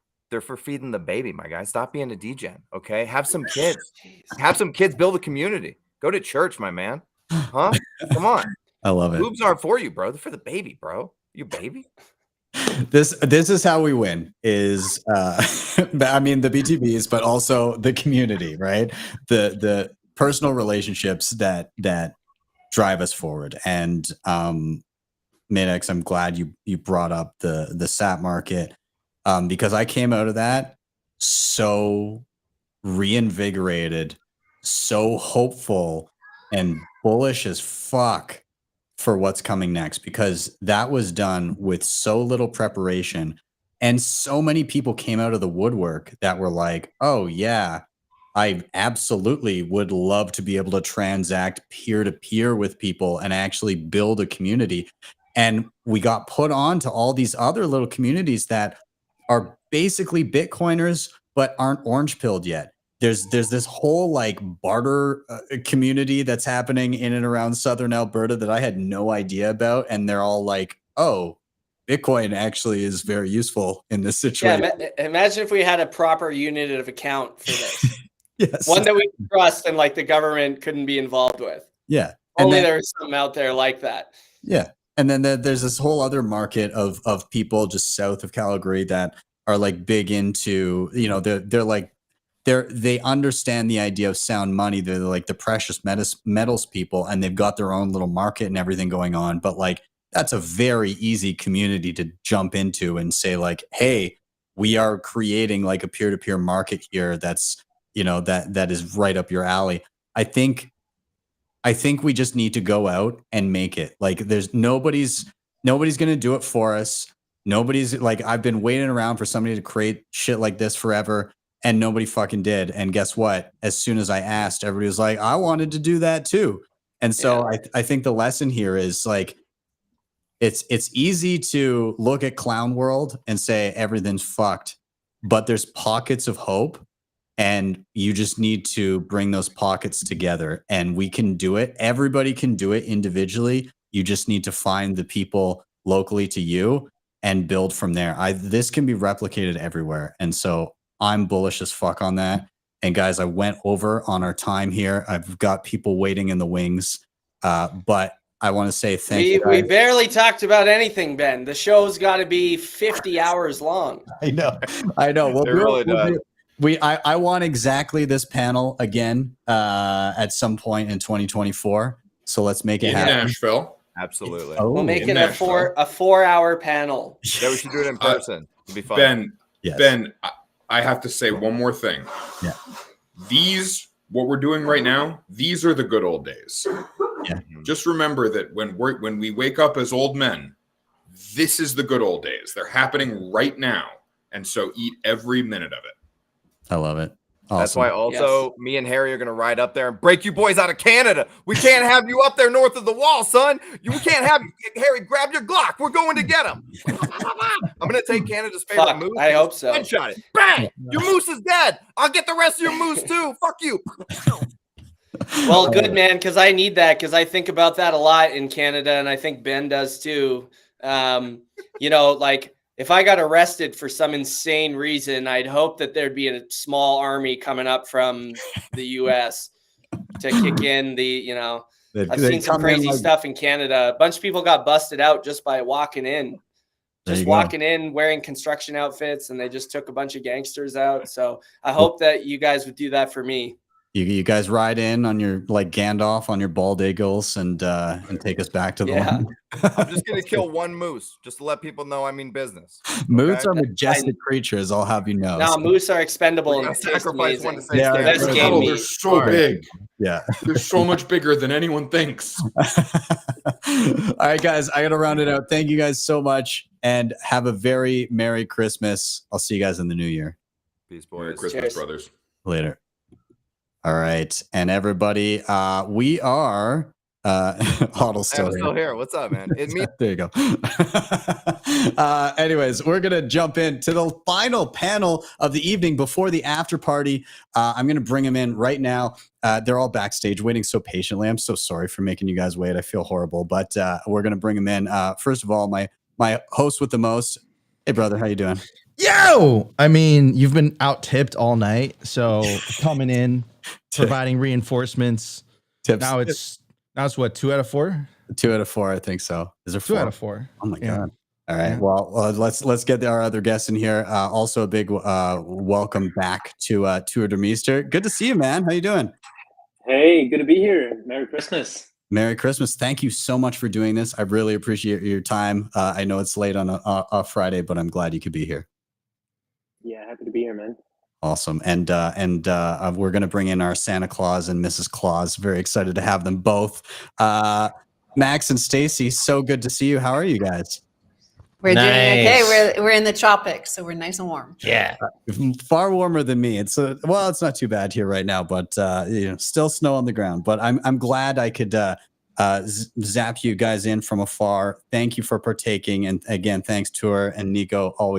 As always, good to have you here on the channel. Of course, we're gonna dive right into it because this is kind of, you guys are capping off the evening. I've been at it for many hours and doing 30-minute panels with everybody. But this panel is entitled Lessons from 2023. And 2023 threw a lot at us in terms of Bitcoin and how we utilize it and how the state is going to treat us if we utilize it in certain ways. And there's a lot of stuff to grapple with. So I think the first thing I want to do is maybe just ask you guys what events from this year stand out, like maybe each one of you, if you have something that stands out in your mind as an event that kind of shaped the trajectory of Bitcoin moving forward. And so I don't mean to put Max or Stacy on the spot, but is there anything that stands out to you guys that in particular is shaping Bitcoin's trajectory moving forward that happened this year? Sure. We moved here 2 years ago after El Salvador made Bitcoin legal tender. We wanted to be on the cutting edge of Bitcoin, as we have been since 2011 when it was $1. And we have not been disappointed. In fact, this has been incredibly inspiring because the country has been completely transformed due to the leadership of President Bekka, but also because of the presence of the Bitcoin mindset. I always say adoption here in El Salvador is 100% because awareness is adoption. And people are aware of Bitcoin. They understand the transformative power of Bitcoin. And everyone is incredibly positive. Whenever we leave El Salvador and we go to the United States or Europe or almost anywhere in the world, we notice that people are very downtrodden and depressed. But here in El Salvador, they already went through their 30 or 40 years of depression. They're coming out of the fourth turning. They're the first country of the 21st century to emerge out of the fourth turning. And as a result, they are leading the world. El Salvador is the new shining city on a hill. It's Camelot. It's the future. And of course, it's Bitcoin. I love this idea of, again, everybody kind of experiencing fourth turnings at different cadences, because the book itself is very US centric. right? It goes through America's history and kind of its fourth turnings. But since we've kind of entered this globalized world, we're getting this overlap where we're experiencing things kind of at the same time, but there's ability to leapfrog some of these things. You know, El Salvador had a rough past, but it seems to have completely changed these past couple of years. Stacy, I'm curious your experience, just, you know, from when you first got there to now. What have you noticed? Actually, because that kind of ties in with what I would say about 2023. Because when Milei was just elected, and all eyes were, of course, on El Salvador at the same time, because they were comparing Milei to Bukele and what we were doing here. And over those 2 years, I could say that President Bukele makes it look really easy. And that's what a genius can do. But it's been a lot of really hard work. And we see that behind the scenes. This is, you know, the proof of work mindset here. Most people only see the headlines or the tweets when he says, "I told you so." You know, they see the successes. They don't see the work that it took to get there. So for me, I started to notice not only that have we done so much work, you know, it required a lot of work to win overnight, right? To be overnight successes here, is that when everybody is really quite excited now in the Bitcoin community that all these countries are going to hyper Bitcoinize overnight, I'm here to tell them that, you know, we've done a great job in El Salvador, and I think we are winning, and I think everybody sees that. But people have to be prepared for just how much groundwork, how much foundation there is to be laid, how much work there is to look so successful and be so successful. It's like what Benjamin Franklin said, it's a republic if you can keep it, and it's a Bitcoin country if you can keep it, right? It's hard work. Yeah, I can only imagine. Yeah, I mean, I think you're absolutely right. Like all of this doesn't happen overnight. It's funny though, on a global stage, you know, in the grand scheme of history, this is going to seem like it happened so quickly, and in a way, it did, right? Like a couple of years on a Bitcoin standard, and so much has changed already. I think that's very, very interesting. But you know, as Bitcoiners, when you're in the thick of it, those years can seem long because you get where it could be. It's just not there yet, and so you know, I guess it'll take time for it to play out over. You know, Thank God, by the way, for the bear market, because the bear market is a great time to build, and therefore it was a great time to build the foundations of a Bitcoin country.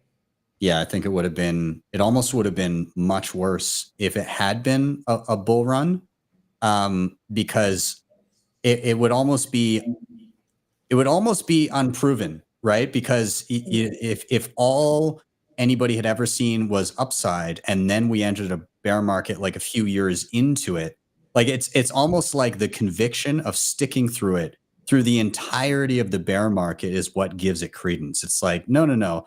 These people that built this knew something that everybody else didn't, and went ahead with it in the face of the criticism of the entire world. And that's a pretty unique position to be in, I think.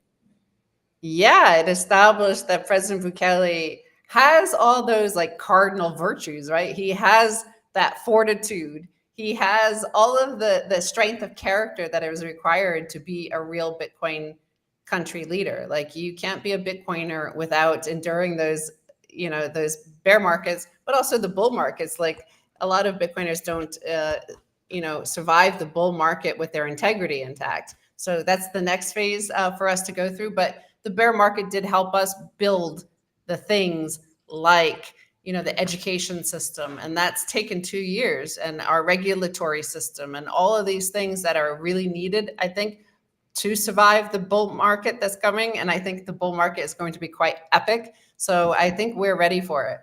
I love it. Yeah. I love it. I'll toss it down to Tuur.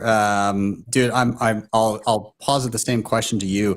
Is there anything that stands out this year to you that is going to help shape Bitcoin's trajectory moving forward? Yeah, absolutely. By the way, can you hear me? Just I haven't tested my mic. Yeah, I got you, man.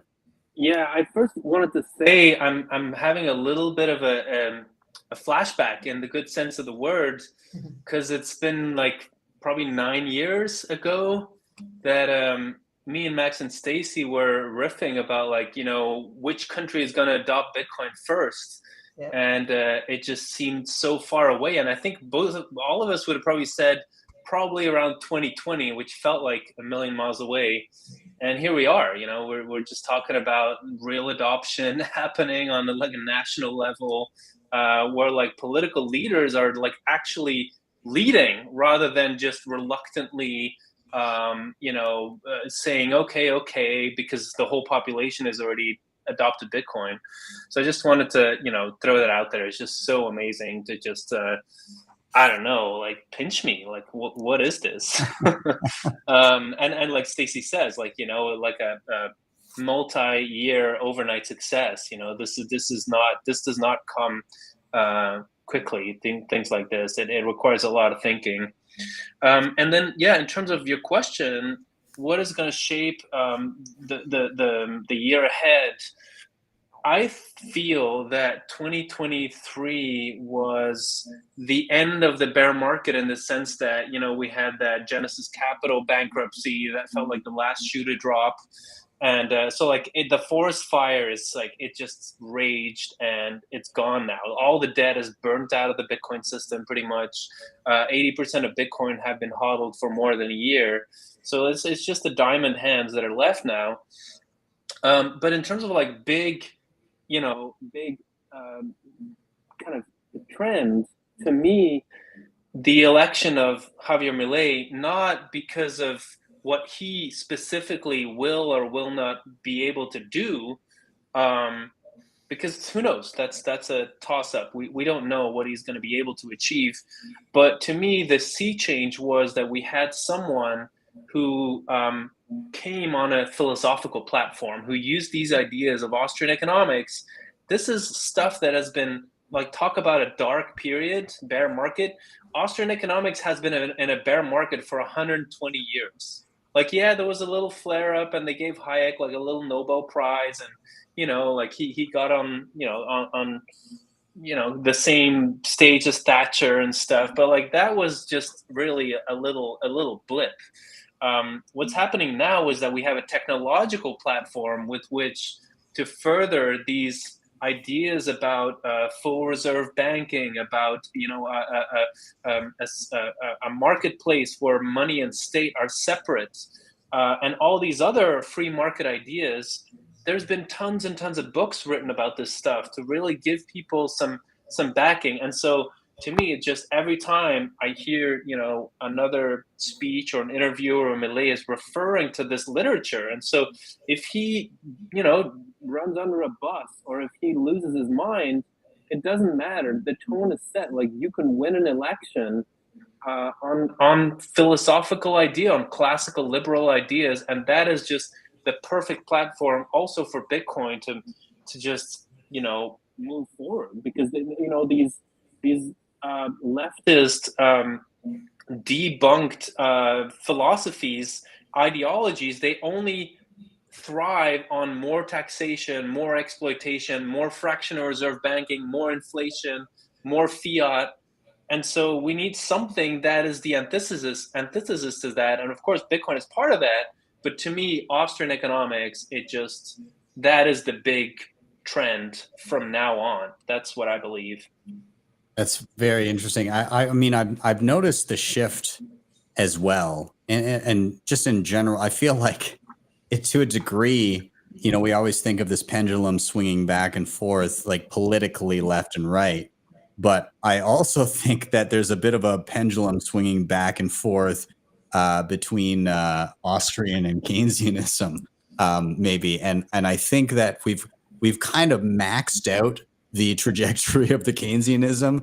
And I think there's Bitcoin was like the trigger to hit that peak and then come back, or denoted the peak of, like, somebody was fed up enough that they created this incredible tool that can work in tandem with the opposite system and show how incorrect the basis of all of those economic assumptions were, because it literally enriches those that just take a moment to understand it and step over. And again, El Salvador is going to be an incredible example of that. A country that says, hey, Bitcoin is incredibly useful. It's an amazing way to store wealth. It's an amazing way to capitalize on stranded energy and all of these different things that can plug into it, underlined with Austrian economics as a backbone for it. The comparisons are gonna be very stark, because anybody that gets on that wavelength is as fiat dies, as this system implodes upon itself and buckles under its own weight, and you have this rising system that's this self-sustaining and TikTok next block. I think it's going to be hard to deny what's going on here. So with that, I think is tourist. Oh, it was Max and Stacy that dropped. My bad. We'll jump them back in when they pop in. But Nico, I'm going to toss it to you as well, and I'm going to again toss you the same question. And I'm curious, because we talk news every week together. Is there something that stands out to you as being like, holy shit, this is going to shape what happens in Bitcoin moving forward?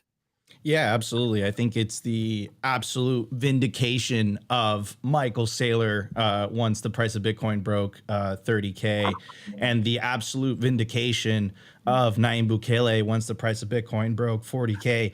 The legacy corporate media, that they have nothing at this point. They can't. There's no amount of media spin, misrepresentation, lie, propaganda that could deny the fact that Bitcoin is not only a better alternative to fiat, it is the only alternative, right? And also, I think we're living through this kind of weird moment in history where there's two great disintermediations that I really see. And I think this year was really, really consequential in that sense, right? So we're living through the disintermediation of information, but also the disintermediation of money. And the other day, Alex Jones was let back on Twitter, and a couple years ago, you would have never have thought those types of conversations being allowed, in the mainstream. So the fact that these types of things are happening, these types of conversations are happening, the Overton window is shifting, and it's shifting towards the side of freedom. And I think the world's going to be a much better place for it. And like I said, I think the price speaks for itself. So, Nayib Bukele is in the green right now. Michael Saylor's in the green right now. Nayib Bukele looks like an absolute genius. He's been stacking, I think, since the bottom. He says, we're going to buy a Bitcoin every single day, right? So I think in those two sense, I think that's really, the two consequential things that happened in 2023, the vindication of Michael Saylor on the public company level, and then the vindication of Nayib Bukele on the nation state level.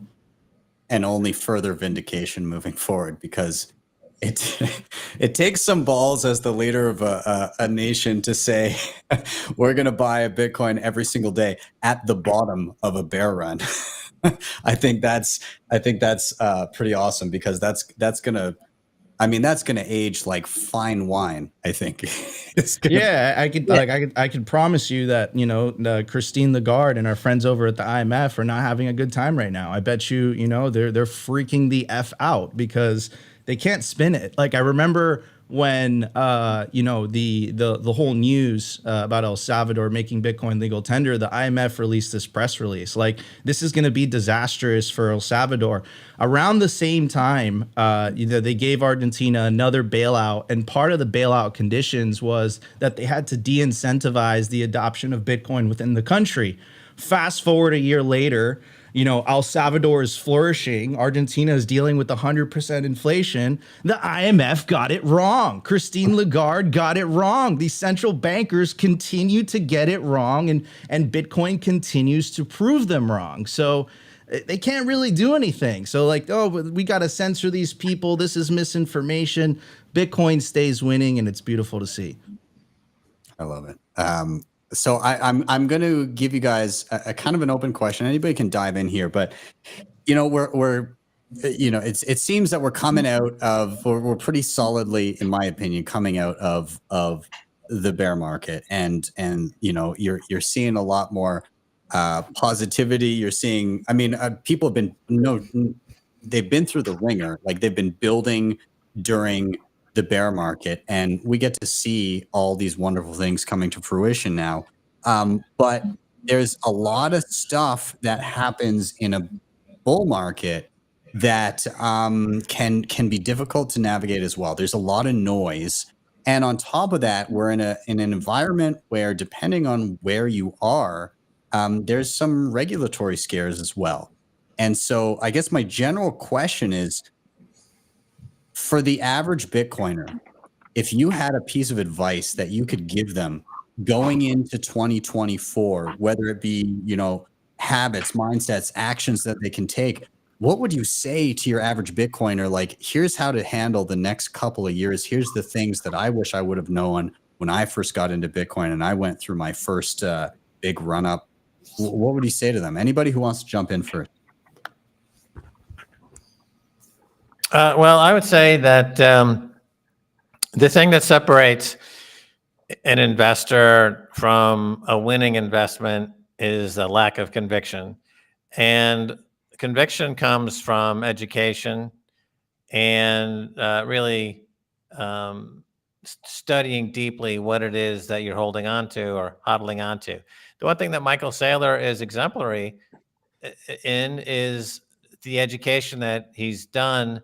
When he announced that he was buying Bitcoin, he had obviously spent a lot of time studying Bitcoin. He came out of the box really the most eloquent spokesperson for Bitcoin in the entire industry.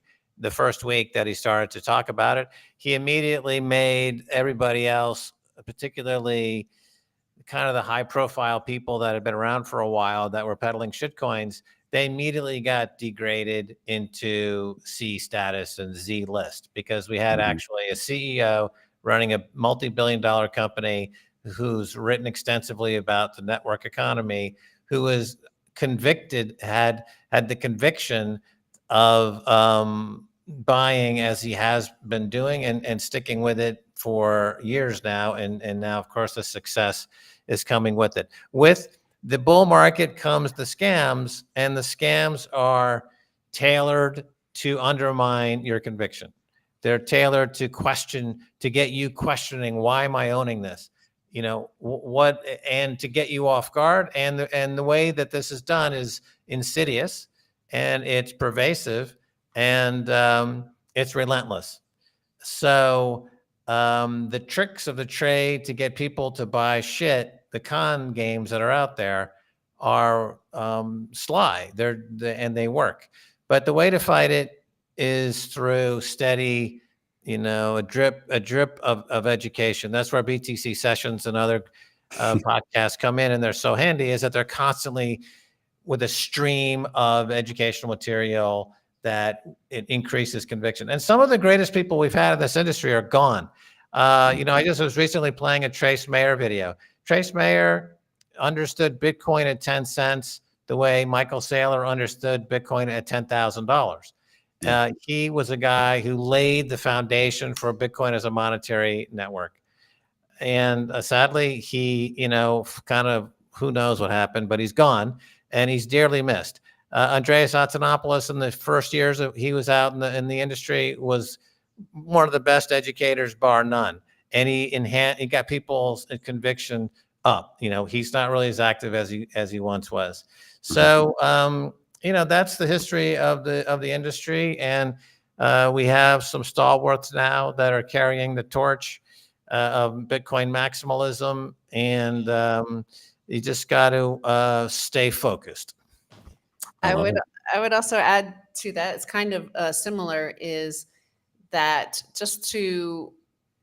it's more than just conviction, right? You really have to be prepared in the same sort of way that you're prepared during a bear market. So panic and euphoria are like two similar ways that you have to work on yourself. Only you could do it. Only you could change your strength of character, right? Only you can improve that to endure the panics and the euphoria. because they will like shake you out of everything, whether it's greed or fear that is going to shake you out of it. And I would just really study that, is just like find some sort of way to look at yourself and understand those emotions that you're feeling, that everybody feels, and everybody feels it, because when the euphoria hits, you'll see the shit coins go up higher, and that's caused by euphoria of people getting greedy and wanting more and more Bitcoin, and they're going to try to flip it faster into Bitcoin, and that's how everybody loses their Bitcoin. That's the way to lose it on the way up, by speculating on shit coins. On the way down in the panic stage, you panic sell your Bitcoin for dollars, right? So it's two similar things. Yeah, I mean, the enemy of collectivism, which is our enemy, is decentralization, and decentralization leads to individuality and the individuation, and which means that ultimately the conviction comes with self-knowledge, and self-knowledge is for most people quite scary. Most people will avoid self-knowledge. They adopt a persona. They wear a mask. They go through extremes to avoid having to look at themselves, because it's frightening to know yourself. It's Socrates said, 2,700 years ago, know thyself. I mean, that's the basis of philosophical truth. But it's very difficult to do. But it's the path away from collectivism, and collectivism is where the America finds itself right now, and this is why it's having extreme difficulty. I want to hone in on two things that both of you guys said, and then maybe divvy them up to Tuur and Nico here. But one of the things, Stacy, you were talking about, again, kind of the dichotomy of panic and euphoria, and how it affects you, and in both ways you can lose sats. And a lot of people thought they were past that in the last bull run because they understood Bitcoin only, but they still got wrecked. Reason being is they understood Bitcoin only, but then they started dabbling in the leverage and using all of these mechanisms in which, I want more Bitcoin. So greed takes hold, and again, you're still out sats, even though you understood the value of Bitcoin itself, you still fell for it. So maybe, and Nico, I'm going to put you on the spot a little bit here. But Nico, what do you think the next thing? Because I think Bitcoiners, we've gone through a series of lessons, and it was, Bitcoin, understanding that Bitcoin is, understanding, number one, that you got to self-custody.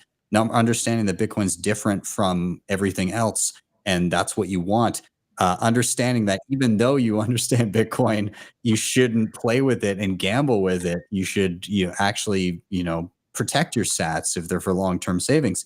So, Nico, when you look out over the next couple of years, do you see any glaring traps for Bitcoiners being set actively, or are you unsure what might play out? I mean, I could tell you, there's the attack on self-custody, which I think is going to be, definitely increased as time goes by. You have Elizabeth Warren. She's got 20 senators to sign up to this bill, that would essentially, ban Bitcoin in the United States. So I think the demonization of self-custody, and then on a more short-term basis, I think the common theory this cycle is the diminishing returns thing, right? And I think a lot of people got, burnt last cycle. I think a lot of people, felt that, Bitcoin didn't get to the places that it could get. But at the same time, we have to remember that it did survive a nation state attack when China banned Bitcoin mining.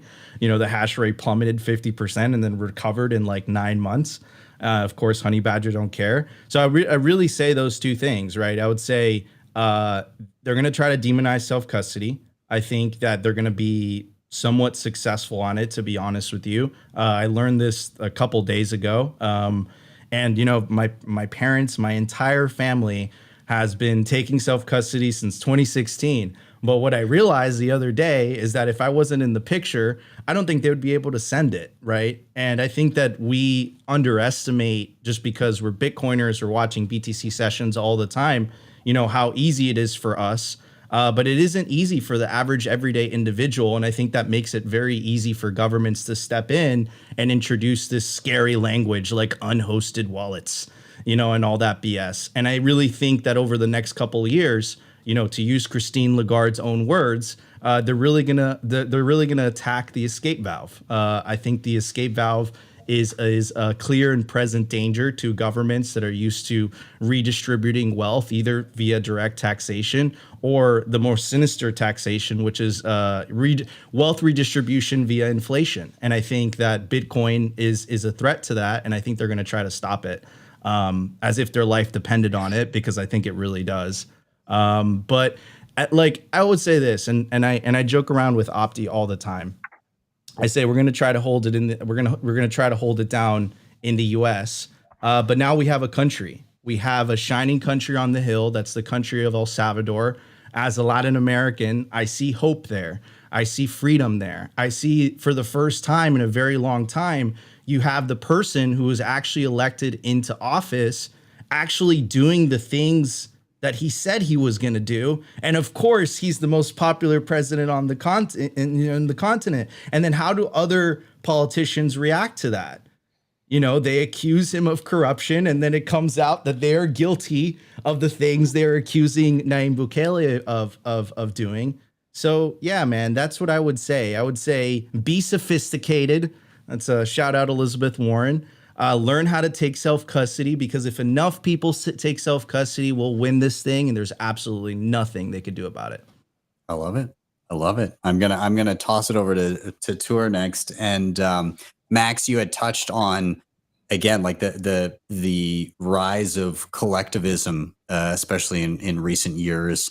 And to Tuur, I guess my question is, how does your average Bitcoiner sovereign individual navigate the storm of collectivism that we're going through, and that I think is in the short term probably going to get worse? What would you tell them?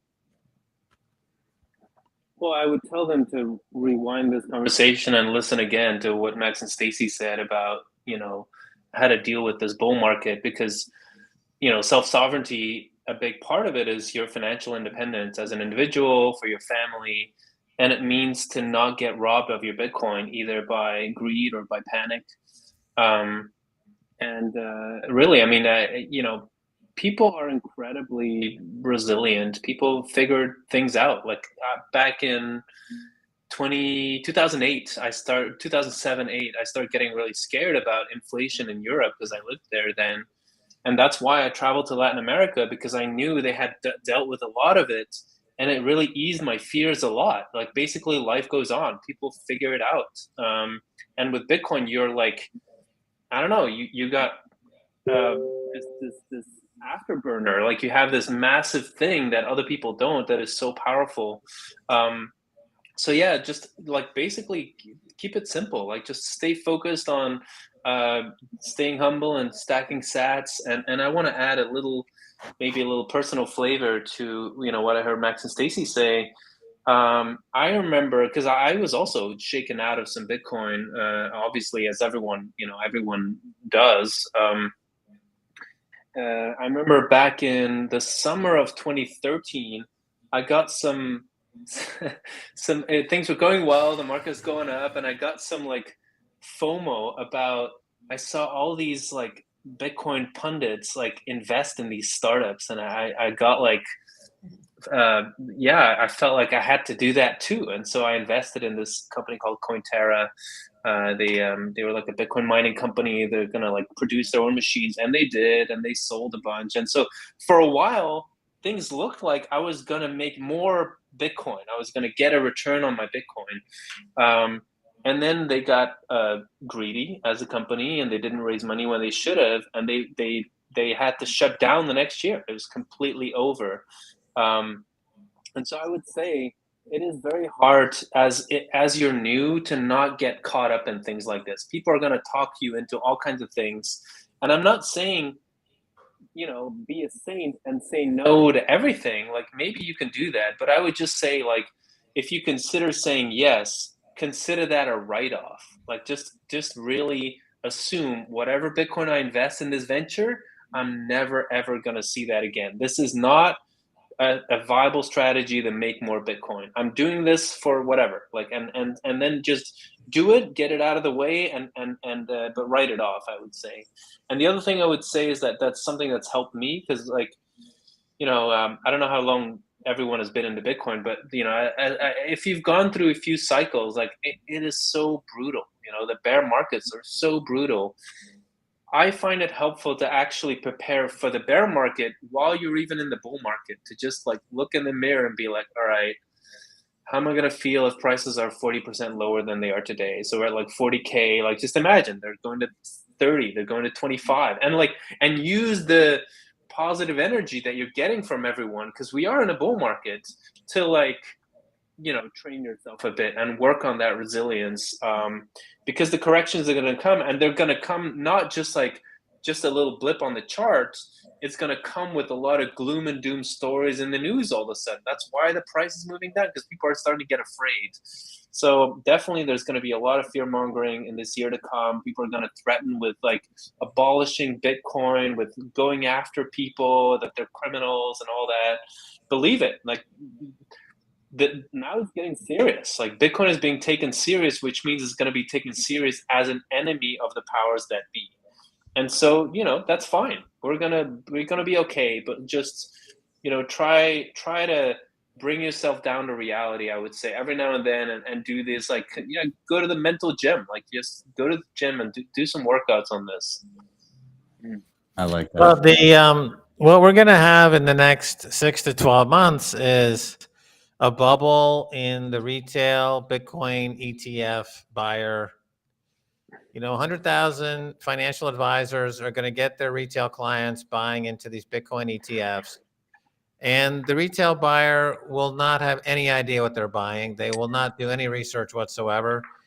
And the second there's a 5, 6, even 7% correction, they're going to dump it, because their financial professional will call them up and say, oh, you know, Bitcoin's over. You know, you buy this hot over-the-counter stock, and they'll be out. And they will experience what happens when you're out of Bitcoin and go through that bear market. But you see the marketing going on right now in these ETFs. They haven't even launched a product yet, but they're launching the ads, which is a bit unusual. They're coordinating the ETF rollouts. You know, the SEC is sitting down with every finance, titan in the United States and having a coordinated rollout. You know, they're supposed to be competitors, but apparently they're not going to be competitors in these ETFs. They're going to be working as an oligopoly in these ETF rollouts. That's very unusual in a capitalist society for that to happen. So it's going to be another wild chapter, because the ETF market is going to be huge, and it'll bring in a lot of money and a lot of investors who will be out of it in 6 months to 9 months, because the average retail investor has very little knowledge about what they're investing. It's like Peter Lynch, who's written extensively on Wall Street. He's one of the most successful money managers in history. He wrote a book, Winning on Wall Street, and other books. And he made this observation that most people spend more time researching a refrigerator that they're going to buy than looking into the stock that they're going to own. And that's true, having worked on Wall Street myself for many years. So this is a very unsophisticated buyer that's coming into the market, and it's going to be very sloppy. So that'll be interesting to see. And we will, as mentioned, there will be a stigmatization attached to self-custody. So we'll have to see if the coordination of these ETFs there's another layer to this coordination. Are we going to see a much more vigorous political campaign to go after self-custody? You know, that would be kind of, I don't want to delve into a conspiracy theory here, but I wouldn't be surprised, because we've seen now in the last few years enormous cooperation across all sectors, including the media, to do things like roll out the COVID vaccine. Okay, whether you like it or not, the coordination amongst all institutions in the country, including the media, was massive and shocking in a lot of ways. So, we'll take the same team and put them over here, over to this ETF part of what's happening, and do it. So we'll see what it goes on. I think ultimately self-custody of the hardcore Bitcoiners wins the day. Geographically, we're in El Salvador. We're fighting the good fight. We welcome everyone to move here. We're confident that we're going to go forward as the most enlightened Bitcoin maximalist country on earth. And we're not leaving. This is the place to be. If you consider yourself a Bitcoin maximalist and you don't live in El Salvador, you're not really a Bitcoin maximalist. Love it. Well, I get to see you guys in April. I'll be down there. First time. I can't believe I've not been. It's just always not lined up. But I'm gonna be there in April. So I'll ping you guys. Yay. I'll see if we can. It seems wrong. It seems wrong that you've never been here. I This is know. not right. And Stacy, I would love to coordinate because I would love to offer a free workshop to anybody there that's a local that would love. And I basically I need a better idea of what type of education is needed. So if we can behind the scenes chat about that, I would love to hear from you. Well, we have Kubo Plus, it's our elite Bitcoin and Lightning Devs program. So we take our universities, the best university students in the computer science and math, and we train them up to be Bitcoin and Lightning Devs. And, we have the likes of Peter Todd, Jimmy Song, Lisa Nygut, Safe Dean, all these great teachers coming down and teaching them. Giacomo Zucco. Damn. Well, I'm excited to come down and visit. It should be a good time. And we basically went over, but I was really enjoying the chat. I just want to say one last thing here, and I want to juxtapose something that Max said to what Tuur was talking about. Tuur, you were talking about. Actually, I'll start with Max's topic: how the average person spends more time researching their refrigerator versus the stock that they're going to own. And one of those things is meant to safeguard the fruits of your labor well into retirement. And the other is something that you can keep some food cold with for a while, and really it doesn't matter which you pick, other than a few headaches if it breaks. And then that person is investing fiat. Listen to the apprehension that Tuur had talking about the idea of investing his Bitcoin into something. And why? Because the money actually holds value, and it makes you think about, well, what am I going to do? And yes, Tuur, you felt pressured into doing this thing that a bunch of other Bitcoiners were doing, and you did it. But the lesson learned there was, oh my God, if I'm going to take my sats and put them into something, I had better have the utmost of conviction that there's something there, or at the very least, I should in my head say this is a write-off and treat it as that, so that I minimize my exposure to that type of thing.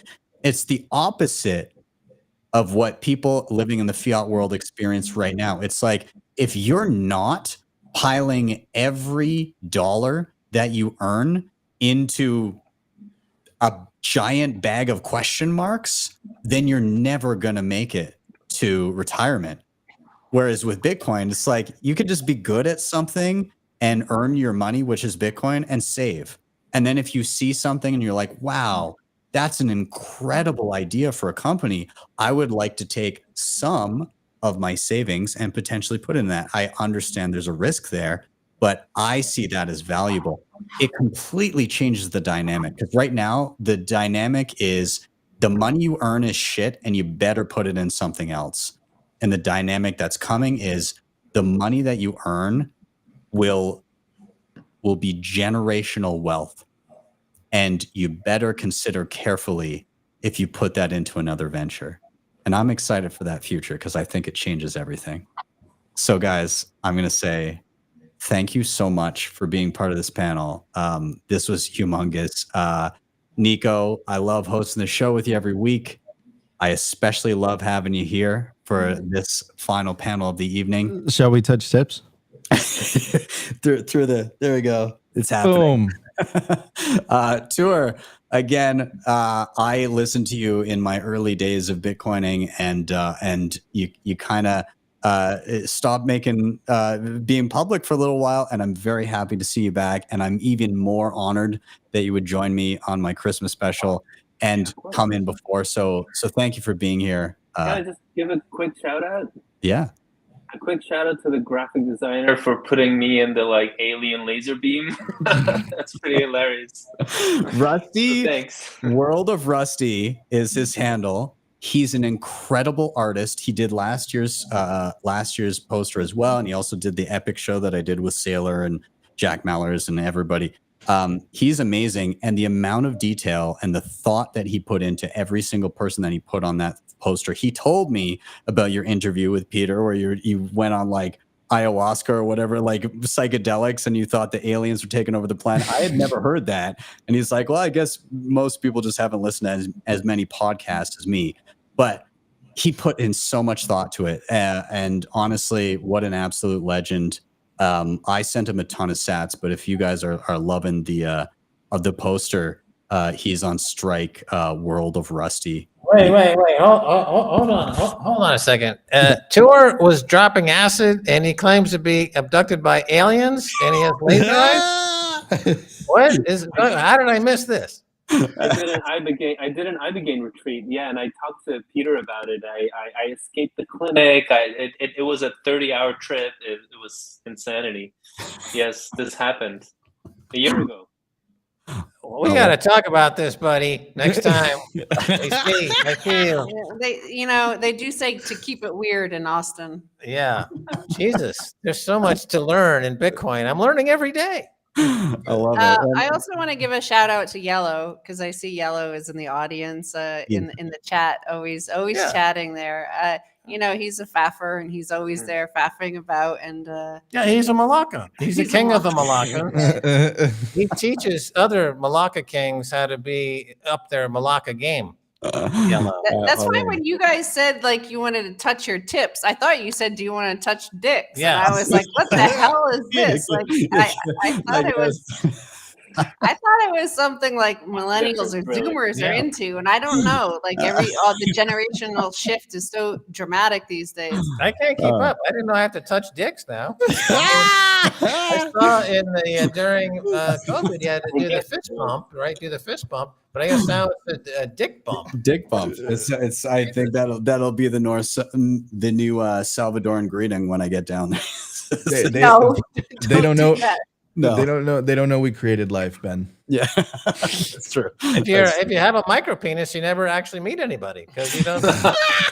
It's not long enough to touch dicks. You're just stuck behind your zipper. I guess that's why a lot of men are cutting their whatever they have off and just going full vagina. Oh man, I love it.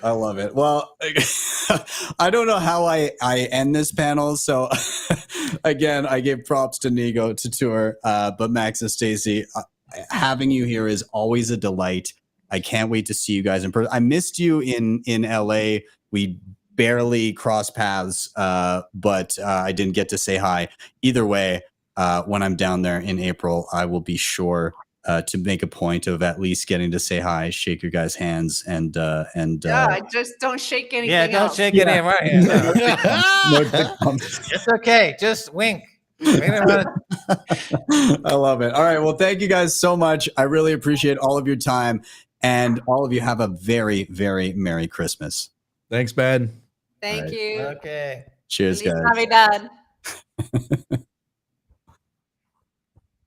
All right. And everybody, we are going to be diving into the after party. We ran long with that last panel. I have zero regrets about that, though. Dick bumps. I mean, you can't say no to that on a panel. Anyways, guys, we will be back at it. We've got one last thing to play, and then we've got the after party coming up. It's going to be a mess. I've been drinking whiskey since the blue collar boys were in here. Maybe a little bit hasty on that decision, but we shall see. Either way, guys, we got something to play here. In a few minutes, we're going to start up the after party, and Rick is here from Cloaks. And if what I'm hearing is true, there's a ton of shit to give away still. in the break, but also from Rick. He brought his Santa bag, and there will be many gifts to give. So with that, I will see you guys momentarily for the after party of the 2023 Christmas special. See you guys in a second.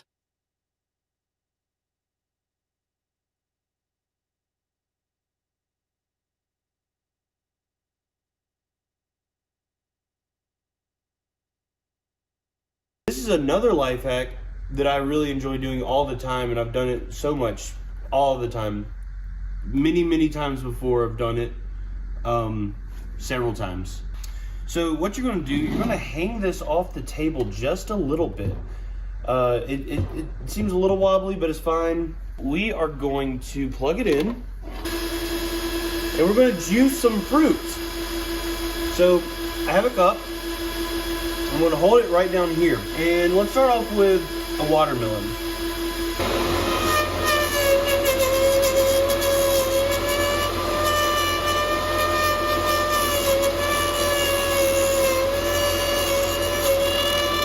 Oh. See, we're getting juice. Oh, my God. If you get a little on your face, that's fine.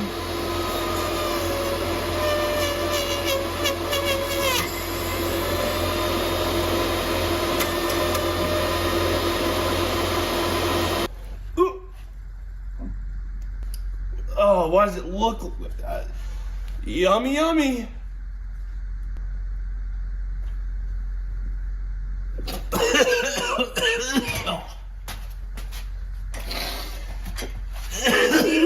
Thanks for watching Between Two ASICs. No, this is ASIC Life Hacks, not Between.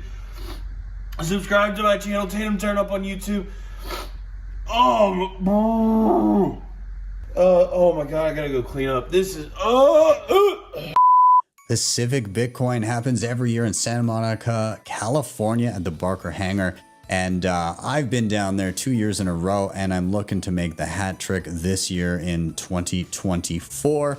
And hey, Pacific came through for the Christmas special, and they said, hey, we want to give away a few tickets. They're going to be giving away 2 general admission tickets as well as a VIP ticket. And just to give you an idea here, general admission right now is sitting at $300, but VIP is sitting at $1,700. So this could be a tasty little giveaway here. So how are you going to enter? Number one, you're going to share this show on Nostr, on Twitter. You're going to make sure that you tag myself and the Pacific Bitcoin handle, if that applies.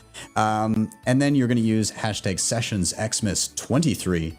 And then finally, you're going to tell us, who would you like to see at Pacific Bitcoin 2024? Who would you be most excited to see on stage? And maybe you might have a few people that you have in mind, and let me know, why do you want to see them? What do you hope to hear them talk about? Would love to hear your entries, and hopefully I'll be seeing you at Pacific Bitcoin 2024. We will pick our winners over the course of the holiday weekend. So 2 people will be grabbing general admission, and 1 lucky person will get a VIP pass to Pacific Bitcoin 2024. So we'll see you there, and we'll be checking out your entries really soon. Now everybody watching this show is going to be familiar with CoinKite. I love all the stuff that they do. Of course, I default to my Cold Card Mark IV as my daily driver. I've got all their goodies. We've discussed them all before. And tonight, you have the chance to win one of the, I'd say, most coveted Bitcoiner items to have upon one's shelf. I'm gonna be dropping here a Block Clock Mini, and so I've got mine on my shelf behind me, and the thing is beautiful, and so it's what better way could there be to track the price, the block height, the sats per dollar, all of those great metrics, and anything else you want to throw on there. We're going to be dropping one of these. These normally go for $400, possibly yours for free tonight. So number one, how are you going to do this? You're first going to share this show on Nostr on Twitter. Number two, you are going to make sure you tag myself and CoinKite. Number three, you're going to use the hashtag Sessions XMAS 23. And then finally, you're going to tell me why you're so excited to have a block clock on your shelf. What do you find exciting? What stats are you going to throw on there? Let me know about that. And let me know if your family members might have an issue with it taking up shelf space, or if it's going to be a friendly environment for the block clock. Either way, won't impact your entry. But I'd love to hear if your decoration and decor choices are wife approved or husband approved, whichever case it may be. Either way, let me know what your plans for the device are, what you're going to put on it, who's going to like it, who might be not so excited about it. Either way, they'll come around. Anyways, get out there, get sharing. Best of luck. We'll choose a winner over the course of the holiday weekend, and hopefully you'll have a brand new piece of art that fills you in on the latest Bitcoin stats in short order.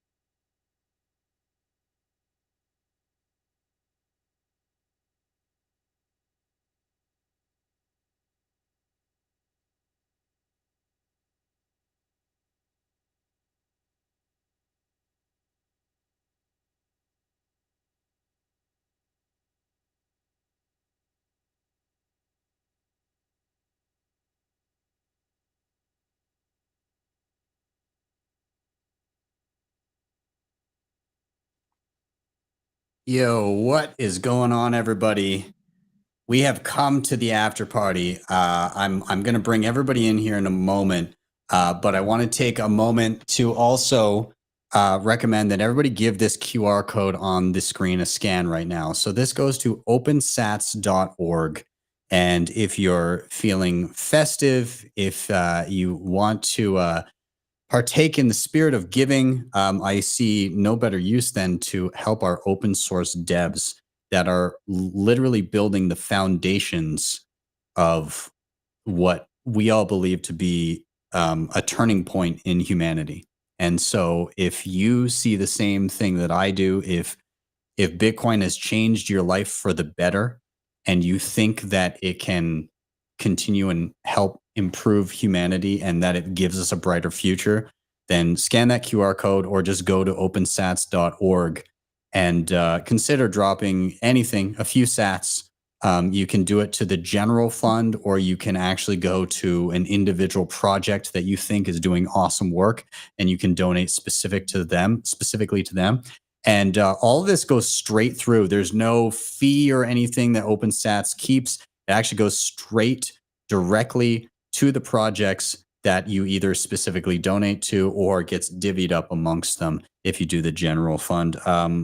I think that this is an excellent thing to do with any additional sats you may have. I know they're precious, but so is building. So if you can, if you're feeling festive, if you've got a giving heart this evening, please do scan that QR code, or when it comes down, you go and check out opensats.org. Anyways, with that, I'm going to pull it down now. And it's time. It's time for the after party. Holy crap. I can't believe I'm already here. That was a hell of a show, and we've still got more. First of all, I gotta bring in Tatum. Dude, how you doing, man? I'm living the dream, man. Dude, holy shit. First of all, you hacked my stream, so fuck you. Come on, man. You're welcome. Not cool. But secretly, actually, you've been helping me out a whole bunch, wrangling Bitcoiners, which are akin to cats, in the background, making sure everybody is in the room and ready for the stream. So thank you for that, man. I appreciate it. Second year running. Thank you. Yeah, I got all three monitors going, and I feel like a hacker man right now. This is real quick. I just want to, nothing esoteric, but this is literally what my screen looks like right now. Like, I got it all going, but I'm loving it. This is my favorite Christmas tradition now. It's great. It's like for me, I'm like, if I don't do this, it's not Christmas. So Oh yeah. thanks for being part of it, man. I appreciate it. And we've got a ton of people backstage that are partaking in this. So I guess we'll just start bringing them up. Number 2, I'm going to bring up here, the man behind the art. Also, I'm gonna Tate, can you turn off your camera? Like, don't go off stage, but turn off your camera for a sec, because and you can still hear me, right? We're still here. Yep. Okay, cool. And I'm gonna take the chat off the screen for a second. But can you look at how fucking beautiful that poster is? That's insane. That is insane. Like what? What even? Like I last year was amazing, but like, you know, I got the first draft with like half the people here, and I was already blown away. And like, you know, Then he added on to it. yeah, and then he added on to it and kept like, I mean, obviously, like Rusty has a job. And he has to do things during the day, but that's crazy. So I mean, like, I have to say that my 2 favorite parts are Madex in the back, and then Wicked just standing on the little table right there is great. just the apple. Yeah. And honestly, Rockstar with hair is that does it for me as well. That's a big one. And the low key, I don't know if people saw, but like the Christmas tree, if you look up in the top left, I didn't notice it for a full day, but Sean Harris is there in the top left, just coming out the top of the tree. That's actually to scale. Yeah, that is to scale. That's legit, man. That was like Rusty went through with multiple meter sticks to make sure that I don't know what you guys have in the US, not meter sticks. Sorry, metric. Stupid Americans. Yard sticks. Oh, come on, guys, get on top. Anyways, so I digress. So let's bring him in. Rusty, you're there? Yeah, I am. I'm here. It's very kind of you. Holy shit. Like I messaged you. I was like, you must have spent hours and hours on this, and you were low key. You were like, yeah, it was kind of like the biggest project of the entire year. Yeah, there was definitely some hours put in. But yeah, Sean Harris, we've got this ongoing joke actually in the meme factory that every time I put him in a graphic, it's like he hardly makes it, like half his face or something.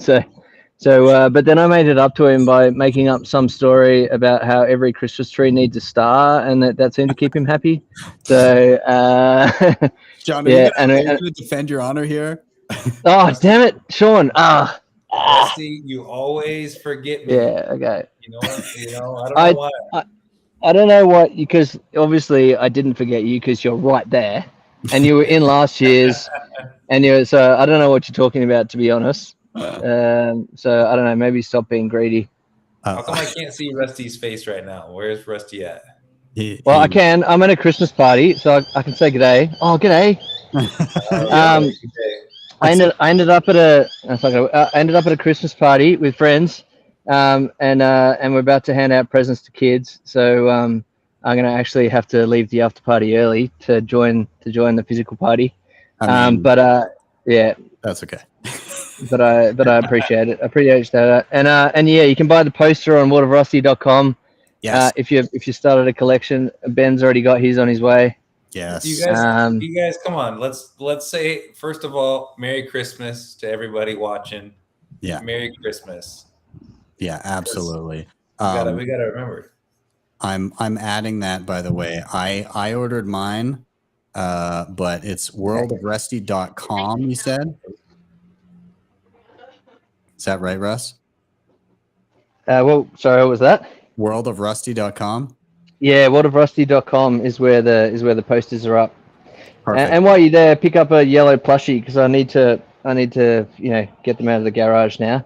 There's about 50 left.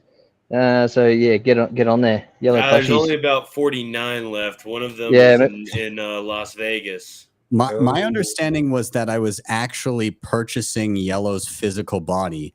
Is that not the kit? Oh, what the fuck? Oh, hey, what's up? Finally, goddammit. You know, what did I you know spend that these it stats smells. on? You know it smells back there, right? What the hell? I thought I was buying yellow. He's been sitting on my shelf this whole time. Who is that guy? Yeah, that's like the original account. Like I was selling them out now. Let's bring up the rest here. I have Anders, who is many beverages in. I understand, Anders. Yeah. I skipped dinner to be here, this is finished now. I've been waiting and looking forward to this. You know that, Ben. I'm done. I'm ready. Let's go. Why does Matt, Anders no look like holds his cameras from the 1980s? Yeah, Anders is streaming in 120p right now. It's the classic toxic happy hour quality, you know. That's okay. We're gonna add the cherry on top. I've got a cherry on top that consists of broken closet doors. Yes. Coming in hot right now. Where's there he is, and no lighting as well. No lighting as well. The toxic hour quality right here. Oh. Hey, this is the future of finance right here, baby. And wait, we've got the only good looking person on the panel. We're gonna welcome in Bekka as well. Bekka, how are you? Hi guys, Merry Christmas. Merry Christmas, Bekka. Merry Christmas. Happy New Year. And a Happy New Year. There we go. And Bekka, I've got to say, thank you for being at the Sats Market. I saved Bekka's baking right here to open and partake in on the show itself. Bekka, I think was the only person at the Sat Market in Calgary last Saturday that literally had her prices listed in Sats. Unit of account. End it. Yeah, like I thought that was the whole point where Bitcoiners got to, transition onto the Bitcoin standards. So everything should be priced in Sats and not dirty fiat commie dollars. I love it.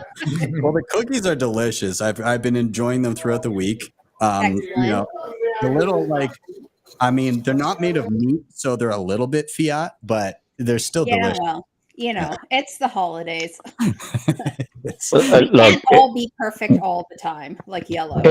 if you're going to educate anybody from Canada, the people don't understand the glorious taste of poutine. Poutine is its own genre, its own food group. So yeah, where's the poutine here? Yeah, where is Greg? I shit you not. I had poutine right before the show. Oh man, it is so good. It's so good. It's so beautiful. It was a poor choice, though. I gotta say. For those that don't, you get French fries, you get cheese curds, you get this beautiful gravy. You add whatever toppings you want. Yeah, man, it's glorious. It is delicious. You know what? Nico was here. He came to Calgary in the summer, and I showed him around. Took him out to the mountains and everything. That was awesome. But his face when he tried poutine, I was like, yo, this is poutine. He's like, dude, that shit looks disgusting. And he took a bite, and he was like, oh, God, this is fucking delicious. What? What? This is something that is not on Tatum's palate. Tatum. Oh, fuck. You got to come up here and try it. What is it? I imagine it's something French.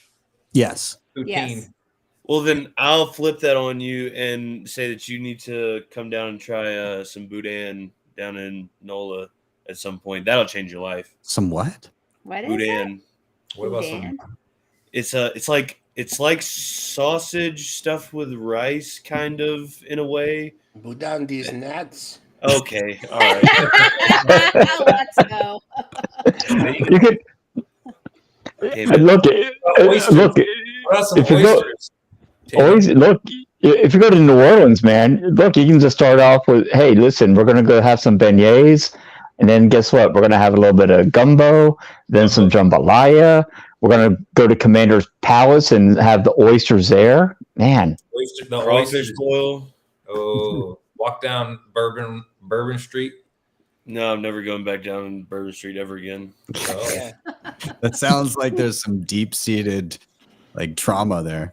I gotta say, it feels like 2019. Like Anders has the scarf again.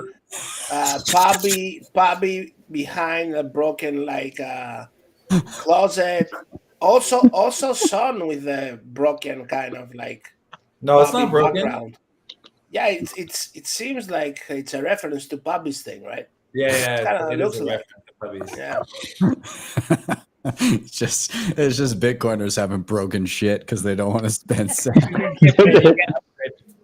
Do you not see me with my bedroom in my kitchen because I live in a studio apartment? That's a beautiful decor beside the bed. I love the proximity of the fridge to the bed. I mean, that's super convenient, man. But it opens on the other side. It's so annoying. We were so close to greatness. But dude, I just ate an MRE. That's how hard I'm stacking right now. To be honest, Tatum, the thing that you have 1 meter from you, lying there to the fridge, I kind of like that.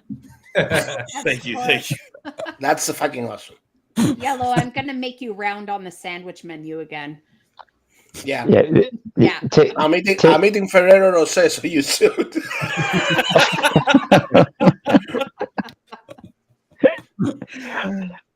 Hey, listen, Bekka, please. If you're going to make a sandwich, I would dedicate my first sandwich to Tatum.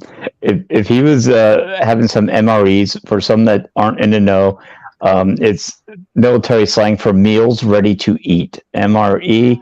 And I guarantee that bastard was probably made in 1980 that he was forced to have. So, yeah, if you can make him a fresh sandwich, that may offset his MRE. I'll send down yellow steak, Sammy. Yeah. Yeah. I just need to comment on something. How is it that every other person that has whatever setup going on, and then Pubby's sitting in the dark with a broken closet, but his vocals sound like fucking Preston Pish? What is going on here? Like deep, bassy, silky smooth. I don't know. Like you've nailed that one part, I've got to say. How, puppy? How? Tell us your secret. Did I jinx it? Yeah, magic, baby, magic. That's all it is. I don't know what it's called. Now. The chat wants to know when is Toxic Happy Hour coming back to YouTube? Next month. It never existed. Oh, it never existed. Yeah. I want to hop in when Anders is talking to his copiers. Those were that is a niche market right there. If you don't know about Anders talking to his copiers on YouTube, spinning up on a Toxic Happy Hour. YouTube. Yo, am I still muted or am I unmuted now? You're good now. Sorry, I thought you could unmute yourself. I'm sorry, that was my fault. Yeah, no, Tatum. I'm gonna have to tell everyone about Vegas now. You had me muted for 20 minutes. No, don't worry. Hey, listen, Tatum. What happens in Vegas stays in Vegas, including your $200. Oh no! Oh no! No, I'm just kidding. I'm making it up. It's not real. I'm making it up. But, anyways, yeah, it's now Poppy is gone. It's like we're having Robert Breedlove on. Did he? Yeah. Is he sleeping or? He fell asleep.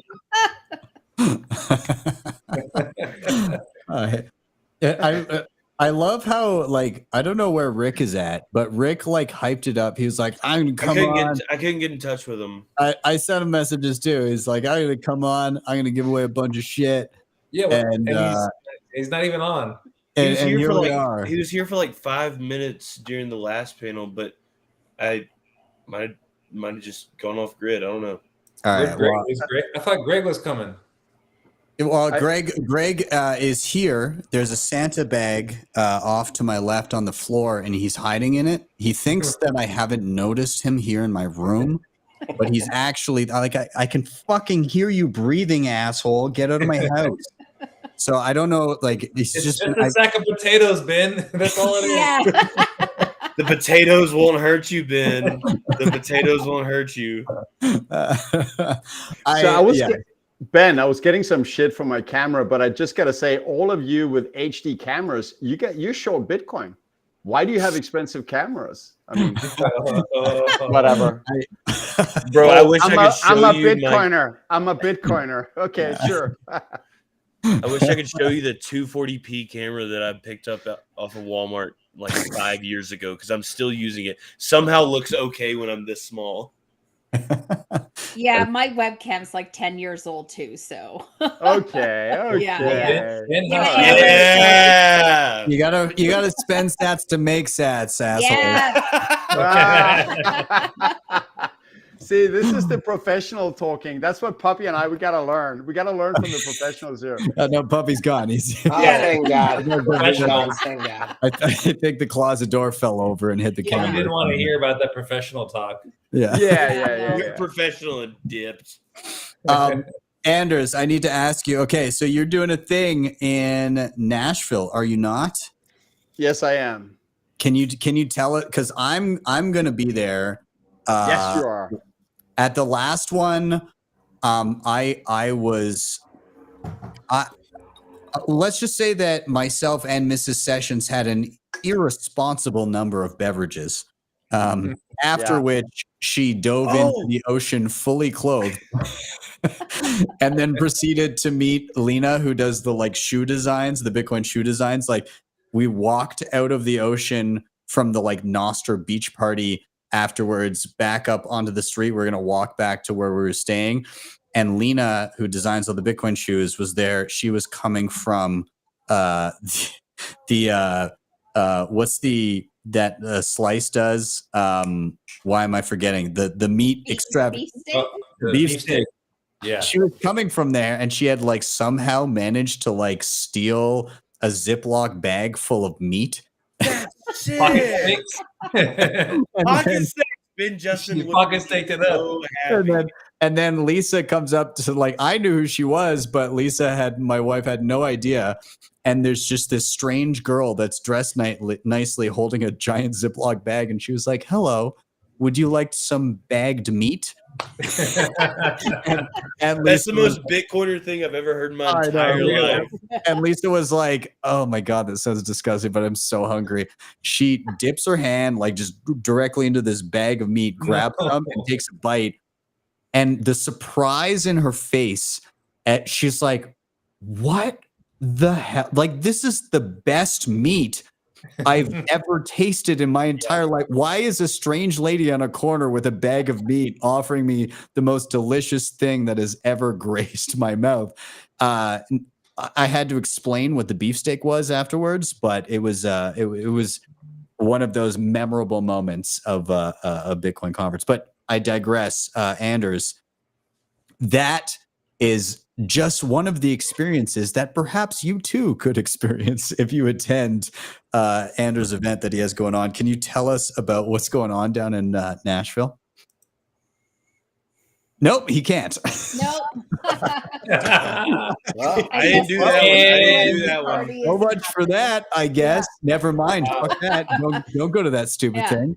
Yeah, don't go there. No, don't go there. Go to Sean's party instead. My party? Your party, Bekka. Me? I'm not going to be there. I'm Sean. I'm not lying. I'm very excited about this. Yeah, this is gonna be really good. I haven't bought my tickets yet. Yeah, me neither. You don't. Yeah, I haven't bought my tickets yet either. Hey, I thought I got free tickets for being an influencer. Is that true? You need to say DM me, Tatum. more ooze. That's Sanders parties. Influencer. Yeah. Just DM me, Tatum. We'll get you there. Bet. Yeah, I'm looking. I've never been to El Salvador, so this is like first time for me. Yeah, I'm very excited. Dude, it's gonna be so good, man. And there's a lot of people that are learning about Bitcoin. There's a lot of, honestly, you could be there with my first Bitcoin for like a year straight, just teaching people how to self-custody Bitcoin. It's actually really cool. Anders is such a fucking LARP. He's given us shit for having nice cameras. He's got a chair. I see a chair. Oh, Come on, And man. he has a nice camera now. He's got a nice camera now. Yeah, he's got like full bars now. It looks like. Okay, no, all right, never mind. My fault. Can't afford internet still. Yeah. Chairs, yes. Internet, no. Internet provider sucks. That's where he's. Like, where is he? Like, is he? How is he coming in and out? I don't understand that. I'm picturing him plugging in and out the Ethernet. Like, what? He's in another room. What's going on? Wait, he's bringing a girl back. Bringing a girl back to his room at a party. What the fuck? Okay. Wait. Did anyone notice that the quality was great until he came on camera? Yeah. It's like Anders sucked the throughput of his internet connection by walking into the room. You know what I think happened was the doorbell rang and the hookers were there. That's what happened. Yeah. Man, Anders, do we need to talk about what happened in Vegas or not? What? No. We don't. No, I mean, I got nothing to hide, and I don't want to oust you or anything or dox. Look, I don't know what happened. Internet went away here. So where are we at right now? It was the doorbell rang. Anders, we saw the lady. The doorbell definitely rang. Ben literally asked you about pleb party, and then you just dipped. Yeah, and literally it cut out. I was like, "Can you tell us about that?" And then you froze and then disappeared. And then we all said, "Fuck that! Don't go to that stupid thing. Go to El Salvador for the having party instead." Well, first of all, of course, make sure to go to the having party, which is in April. I'm gonna be there, and Puppy, who's not here right now, is also gonna be there. Where's Puppy, by the way? Well, he had a freak closet door accident, I think. The closet fell on him. Yeah, Anders, are you ready? Are you and Puppy ready to do 3 days in a row of Toxic Happy Hour? You're not. Are you ready for that? 3 days in a row, Toxic Happy Hour panel. Oh, you mean at the having party? At the having party. I think we should do 3 hours, 3 days of 8 hours. Why not? Whatever you want, man. Like, you're trying to do Ben's Christmas show 3 days in a row. 24/7 stream, 3 days. Yeah. Why not? Sure. 72 hour. Hey, 72 hour Toxic Happy Hour. I'm here to please, Sean. Whatever you want, man. We'll do it. Tatum, we need you to do a legitimate roast, like between two ferns, but between two ASICs, legit roast. Yeah, I think so. Like a legit roast. I was gonna say, I feel like a Bitcoiner roast would be an amazing event. Please make me roast master. I promise you. I have so much in the tank that I have not been able to put on camera. Roast Ben? Yeah. Oh, yeah. I mean, like, but the thing is, it has to not be hair because, like, that's like the most basic of roasts. Like, oh, my brother in Christ, there ain't no hair in that roast folder. All right, that is fair. That is fair. It's all boy band roast. That's what it is. Yes. There we go. Wait, hold on. Every moment of that. Fun fact: I met with Ben before we linked up in LA to do our episode. And he just voluntarily, like, we were just like going over, like, you know, this is how it's going to be. You've ever seen Between Two Ferns, whatever. And he was like, oh, by the way, if y'all want anything, I used to be in an acapella group. I was like, yo, you should not have told me that. And so, like, I did a deep dive. I watched hours of that content, man. Yes. He has all our albums now. Got him off the LimeWire, baby. I will say that you definitely picked a hell of a clip to feature in your show because it was not one of our best moments. I think. Trust me, I know. I like I said, I watched every single video I could find. Yeah, you probably found a few where you're like, that was half decent. Not I was like, that. oh man, he was good at it. Damn it. Yeah, well, don't worry, you found plenty of bad parts. That was such a fun episode. Either way, also, if you do a roast, then from what I've learned, you got to have Dom Bay. Oh my gosh. Me and Dom in Vegas are a bad combo. We were going ham the entire time. They had to pull us off of Simply Bitcoin. Like we were like trying to stay and they were like, nah, y'all gotta get out. And I was like, nope, we're not leaving. What was his pomp joke tonight? He's like, why couldn't Santa get down Pomp's chimney because it was BlockFi'd? Oh, so good. So good. I love it. Okay, so Anders, holy shit. We have gone off on every tangent other than telling you what is happening in Nashville. Anders, what is happening in Nashville? Tell us.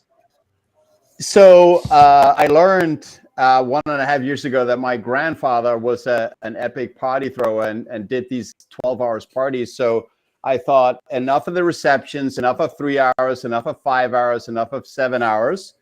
Only 12-hour parties from now on. And starting in Nashville, Pleb Party, July 25, all-inclusive alcohol and food, right? Because this is where when Poppy and I went, I hired 15 bartenders so far.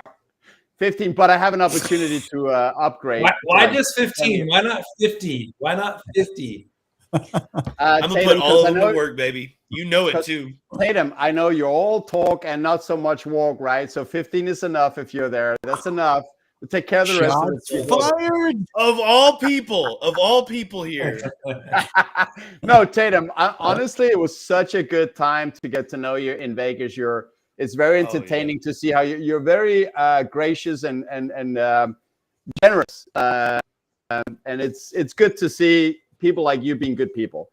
But no, back to the party. I don't remember exactly the whole concept there, but yeah, 12 hours of open bar.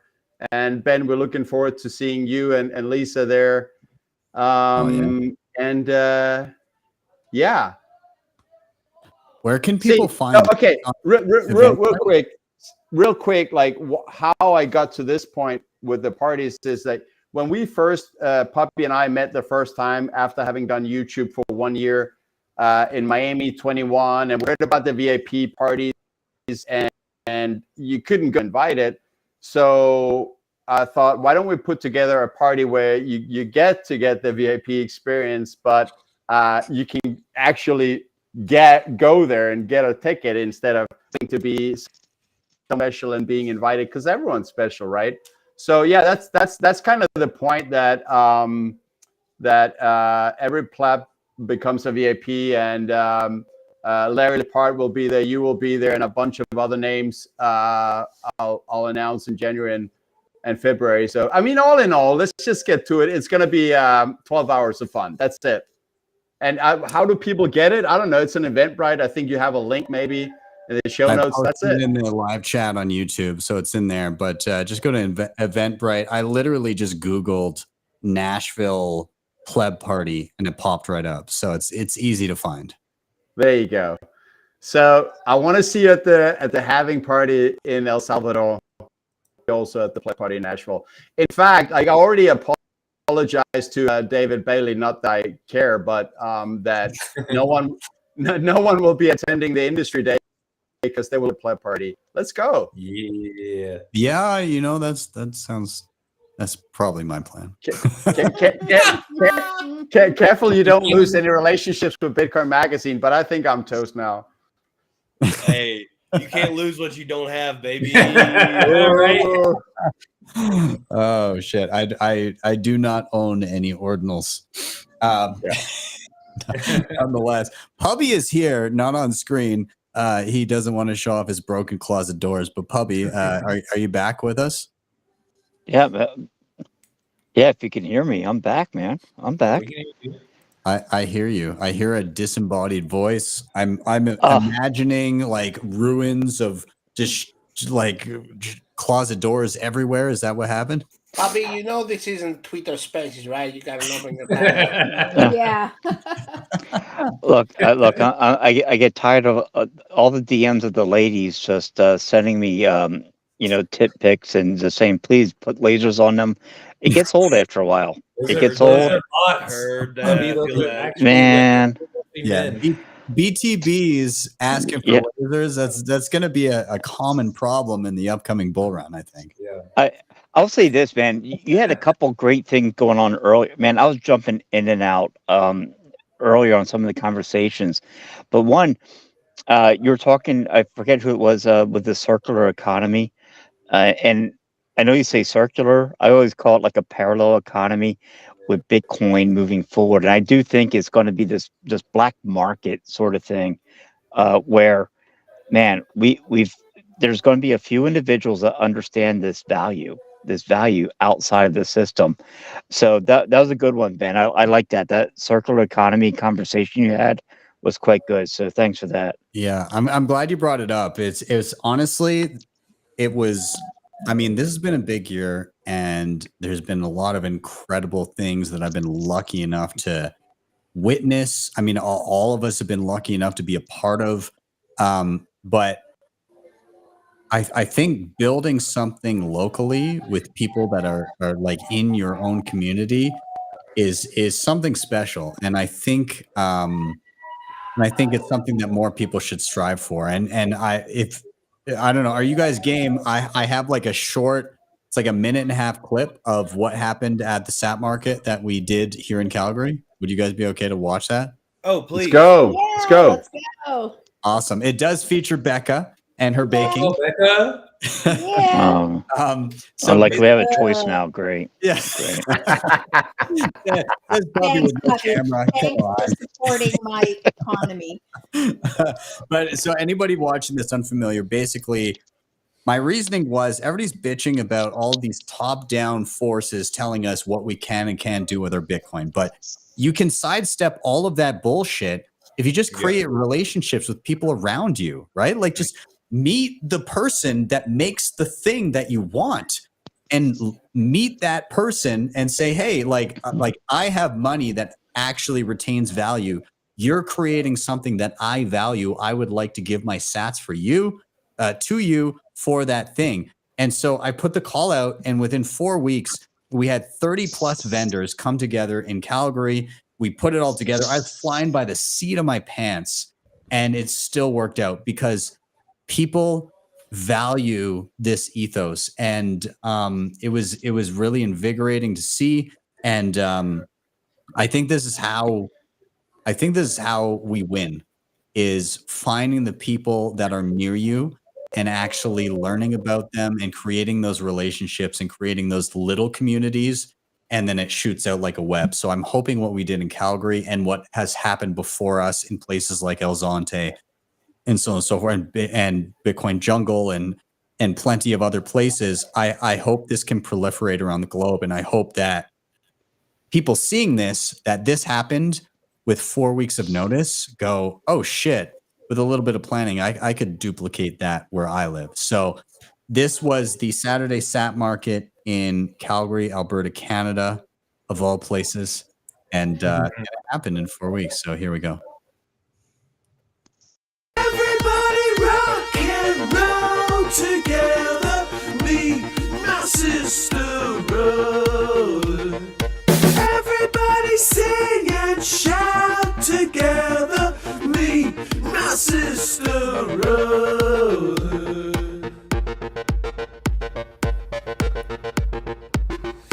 Allez Canada, on va chanter pour vous. Un Canadien bleu pour les doigts de tout. À la Canada, à la Canada. All together, anywhere, we will take you on. Have a wonderful Christmas. Thank you, guys. My sister lived my brother's world. Everybody jump and jump together. Me, my sister, brother. Everybody. That was the best acapella Aw, performance that was you've so ever done. awesome. Courtesy of the acapella fellas. Not at all, but No, that was great. I love seeing it. That made me really, really happy. I mean, it's so cool to see. Like everybody assumes, you know, you think of El Zante, and you're like, Canada. we need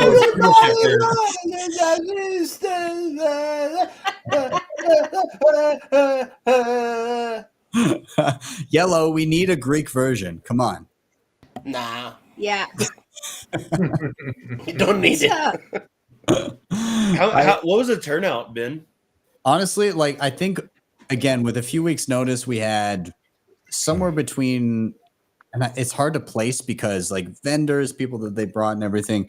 I'd say in the room over the course of the day, we had somewhere between 100 and 200 people, which in my opinion, for like a specific market of, hey, all of us are accepting Bitcoin. I mean, that's awesome. Yeah. And I feel like if you go forward and make this a scheduled thing, maybe, I mean, I'm not saying yearly, even like, you know, monthly or something like that, like that's going to be busting throughout, like especially into 2024. I have some big theories and hopes in 2024. And I think that it's going to be really shitty for the, you know, just normal societal norms that we know, but there's going to be an escape plan. It's going to be Saturday market. Yeah, I think so. It's you're building, like we were all saying, that this parallel economy where like in one you're like this blue collar pleb that has you know, your fiat wage, and if you keep it, you're stuck. You're stuck. I'm muting Anders. Anders is with a bunch of. I feel like Anders is missing out a little bit. Yeah. That's okay. That's okay because he's gonna gain it all back in the attendees to the event in Nashville. But maybe he's probably missing out a whole bunch right now.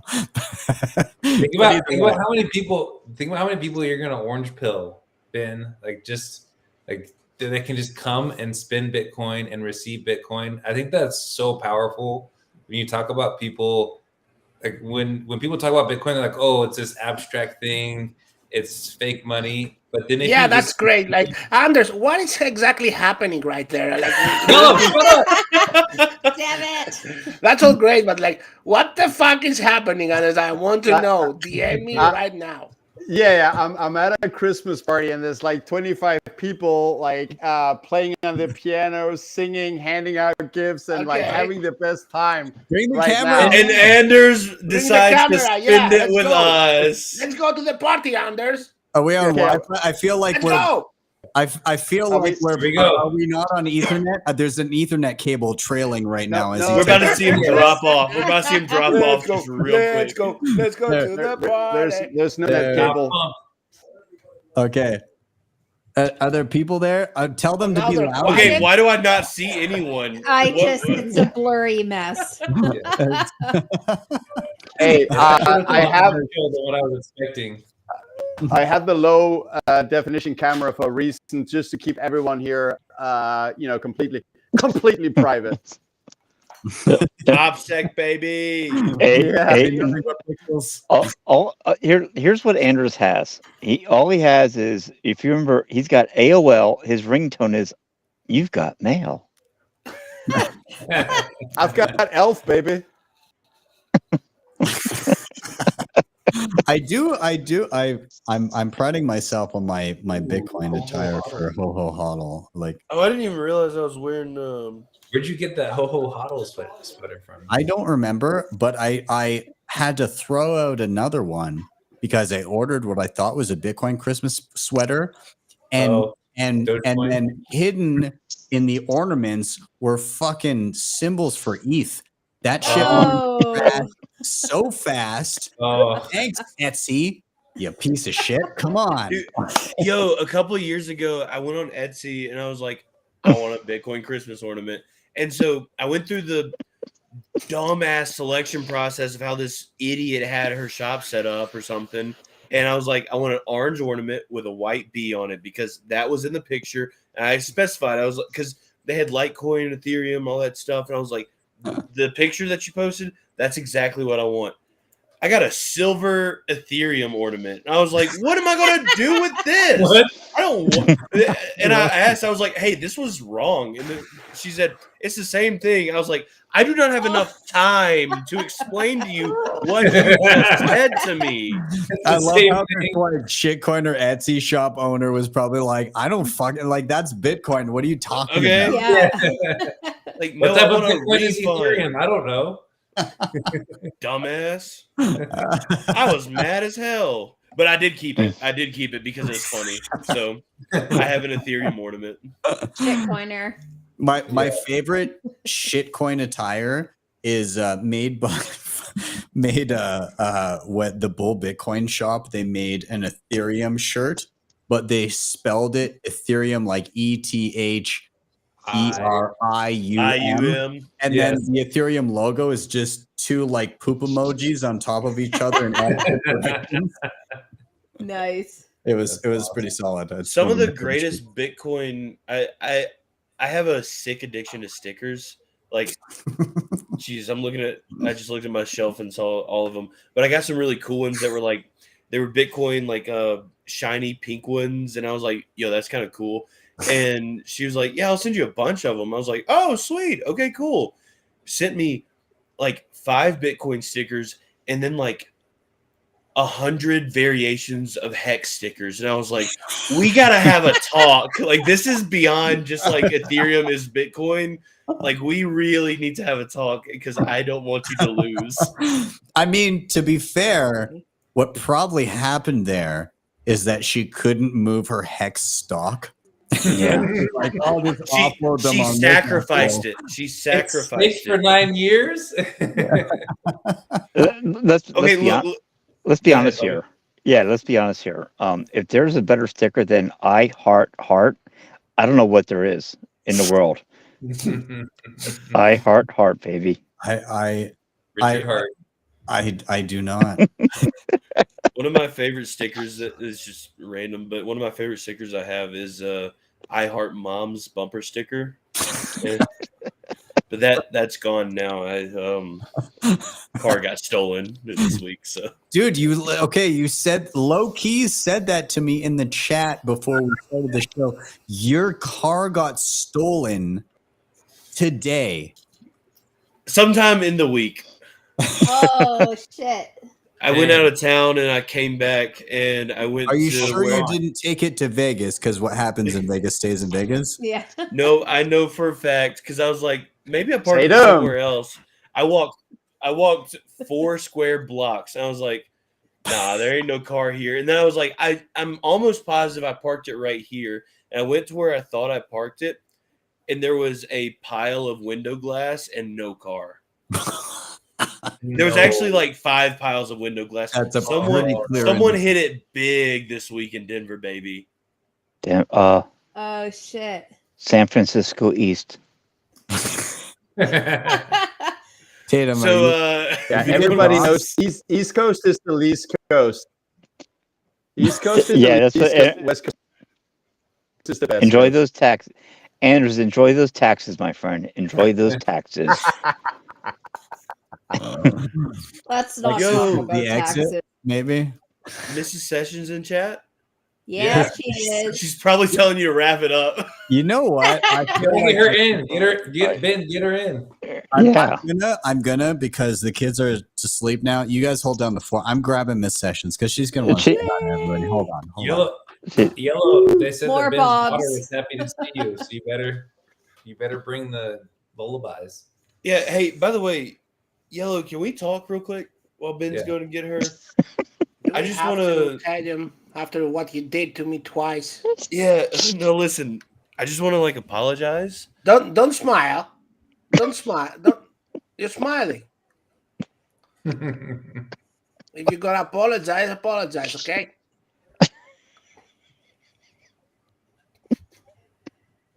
I'm fucking laughing. I'm not. It just isn't funny. puppy. This isn't funny. I want to say sorry. Literally, it's. I would like. I Apologize. want to get serious. Here you go, real quick. I want to be serious. Hi. I had lunch Hi, with Lisa. Oh. Oh my. I've never been before. Mrs. Sessions. Yay! Yellow's replicating. No, there's too many yellows. No. There's so many. Arya got so excited when she saw yellow. She's like, "It's yellow!" Yay! Hello. Hi. See? Hi. Hello, little Sessions. Yellow, can you say hi? This is Arya. Hey, Aria. How are you? That's awesome. Do you want to put on the headphones so you can talk to Yellow for a second? Want to say hi? Oh no, this is a bad idea. Okay, you can talk. Can you hear me, Aria? Hello. Yo, serious. How are you? Are you good? Yeah. Do you know the itsy bitsy spider? Because another one knows it very, very good. Yeah. Okay. That's good. I heard you have a Bitcoin shop now. No, you take it. Do you have Bitcoin? I'm gonna take these. I don't know what's going on. Give me your seed phrases. He has no idea. No clue. He's like, I need control back. I just needed 5 seconds. Run away, more children. seed phrases. Leave the Just kid got your down, seed Ben. phrase. What are you Get a doing? seed phrase. Yeah, nothing. I wasn't All right, trying. where does Daddy keep the seed phrase? No. Arya, has anybody ever told you 24 very important words? Can you You say know them that now? silly little calculator that your dad has? Where is that at? You know, Check. 6 very important numbers. Oh Lord. Well, anyways, she was stoked about that because she's seen the Yellow stuffy, she's seen pictures, but she has not interacted with Yellow. So Yellow, you just made a child's dream. It's Christmas miracle somehow.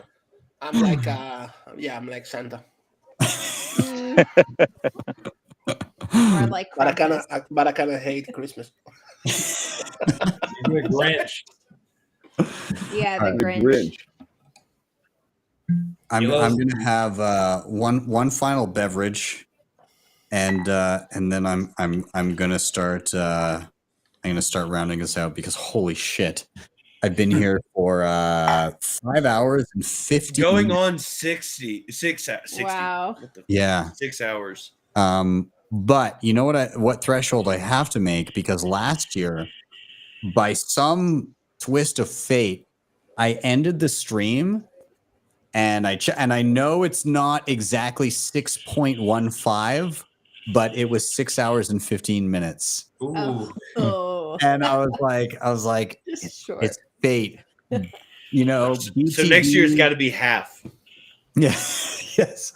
No, We got to cram all of this into Tatum. Tatum doesn't know. Tatum was after American Hodl. Oh wait, 615. I thought you said 25. Yeah. Listen, you saw the picture. You retweeted it. I've deleted several beers Tatum's tonight. trying to be like, no, I was there for it. I was there for it. No, I wasn't here for it, but I'm I cool. thought that he's, I know the 1.5. God.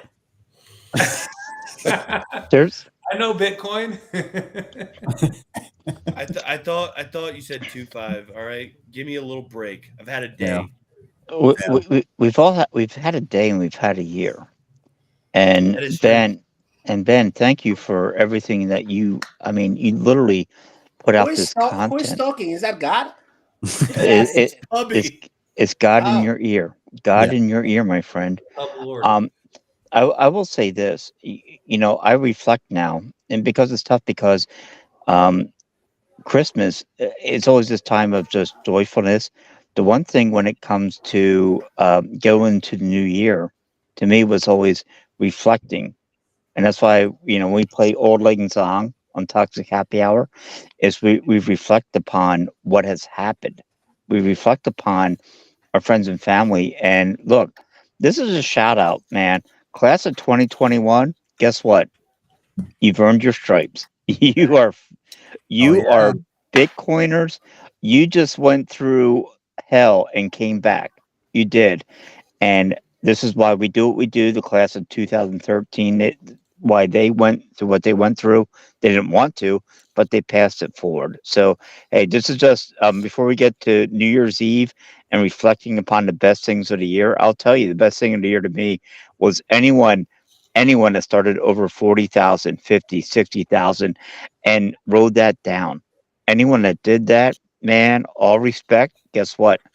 You are a true Bitcoiner. I love you. And that's why we do what we do. Love you all. Hell yeah. I mean, like there's a special type of camaraderie when you come across somebody that's been through the euphoria of the highs and the panic of the lows and managed to do enough learning to endure that and just stick it out. There's like this silent, like, you know, I know what's up. I know what you just had. I know what we both just went through. And it doesn't matter if it's even the same cycle. It's just like you know, because you've been there. And it's a unique set of knowledge that allows you to navigate that shitstorm of both the high and the low, and then come through the other side and still be here. And so, yeah, I think there's something very unique about that. I also I'm going to take the moment here. I know that Rick did not make it, but I also know that Rick would not have missed this if there wasn't a very good reason. So I'm going to take a minute to shill Rick and what he's doing, which is cryptocloaks.com. So that's on the bottom of the screen right now. But anyways, dude makes some of the most awesome 3D printed shit when it comes to Bitcoin ever. One of my favorite things is I've got behind me here there we go. They're mining pants for the win. Tatum, of course you've got mining pants. I got all that crypto cloaks and I have an ASIC on my bed frame, dude. Come on. Where does that lead to? Where does that even lead to? What are the pants for? You're asking too many questions. No, I shrouded in the summer. Okay. It's how Tatum touches tips. Yeah. Pause. Making me laugh. Yeah. Fuckers. Nonetheless, I will say that again, Rick at Cloaks is awesome. Cryptocloaks.com is along the bottom. One of my favorite things in my office is my space heater. Again, it gets cold here in the winter, and I can plug that in. And I did a tutorial in and around it. And you can basically recoup some of the costs that you would have had for a regular space heater and earn some sats in the process. So if you want to check that out, head over to cryptocloaks.com and check out all their other cool shit that they make, because Rick is an absolute legend. I'm looking at it right now on my shelf. The first year that he was at a Bitcoin conference in Miami, he didn't come with any signage whatsoever. Oh my God. You have that? He literally found a giant cardboard box and just wrote Crypto Cloaks on it, and then said wanted to save sats, didn't get a sign or something like that. Anyways, he took a piece of that sign and cut it off, and he said never stop building or something along those lines. And it's sitting on my shelf here, and I've kept it for the past 2 years. Just a random piece of cardboard signed by Rick that says "Don't stop building." And so, here we are. Anyways, Rick is. I also awesome. want to quickly shout out Crypto Cloaks. I don't have my sticker addiction. Like I said, is insane. I actually so they include a sticker in every order, and I asked them if I had a problem because I had like 10 stickers. They're like, yes, you do have a problem because we stopped. That's insane, dude. That's awesome. This has been sitting on my shelf for his handwriting's good. It wasn't on the big Crypto Cloak sign. I promise you that. It was it was a great piece of history. They asked me, they're like, "You want to take this?" I was like, "I do," but no, I can't fit that anywhere. But no, I go back to them. Like So they do Bitcoin stuff and non-Bitcoin stuff too. Someone was like, "Yo, I really want a place to hang my key fob that's like, there." And they were like, "Send us the dimensions." And they printed some guy like a key fob hanger and stuff like that.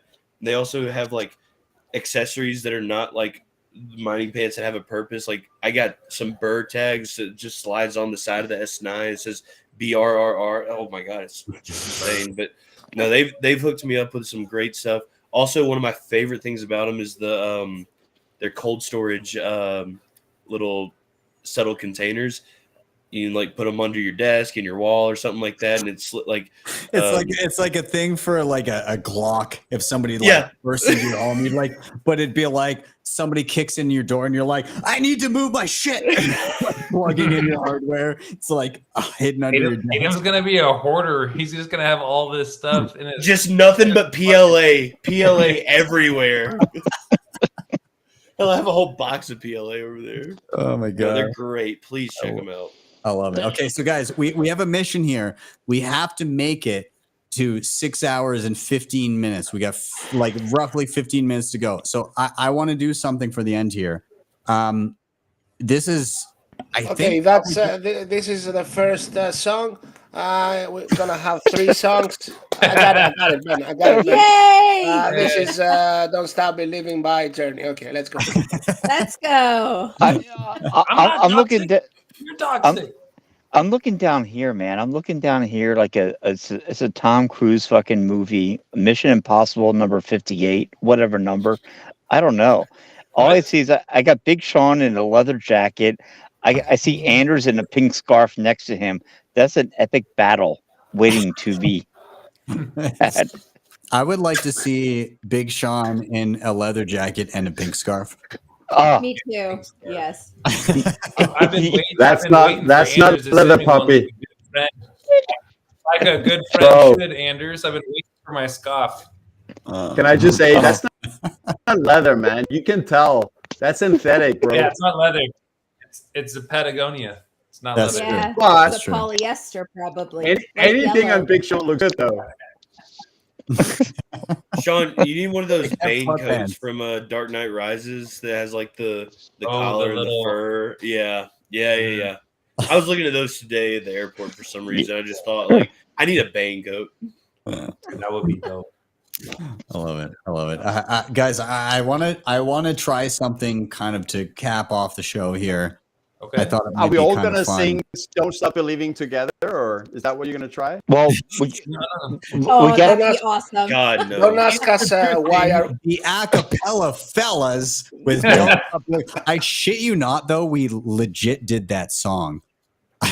We actually had a version of Don't Stop Believing that we sang as an acapella group, and out of the people that sang it, how many own Bitcoin? One. Holy shit, I think 4 of 5 people that did that rendition own Bitcoin. Wow. Can I have the mic now a little bit because Tatum did a close up and I have to do a series of questions. So, sir, where were you last night? Can't say. Do you? Was anybody with you where you were? You're not Or getting were you anything out alone? of me. You're not getting anything out of me. I know what you're trying to do. I know your games. Yeah, but like your lawyer is gonna be very shortly with us. But like we have a witness saying that you were at the place at the time. What place? Question. What place? Puppy was there. Puppy was there. Hey, Sean, can you shut up? This is me and Yellow right now. Oh. What's with the close up? I clicked a button on OBS and I don't know how to get back to my regular camera. Greg's not the only one. Yeah. The future of I finance. did this in the Meme Potato. Factory too. I was like, oh yeah, I love OBS, and then I was like, oh guys, I can't figure out what's going on. I like put the gone pissing thing. If OBS is that bad. No, it's just I'm literally an idiot. The little detail was like you There we clicked go. that button. You clicked that button by mistake, and you saw your face, and you did like a move back. Yeah. Slide move back. Yeah, Very you know, like, Oh. he's got a webcam, and then he's got like an external camera. Oh, and Tatum is LARPing about being completely illiterate when it comes to technology because he's switching camera. I can see it. I know it. Yo, look at this one. What? Where did this come from? This is Tatum's OnlyFans camera right here. Yeah, what the fuck? It's in your bed. Wait. That's a sponsor. That's a sponsor. That's a sponsor. That's a sponsor. Sorry. I think it's called First Day in Prison. Don't drop the soap. Or they'll find my open dime. Yeah, Rope's gonna find you. Oh God, that would be. I can't. Anyways, I would like to round this out, and the way I want to round this out is, I want to do a round of Bitcoiner New Year's resolutions. So, like, what shitty habit have you personally had as a Bitcoiner that you're like, I know I need to change this? And it could be just like general, you know, maintaining your low time preference, or it can be Bitcoin specific. Myself, I think my and this is like a legit New Year's resolution in the vein of low time preference. Kind of two things. Number one would be in and around, again, like fiat purchases, like making. We all have an Amazon account. Shit shows up all the time. My problem is I'm really good for an extended period of time, and then bam, like packages like nothing. So once I get on a little bit of a bender, then it's just stuff shows up. And I'm kind of the same with bad eating. You know, like I'll be really good. I'll be having healthy stuff. I'll be, you know, eating my red meat, and then all of a sudden I'll get a taste of fucking Bekka's cookies. Hey, don't blame me. And then, God damn it. I'm destroyed for the entire holiday season. I get like, it's like chocolate enters my system, and I'm like, where are the M&Ms? Where are the, like, all of the cookies and crap? It's always the holidays, dude, because it's just right there. Worse. Yeah. Anyways, Bekka, I fully blame you. Okay, fine. I'll take blame. I mean, it's a solid way to stack sats now that you know my weakness. But yes, exactly. Nonetheless, fuck you very much. And God damn it. I will realign with my low time preference values in the new year. But nonetheless, that's kind of where I'm at. That's what I'm trying to capitalize on and hopefully improve on. Tatum, what about you? What are you thinking for the new year? So I just have like a regular resolution that I do want to get, and then I have a confessional resolution. The regular one is I want to get 2 petahash online personally, which is going to be difficult. But I think that around April, May, having ASICs are going to go on a fire sale from some public companies. That's just my thoughts. And I'm going to scoop up as much as I can. And then I'm going to have to figure out power, because, I mean, you can get the ASICs, you just can't get the power easy, you know. So by end of year 2024, I'd love to have 2 petahash online. The confessional one is how many miners is that? It depends. That would be about 20 S19J Pros 100 terahash, I guess, on average. Shit. So, hey, I'm gonna make it happen, baby. You watch me. You watch me. We're gonna someone timestamp this. 6 hours, 6 minutes, 37 seconds. All right. Tatum is one of those dudes that lives. We're gonna ask you. Yeah, Tatum is one of these dudes that lives like a fucking pauper, and secretly has like a fucking like side rig of like God knows how many S19, S21, God knows whatever. He's got like a full fleet in a field in Texas somewhere. And he's living in a studio apartment with a fridge beside his bed. That's bro. Read. Listen, Ag broke, stay rich, baby. You wouldn't understand. All right.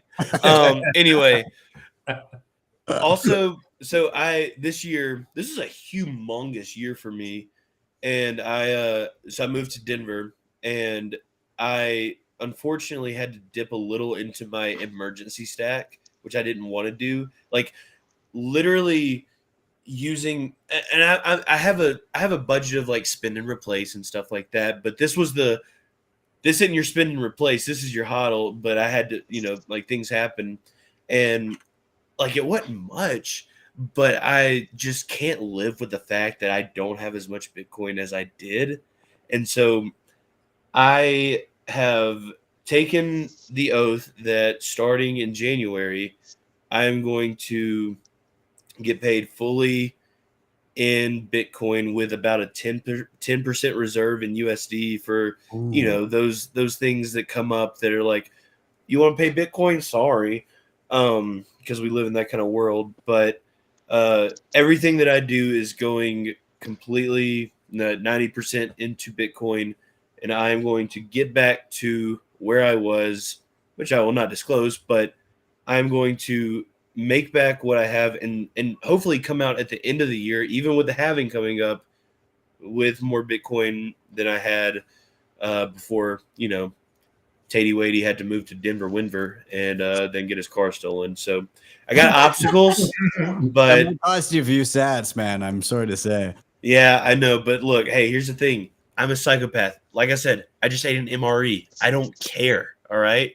So I'm gonna hopefully by end of year, I'd love to get 100% of my income in Bitcoin. So we'll see what happens, and I'll do what I do. I'm about to start utilizing the hell out of Bitrefill, baby. Hell yeah. I mean, if you have fiat to spend, you're short Bitcoin. And there's times where I have fiat to spend and I feel bad about it. So by the way, I know y'all are seeing my chair. Y'all thinking, dude, this guy has a chair. I found this on the street when I was looking for my car. Okay. It's okay to have a chair. I love it. I love it. Bekka, I got to toss it down to you. New Year's resolutions. I mean, there's a pretty solid, there's a new addition to the Bitcoin community on the way, but do you have a particular Bitcoin resolution? Okay, let's see. My resolution, similar to yours, is to not shop so much in fiat. And I'm not that Amazon's bad, but it's also bad for me to go to like HomeSense and Winners and buy just random shit for my house that I probably don't really need. And the other one would be to use more tallow in my skincare. I was doing really good in the summer and fall, but I've totally just like fallen off the wagon. So that's like a legit like something I need to get back on, and it's a resolution for 2024. And then also to see what type of tallow products I can use when my son arrives in the spring. So yeah. Awesome. I gotta say, I love the trend of the optimism of Bitcoiners to like just pump out babies like nobody's business. I loved seeing the plethora of female Bitcoiners that are like pregnant. Oh yeah, we were busy building this bear market, so we were having a good time. Yeah, you were building much like a carpenter pounds nails. This place sucks. And create the next generation. A lot of pounding going on. Yes, so much pounding. I mean, if we can't orange pill all the normies, like we might as well just make our own Bitcoiners. We're literally repopulate the globe. Yeah. Literally, every other fiat normie is like, I can't possibly have children. This world is doomed. All of these owners are like, yo, I just popped out triplets. Fuck y'all. Fuck you, dinks. Yeah. I love it. Cedar say what? Yeah. Amazing. Yellow, I want to toss it to you. I feel like you have some insight into what you might have as a Bitcoiner resolution? Is the resolution to bring your motorcycle to El Salvador and give me a second try at dual riding your motorcycle in a You know, me and Labra are cooking up something, so we're gonna have bikes there. We're renting. Yeah. Yeah, so I'm gonna stay a month there, so it's gonna be a month. Yeah, awesome. Yeah, we're gonna go all the way, all the coast. We're gonna ride all the coast back and forth. My resolution is for the next year is to find my older self that the fucking puppet a little bit represents, that I kind of lost through the years, the last years, and that means be a little bit healthier, be a little bit out there more, and trust people a little bit more. I guess be a little bit more extrovert because I kind of lost that. I feel through holding and and through rug pulls and through a lot of stuff through the years. Yeah. Not only the Bitcoin space, but also here in the where I live anyway. So yeah, I gotta find that older version of myself because I kind of like him more. I like it. Yeah, I like it, man. I think that's great. I mean, I think we're our best versions of ourselves when we create meaningful relationships with each other and then kind of learn from that, right? Like if you're just in your own little bubble, if the only human interaction you experience is through a screen or, some variation of that, you don't learn as much about yourself as you could if you're interacting one-on-one. And I think it definitely helps when you're like in a bad situation and you're like going through the quarantine stuff and all that. Like it helped. Yeah. But after that, like you have to, go try something normal, like because this isn't exactly normal, Yeah. Honestly, I've got to say, Yellow, one of my most memorable moments over the past number of years was coming to the Greece and then being in a spot where you were like, yo, I'm Yellow. And I was like, no fucking way. Holy shit. And then I can't wait for that day. And then you're like, do you want to ride home on my motorcycle? And I was like, what reality am I living in? This is all going. I didn't say this to you at the moment, but in the back of my head, I was like, I have met the yellow puppet that I knew online. Yeah, it's weird, right? And he has then given me an offer to ride home on his motorcycle. Yeah. To which I've now said yes. Hey, life comes at you fast, man. It does. I will say my number one regret of that entire trip is I was with the family and all the shit going on. I was not able to then again meet up with you the next day. That was my Next time. I think the next time is gonna be better. Yeah. That was my number one thing of that entire. I was gone for a fucking month and a half. That entire trip, that was the number one thing where I was like, fuck, I would have loved to have hung out the next day. We were just we were there for such a short period of time. Our travel plans were all. Yeah, you had a newborn. Yeah. Yeah, we did. Yeah. We had a baby and we had a 3-year-old, and it was crazy. And it was the world was crazy because it was mid-pandemic, and we're like, hey, let's go on a fucking. I kind of left you. If you remember, I kind of left you because everything's fucked, and so there we were. But if you remember, I kind of left you in a kind of dodgy area of Athens. Ben gets off the bike, and I'm like, are you cool? Are you okay? You know where you're going? And he's like, yep, yeah. Oh, everything is cool. And he's looking around, like trying to figure out where he is, checking his phone. Low key, And I I'm like, got stabbed immediately after that. and I'm like, are you sure you're cool? I'm gonna go now. I did. I honestly, like, it wasn't. So I was prior to being in Greece at that point.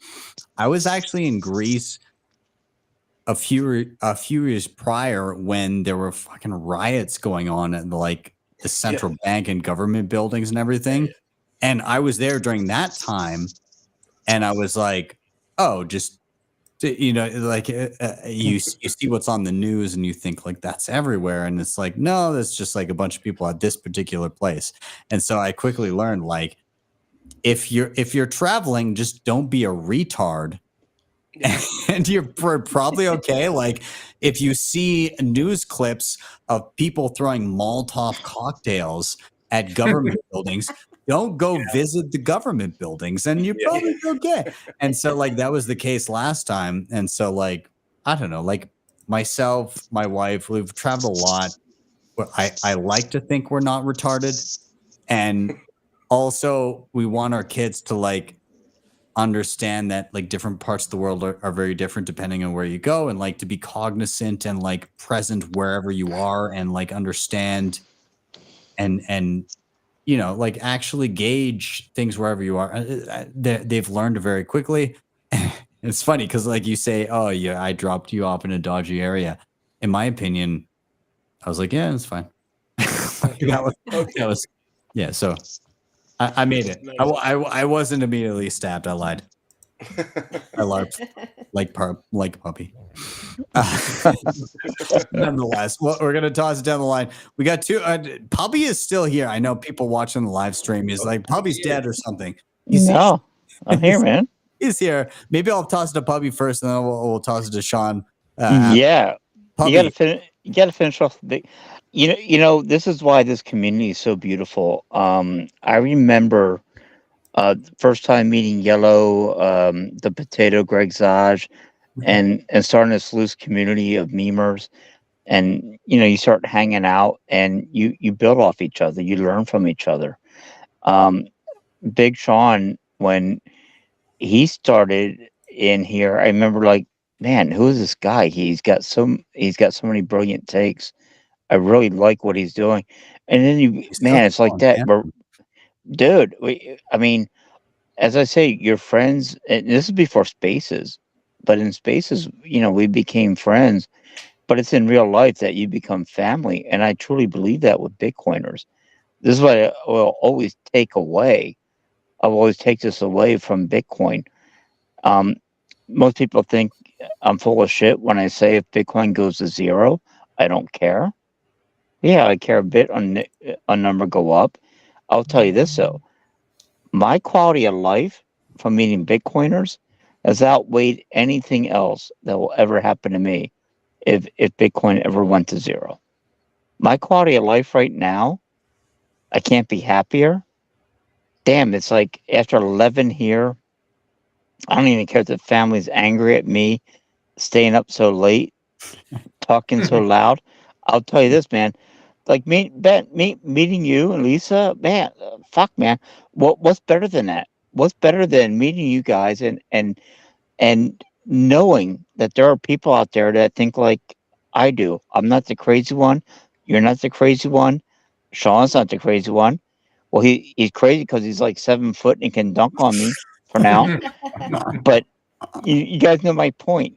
It's the love, man. The love of this community cannot be beat. It cannot be beat. I'm honored to be here. I thank you for having me on, man. I fucking love you guys.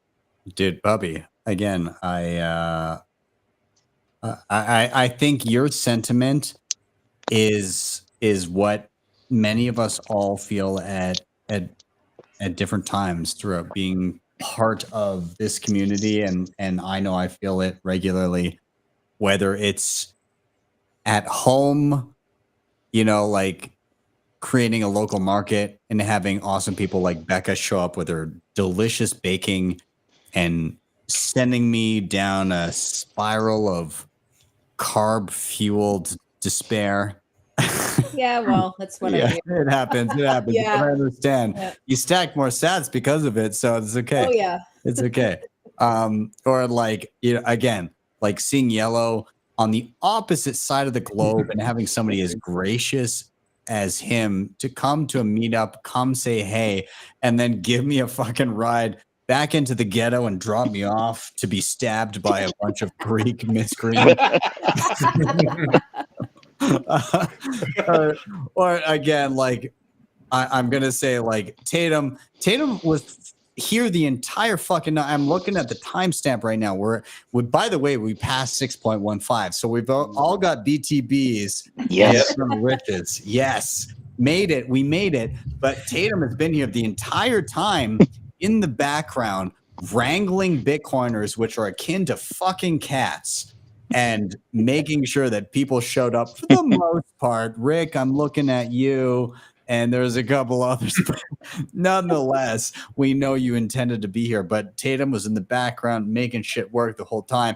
I value that so much. And Sean, holy shit, dude, you are basically my hype man for the fucking workshops that I run. Number one, he brings this dad.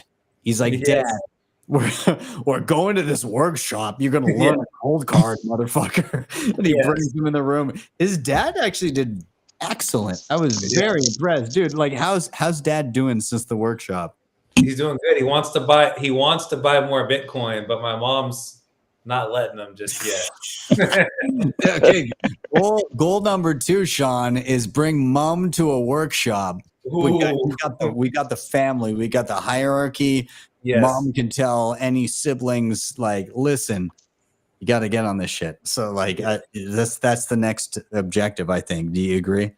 Yeah. We gotta get her to a workshop, and then it'll all make sense to her. That's all she needs. It's gonna happen. It's gonna happen. Puppy. That was a mistake. Like, you orange peel the wife always first. It's gonna be way easier. Yeah, that's true. That is true. My mom likes Bitcoin because she doesn't like the government, so she doesn't trust the government. So she's already a Bitcoiner. Yeah. They have Bitcoin. If you don't like the government, you are de facto Bitcoiner. It's just you haven't pieced together how that's going to work yet. They have Bitcoin. She's like, we have enough, and my dad wants to buy more. No. Like, what is the scale at which you hate the government? Do you have an equal amount of Bitcoin to that? If not, then no, you're not done stacking. Yeah, you're not there yet. Exactly. Yeah, exactly. Bubby, I'm gonna toss it to you. Dude, again, thank you. Like, you've always been so gracious between you and Anders having me on Toxic Happy Hour. I the first time meeting you in person in line for Bitcoin 2021, what an epic year that was. Having you guys wander up and we'll just say sneak your asses into line to make sure that you were ahead of hundreds or thousands of people behind that lineup. Nonetheless, I'm glad you were there. I think part of that was like back with CK. Look, let's be honest. You're standing there talking to another legend. I don't know. Maybe some of you guys heard of this guy named Dare Gigi. You were with Dare Gigi, who had come and met us the day before. So yeah, I felt quite confident that maybe I'll say hello. But thank you for saving us 2.5 hours in line. But it's a journey, man, isn't it? It is just like it's a Herculean journey. Just you're going through. You're learning about this thing called digital scarcity. You're out there. You're trying to figure this stuff out on your own many times. Now it's easier. I think. I hope it's easier when it comes to spaces. But those were the great times, and this is why we're here, and this is why what Ben does to me is it's akin to nothing short of. What else do you want? What else do you want? This guy puts out like just YouTube video after YouTube video to help anyone learn something. That's the beautiful thing here. Let me go my rant. Let me go my rant here, man. Because Sean, shut the fuck up. Yeah, shut the fuck up, dude. I'm trying to tell you you're great. No, this is the thing with Ben, man. Every day he's out there. And so anytime you see people out there that are running spaces and making memes, even Yellow makes good memes sometimes. I love fucking Yellow. No, anyone that shows up, guess what we're doing? We're trying to explain to people, you're going to be okay. Don't worry. Take a step back. I'm looking at Angry Yellow smoking a cigarette with a blue hat. I don't even know what the hell that is. But I will tell you this. The people that you see on stage here, the people that were interviewed here earlier, man, there is so much. That was a 4-year education you just got today in about 5 hours. That was 5 years of getting a uni education. That truly was, man, because it's beautiful, it's glorious. It is everything what Bitcoin represents. Okay, Ben, you can have your show back now. Sorry. I like it. Yellow's blue hat. I love Yellow's blue hat. Or the synthwave moon behind him. It's great. Puppy, I appreciate your sentiment. You're so of everybody that I experience on social media, you are probably the kindest person that I come across on a regular basis. You're always trying to like bridge those gaps in between. So I very much appreciate you, and I can't wait to see you again in person. And everybody that is in the room right now, Tatum, Bekka, Yellow, Sean, and Pubby. Rugged. You guys. Rugged. Don't be cute. Rugged.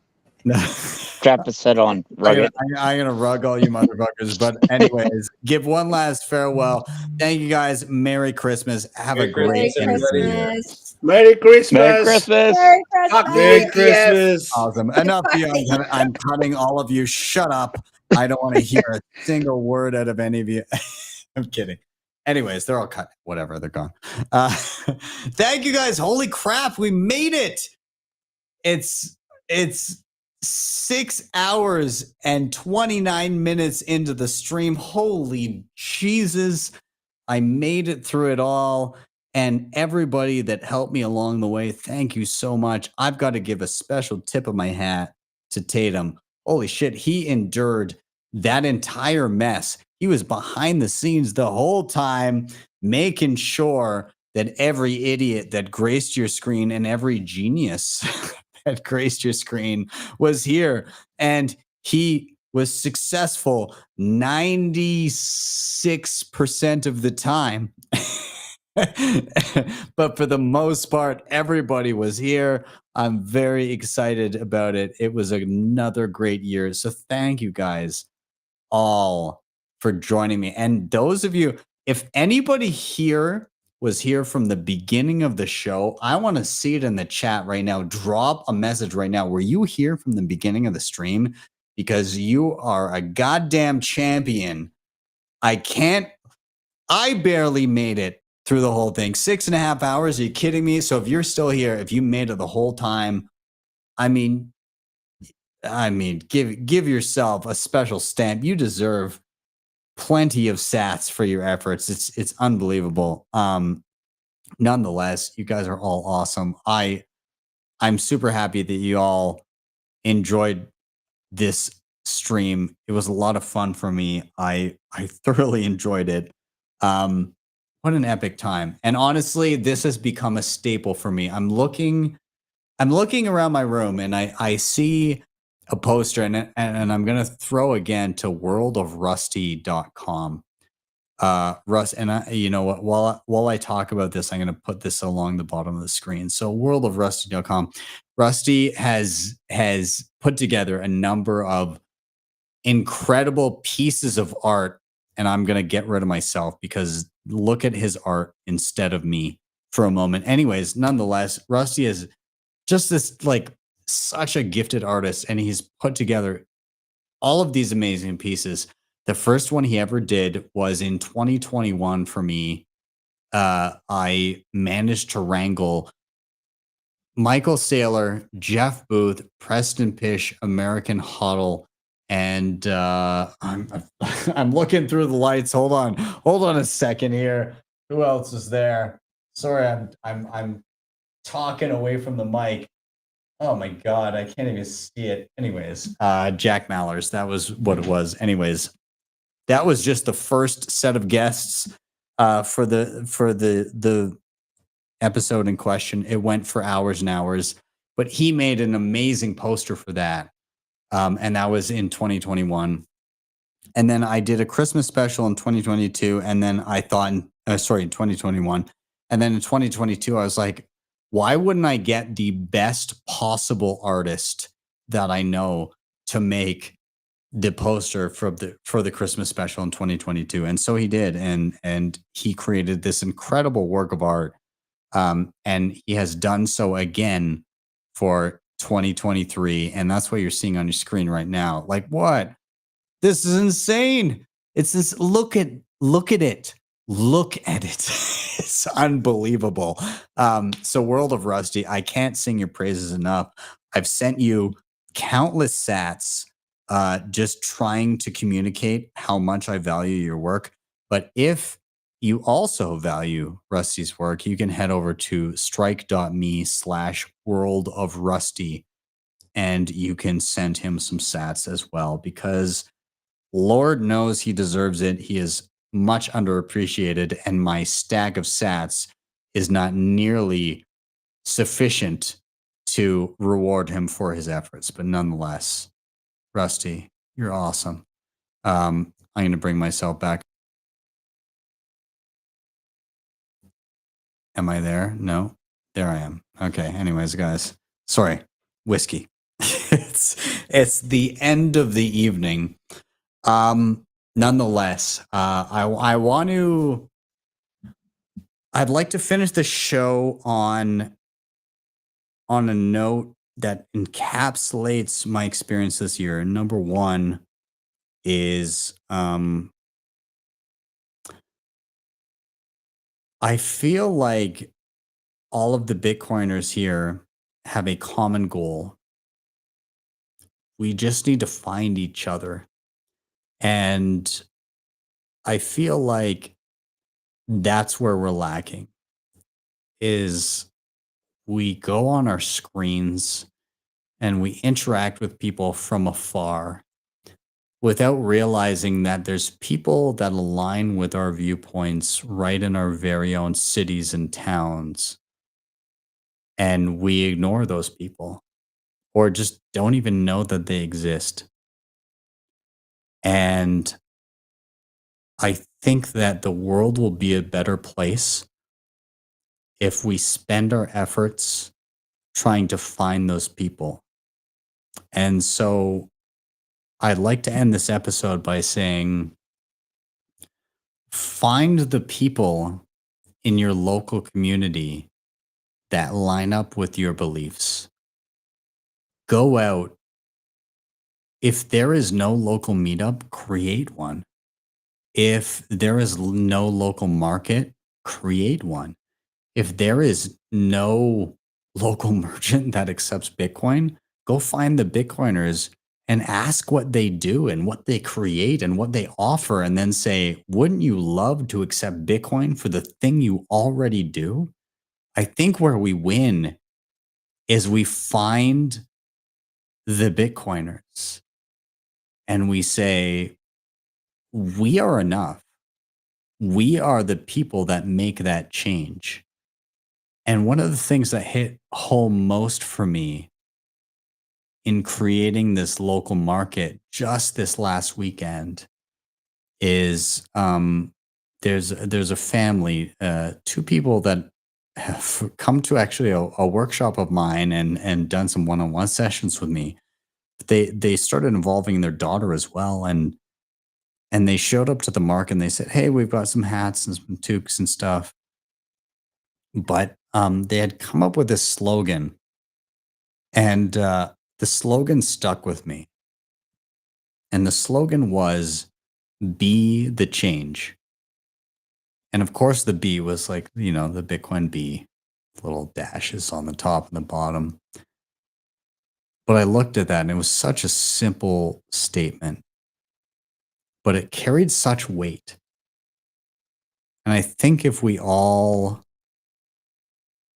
take that statement, we take it to heart, and we go out into our local community and we connect with people, and we all actually be the change.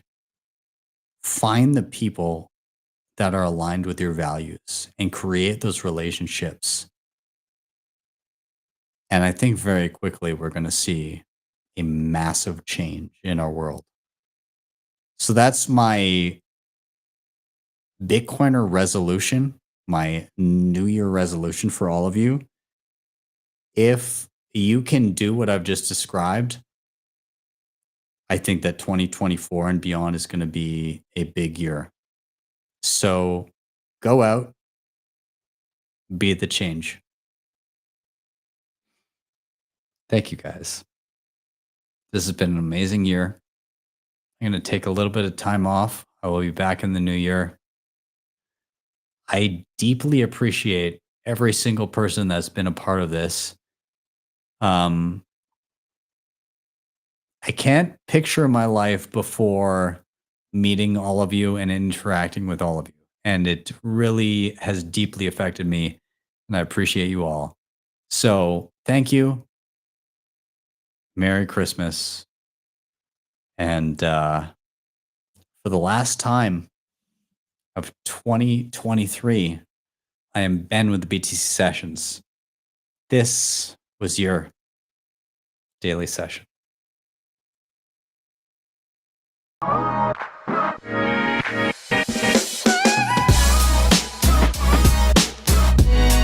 Hodl the Bitcoin.